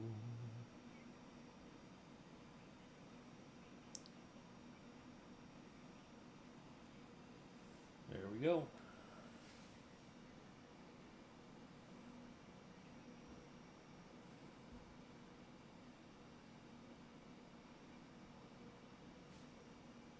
You got it.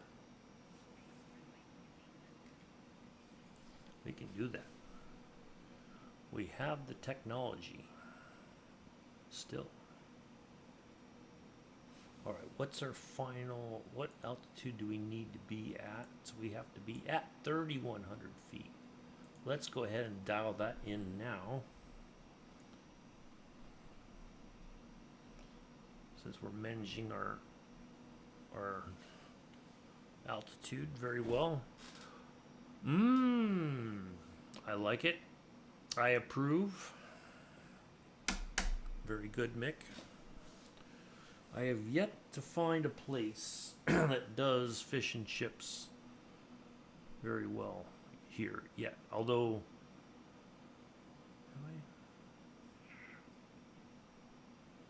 I don't think I've been to a place yet that serves fish and chips. The weird thing is in the South, it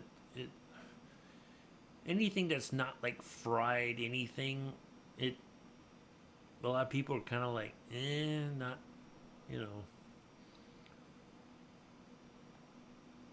Like, I think I'd probably get some strange looks for liking sushi when I go through the checkout at Publix. Fish and chips. I'm trying to think of a place. Have I been to any restaurant in the area that has fish and chips? I don't think so.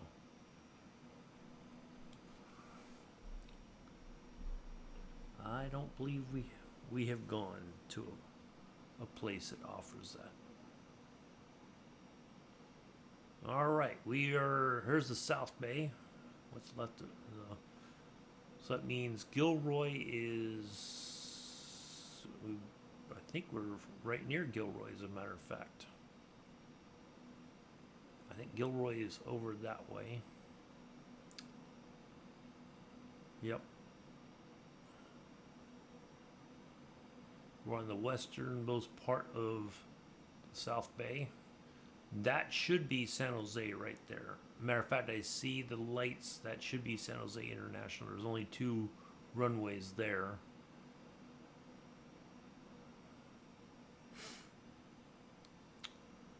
Yeah, fish and chips does sound pretty good. I can't remember the last time I've been to well, it's been over a year.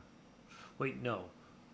Last year when I visited When we went up to the lake, we stopped off at a restaurant and I had fish and chips there in Chester.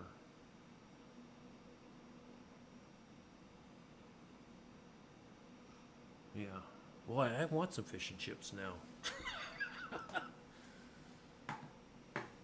Can I get fish and chips and a steak? Can I double it up? That sounds good too. Maybe fish and chips and some prime rib. Mmm. Yeah. A little surf and turf.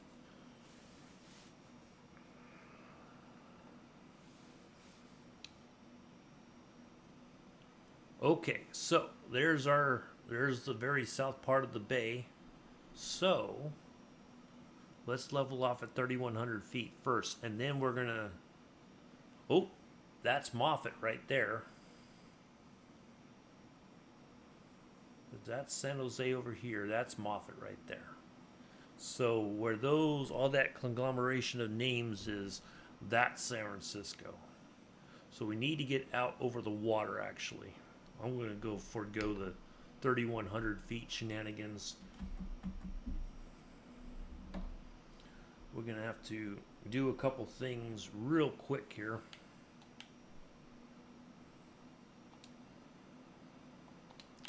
Let's get our cow flaps open. We need to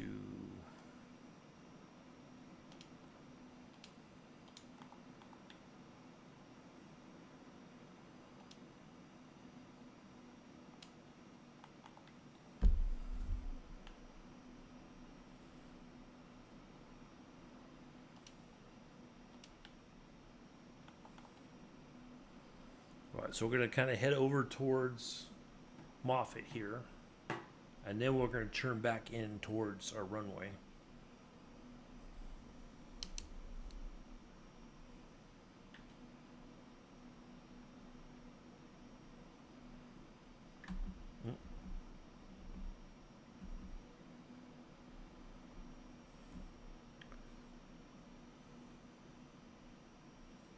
I'm looking for our bridges.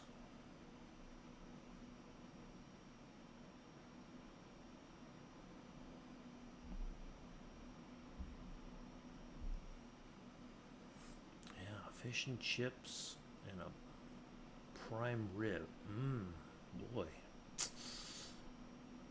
How about fish, prime rib, and a baked potato instead of chips?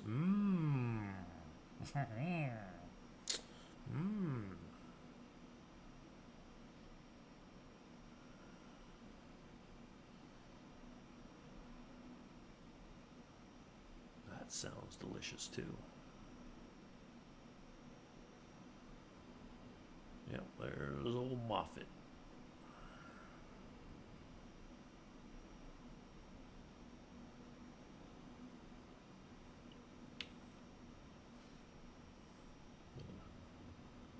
Maybe a custard pie afterwards, or just a little, some kind of nice pie to eat. Maybe some ice cream.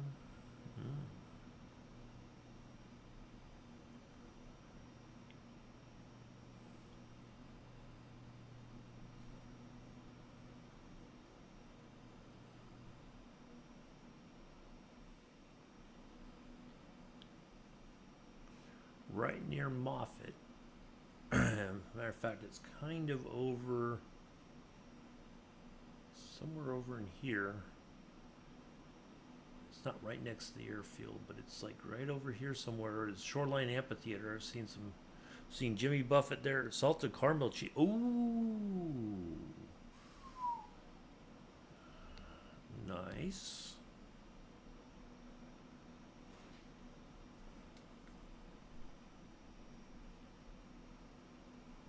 That sounds good.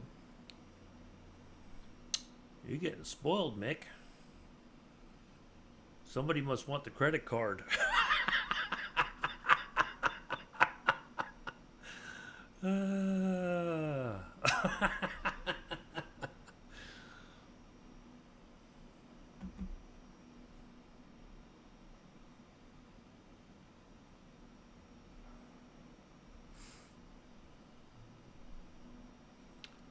might be able to see shoreline here.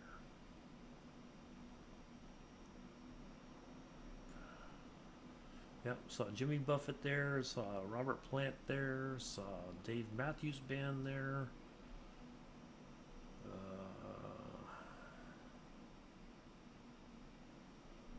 Trying to think who else. And right over here, I don't know if I pointed this out before, but over in this area is where they yep. There's a um, wind tunnel that where they tested one of the parachute systems for one of the Mars landing craft was done there. You can kind of see the outline of it. Oh, you see shoreline right there. There's shoreline right there. Yeah, this building right here, you could see it. It's kind of got a weird shape right there. That is the wind tunnel where they tested one of the parachute. They tested a bunch of different designs before they finalized one.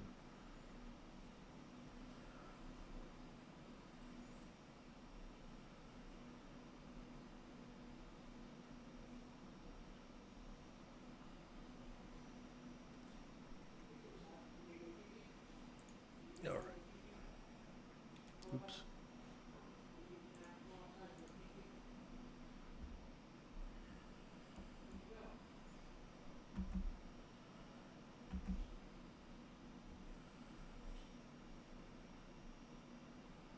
All right. There's Palo Alto. So that means the Dumbarton Bridge. We should be passing over that here in a moment. And then we should see the San Mateo Bridge. We gotta turn a little bit more.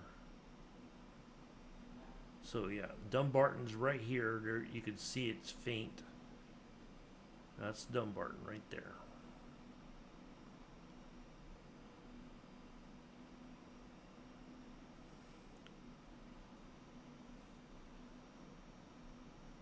Hey, you better get that in before the card goes bonanza for Christmas, Mick. All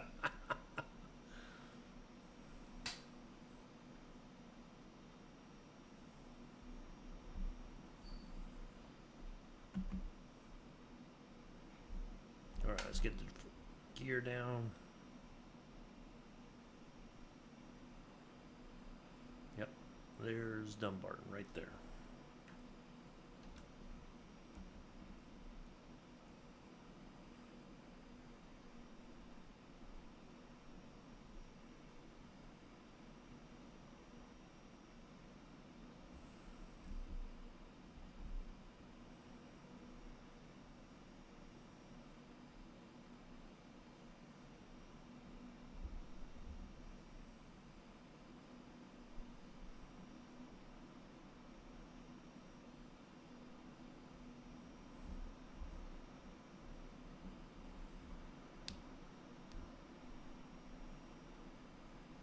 All right. Ad should be done by the time we line up for landing.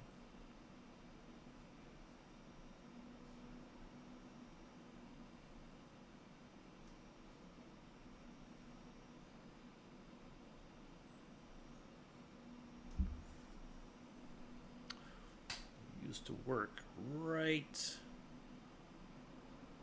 there, right where the dot is. Back when I used to help make maps for in-car navigation systems. I was a digital cartographer.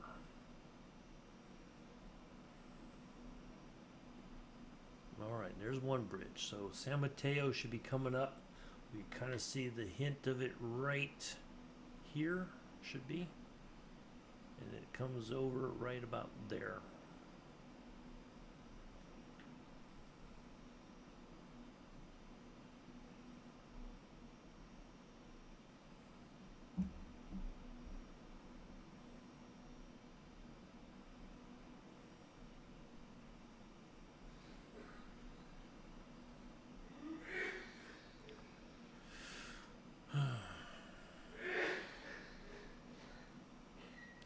there's 28 right. Lights in sight. 28 left, right there. Airport is in sight. Nice. You got it. We got to go back to the right just a little bit.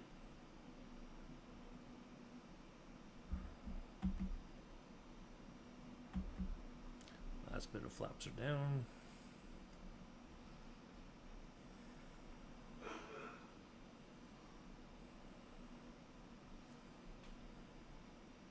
All right, perfect timing.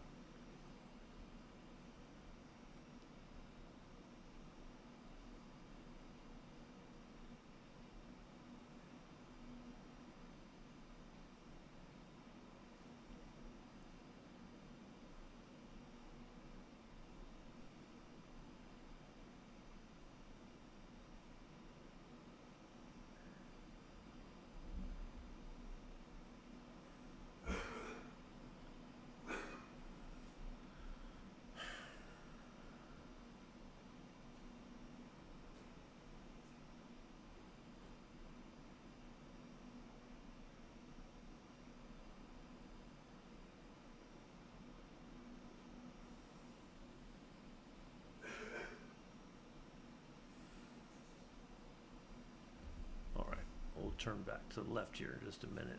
I just got to get a little bit more lined up. I see the runway now. There's the San Mateo Bridge just coming into view.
There it is, right there.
Executive Golf Course down there to our left. We're just passing by it.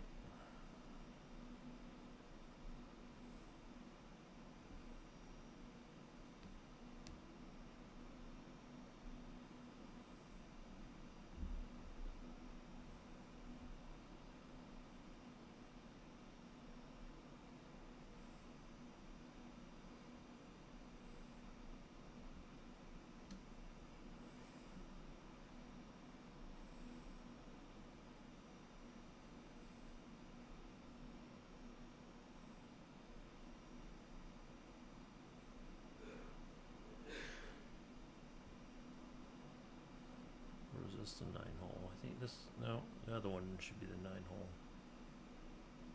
This might be another one.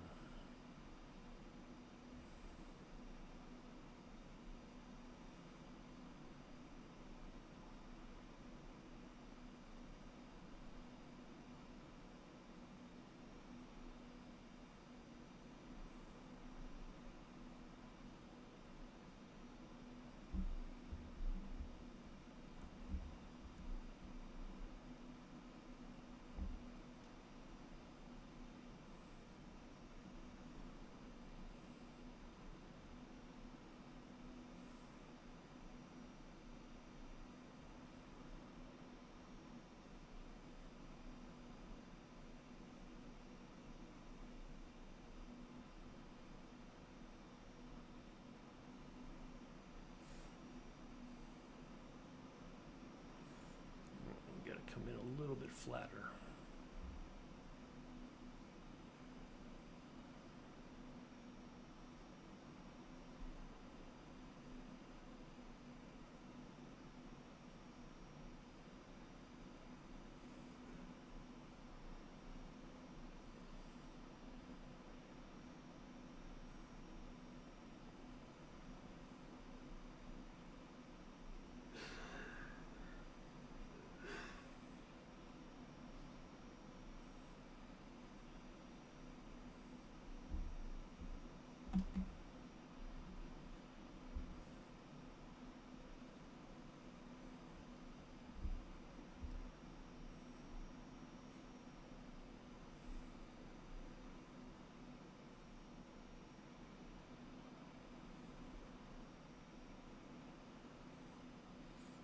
Coming in a little bit of an angle.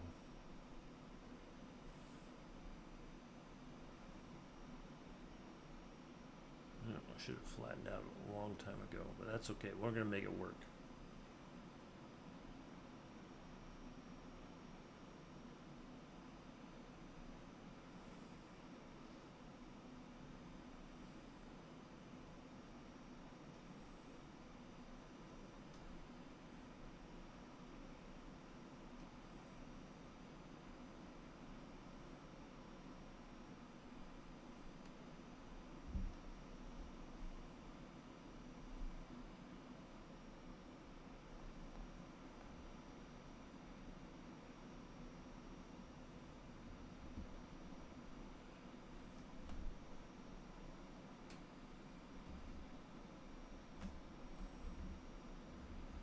There we are.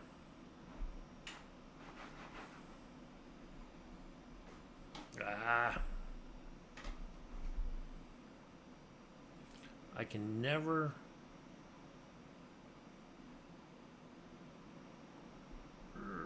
okay.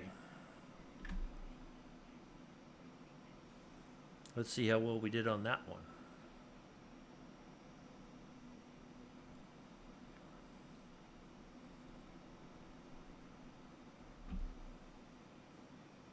Survey says 105. I'll take it. That wasn't too bad. I was hoping for better, but we came in at kind of an angle. I should have been dropping altitude a little bit more, but it'll do. Parking, please.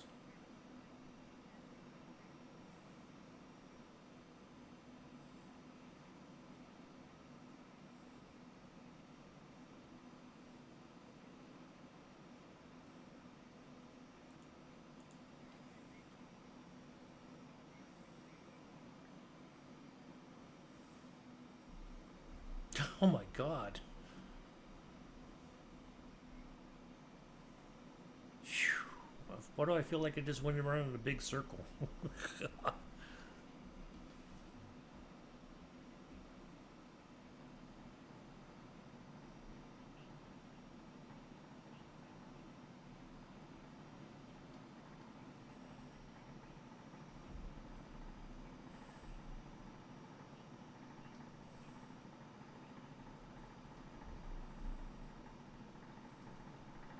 Okay, I guess we'll do all that.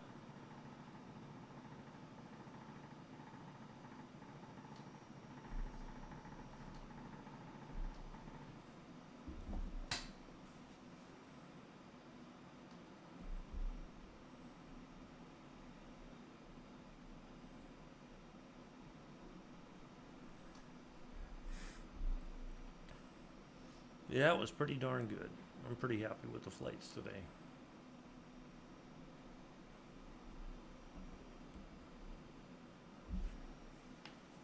Where?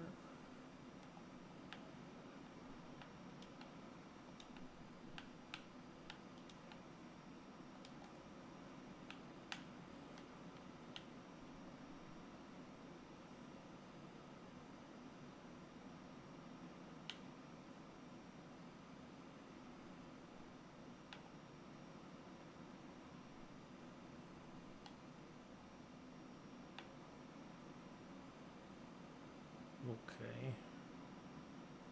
Hmm.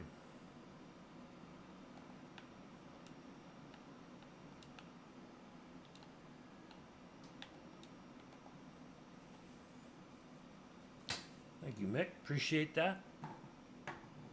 Yeah, pretty good stuff. That was all right.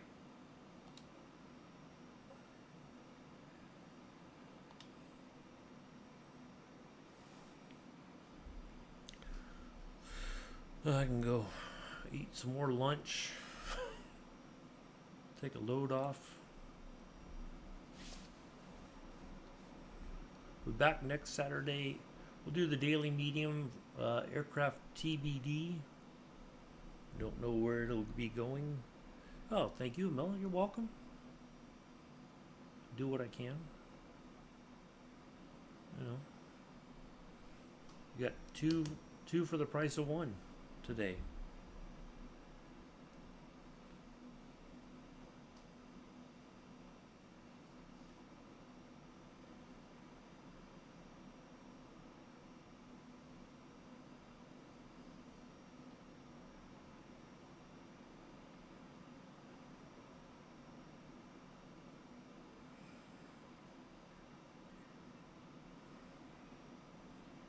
Can't beat that.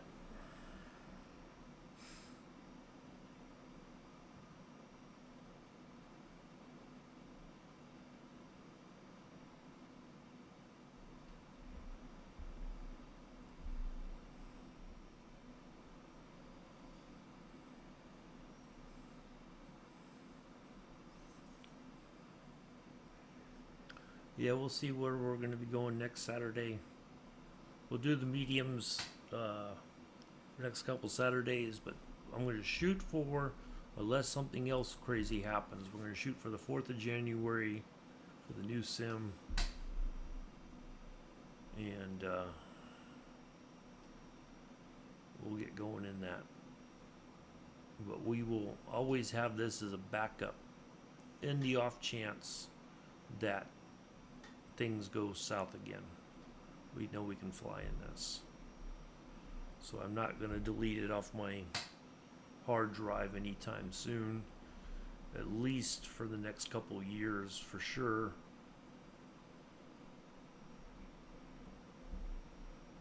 Knowing that, you know, it's better to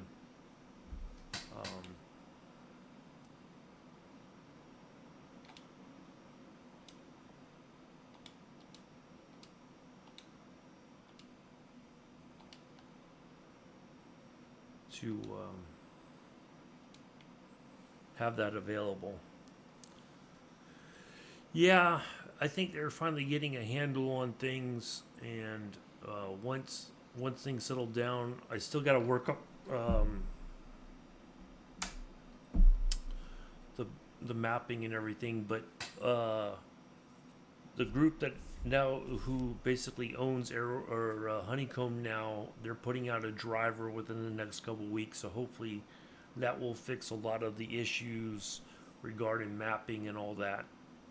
It should be just kind of automatic, hopefully. Um,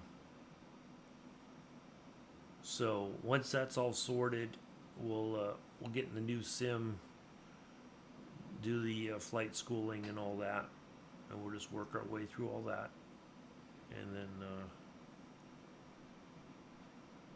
and just plug away at it. And then career. Once we do the flight school, then we'll get into career mode. I'm going to shoot for probably February for the career mode. If we can do most, we'll try to get as much done when we're doing the flight schooling as we can. Each time we stream on Saturdays, and then we'll get into career mode.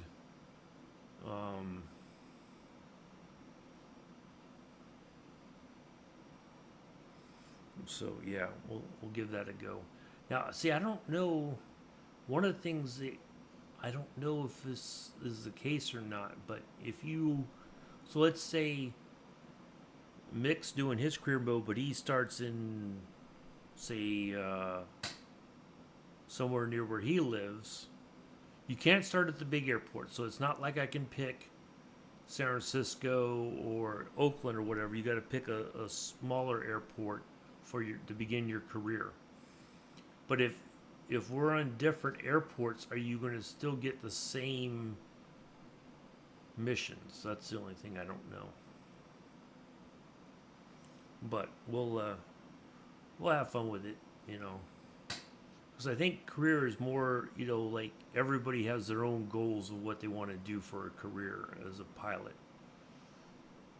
So, no, we don't do cheap viewers. I already talked about this. We want the posh ones. We want the expensive viewers. Take the cheap viewers and go somewhere else. Yeah, but the flight school, I think you go to you start there no matter, it's always the same spot. But the career mode, you can pick anywhere to start, well, within reason. You can't pick a major airport. You have to pick like a small airport. So if we want to do one like in the UK, I don't have a problem doing one in the UK. Why am I going back over here? This seems kind of... They could have just told me to go down this way. I feel like I'm just wasting time now. But yeah, that's...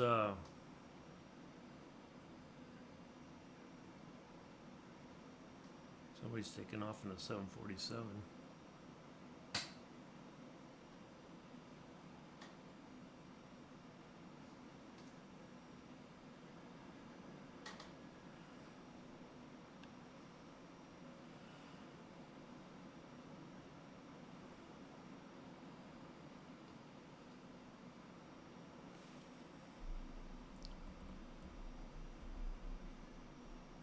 Oh, Florida. We could do Florida. Yeah, I'm happy with Florida. We'll find a nice little airport in Florida we can start off in. I'm quite okay with that.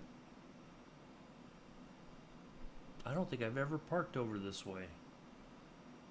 That's the first time I've ever been over this part of the airport in flight sim. See, I was way down there. We could have just if I'd known we were going to end up here, I would have just hung a right and just came up this way. Yeah, we'll look for one, Mick. That's perfectly fine. We can do Orlando, somewhere in Orlando. Oh, yeah, we could try to find one by Cape Canaveral. I could look to see if there's one there. I don't think we could do Cape Canaveral itself, but we can certainly do one near there. I'm sure there's a small airport near there that we could use for career mode. Because I looked, I wanted to do Innsbruck as my home base, but it won't let you pick major airports. or anything like that. It's got to be like I think I could pick Hayward Executive. I can't. I don't think I could pick Birmingham. So it's kind of limited right now. I don't know why, but it is. So, but we'll find one. We could find one near there, for sure.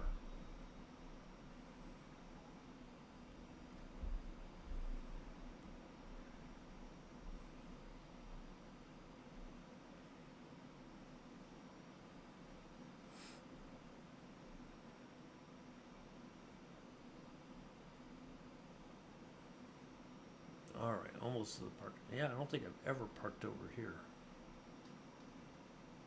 I think this is a cargo area, to be honest. That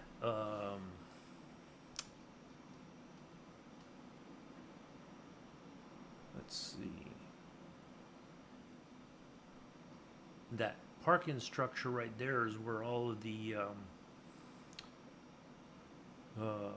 rental cars are over. Everything is over there in that parking structure now. None of the rental car places have offices in the airport itself, in the main area. You got to take a trolley. Let's see if you can actually see it real quick, and then we'll wrap things up here. Yeah, there's like this system that it takes you to. You kind of see the tracks and all that there. It takes you to this parking structure, and that's where you pick up your rental cars from right here. And then there's an old,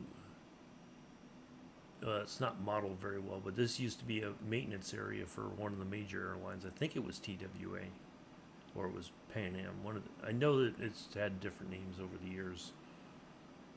But anyway, all right, let's wrap this up because it's been a long one, just over 5 hours. So anyway, excuse me, getting all choked up here. Let's shut our plane off first, shall we?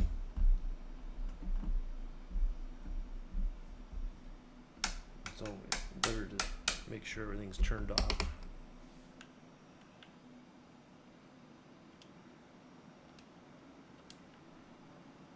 All right, and the engine stopped. Yep.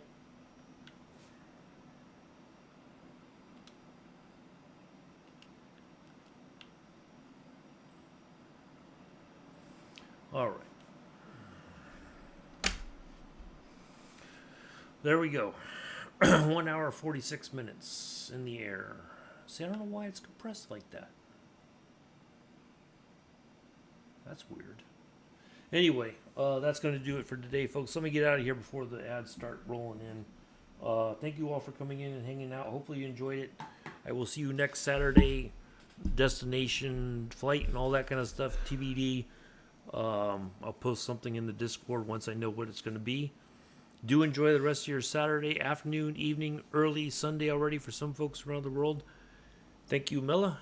Thank you, everybody. Until next Saturday, I have been and always shall be your host, pilot, lead singer, and driver of the airplane, Uncle B. Until then, peace, live long, and prosper.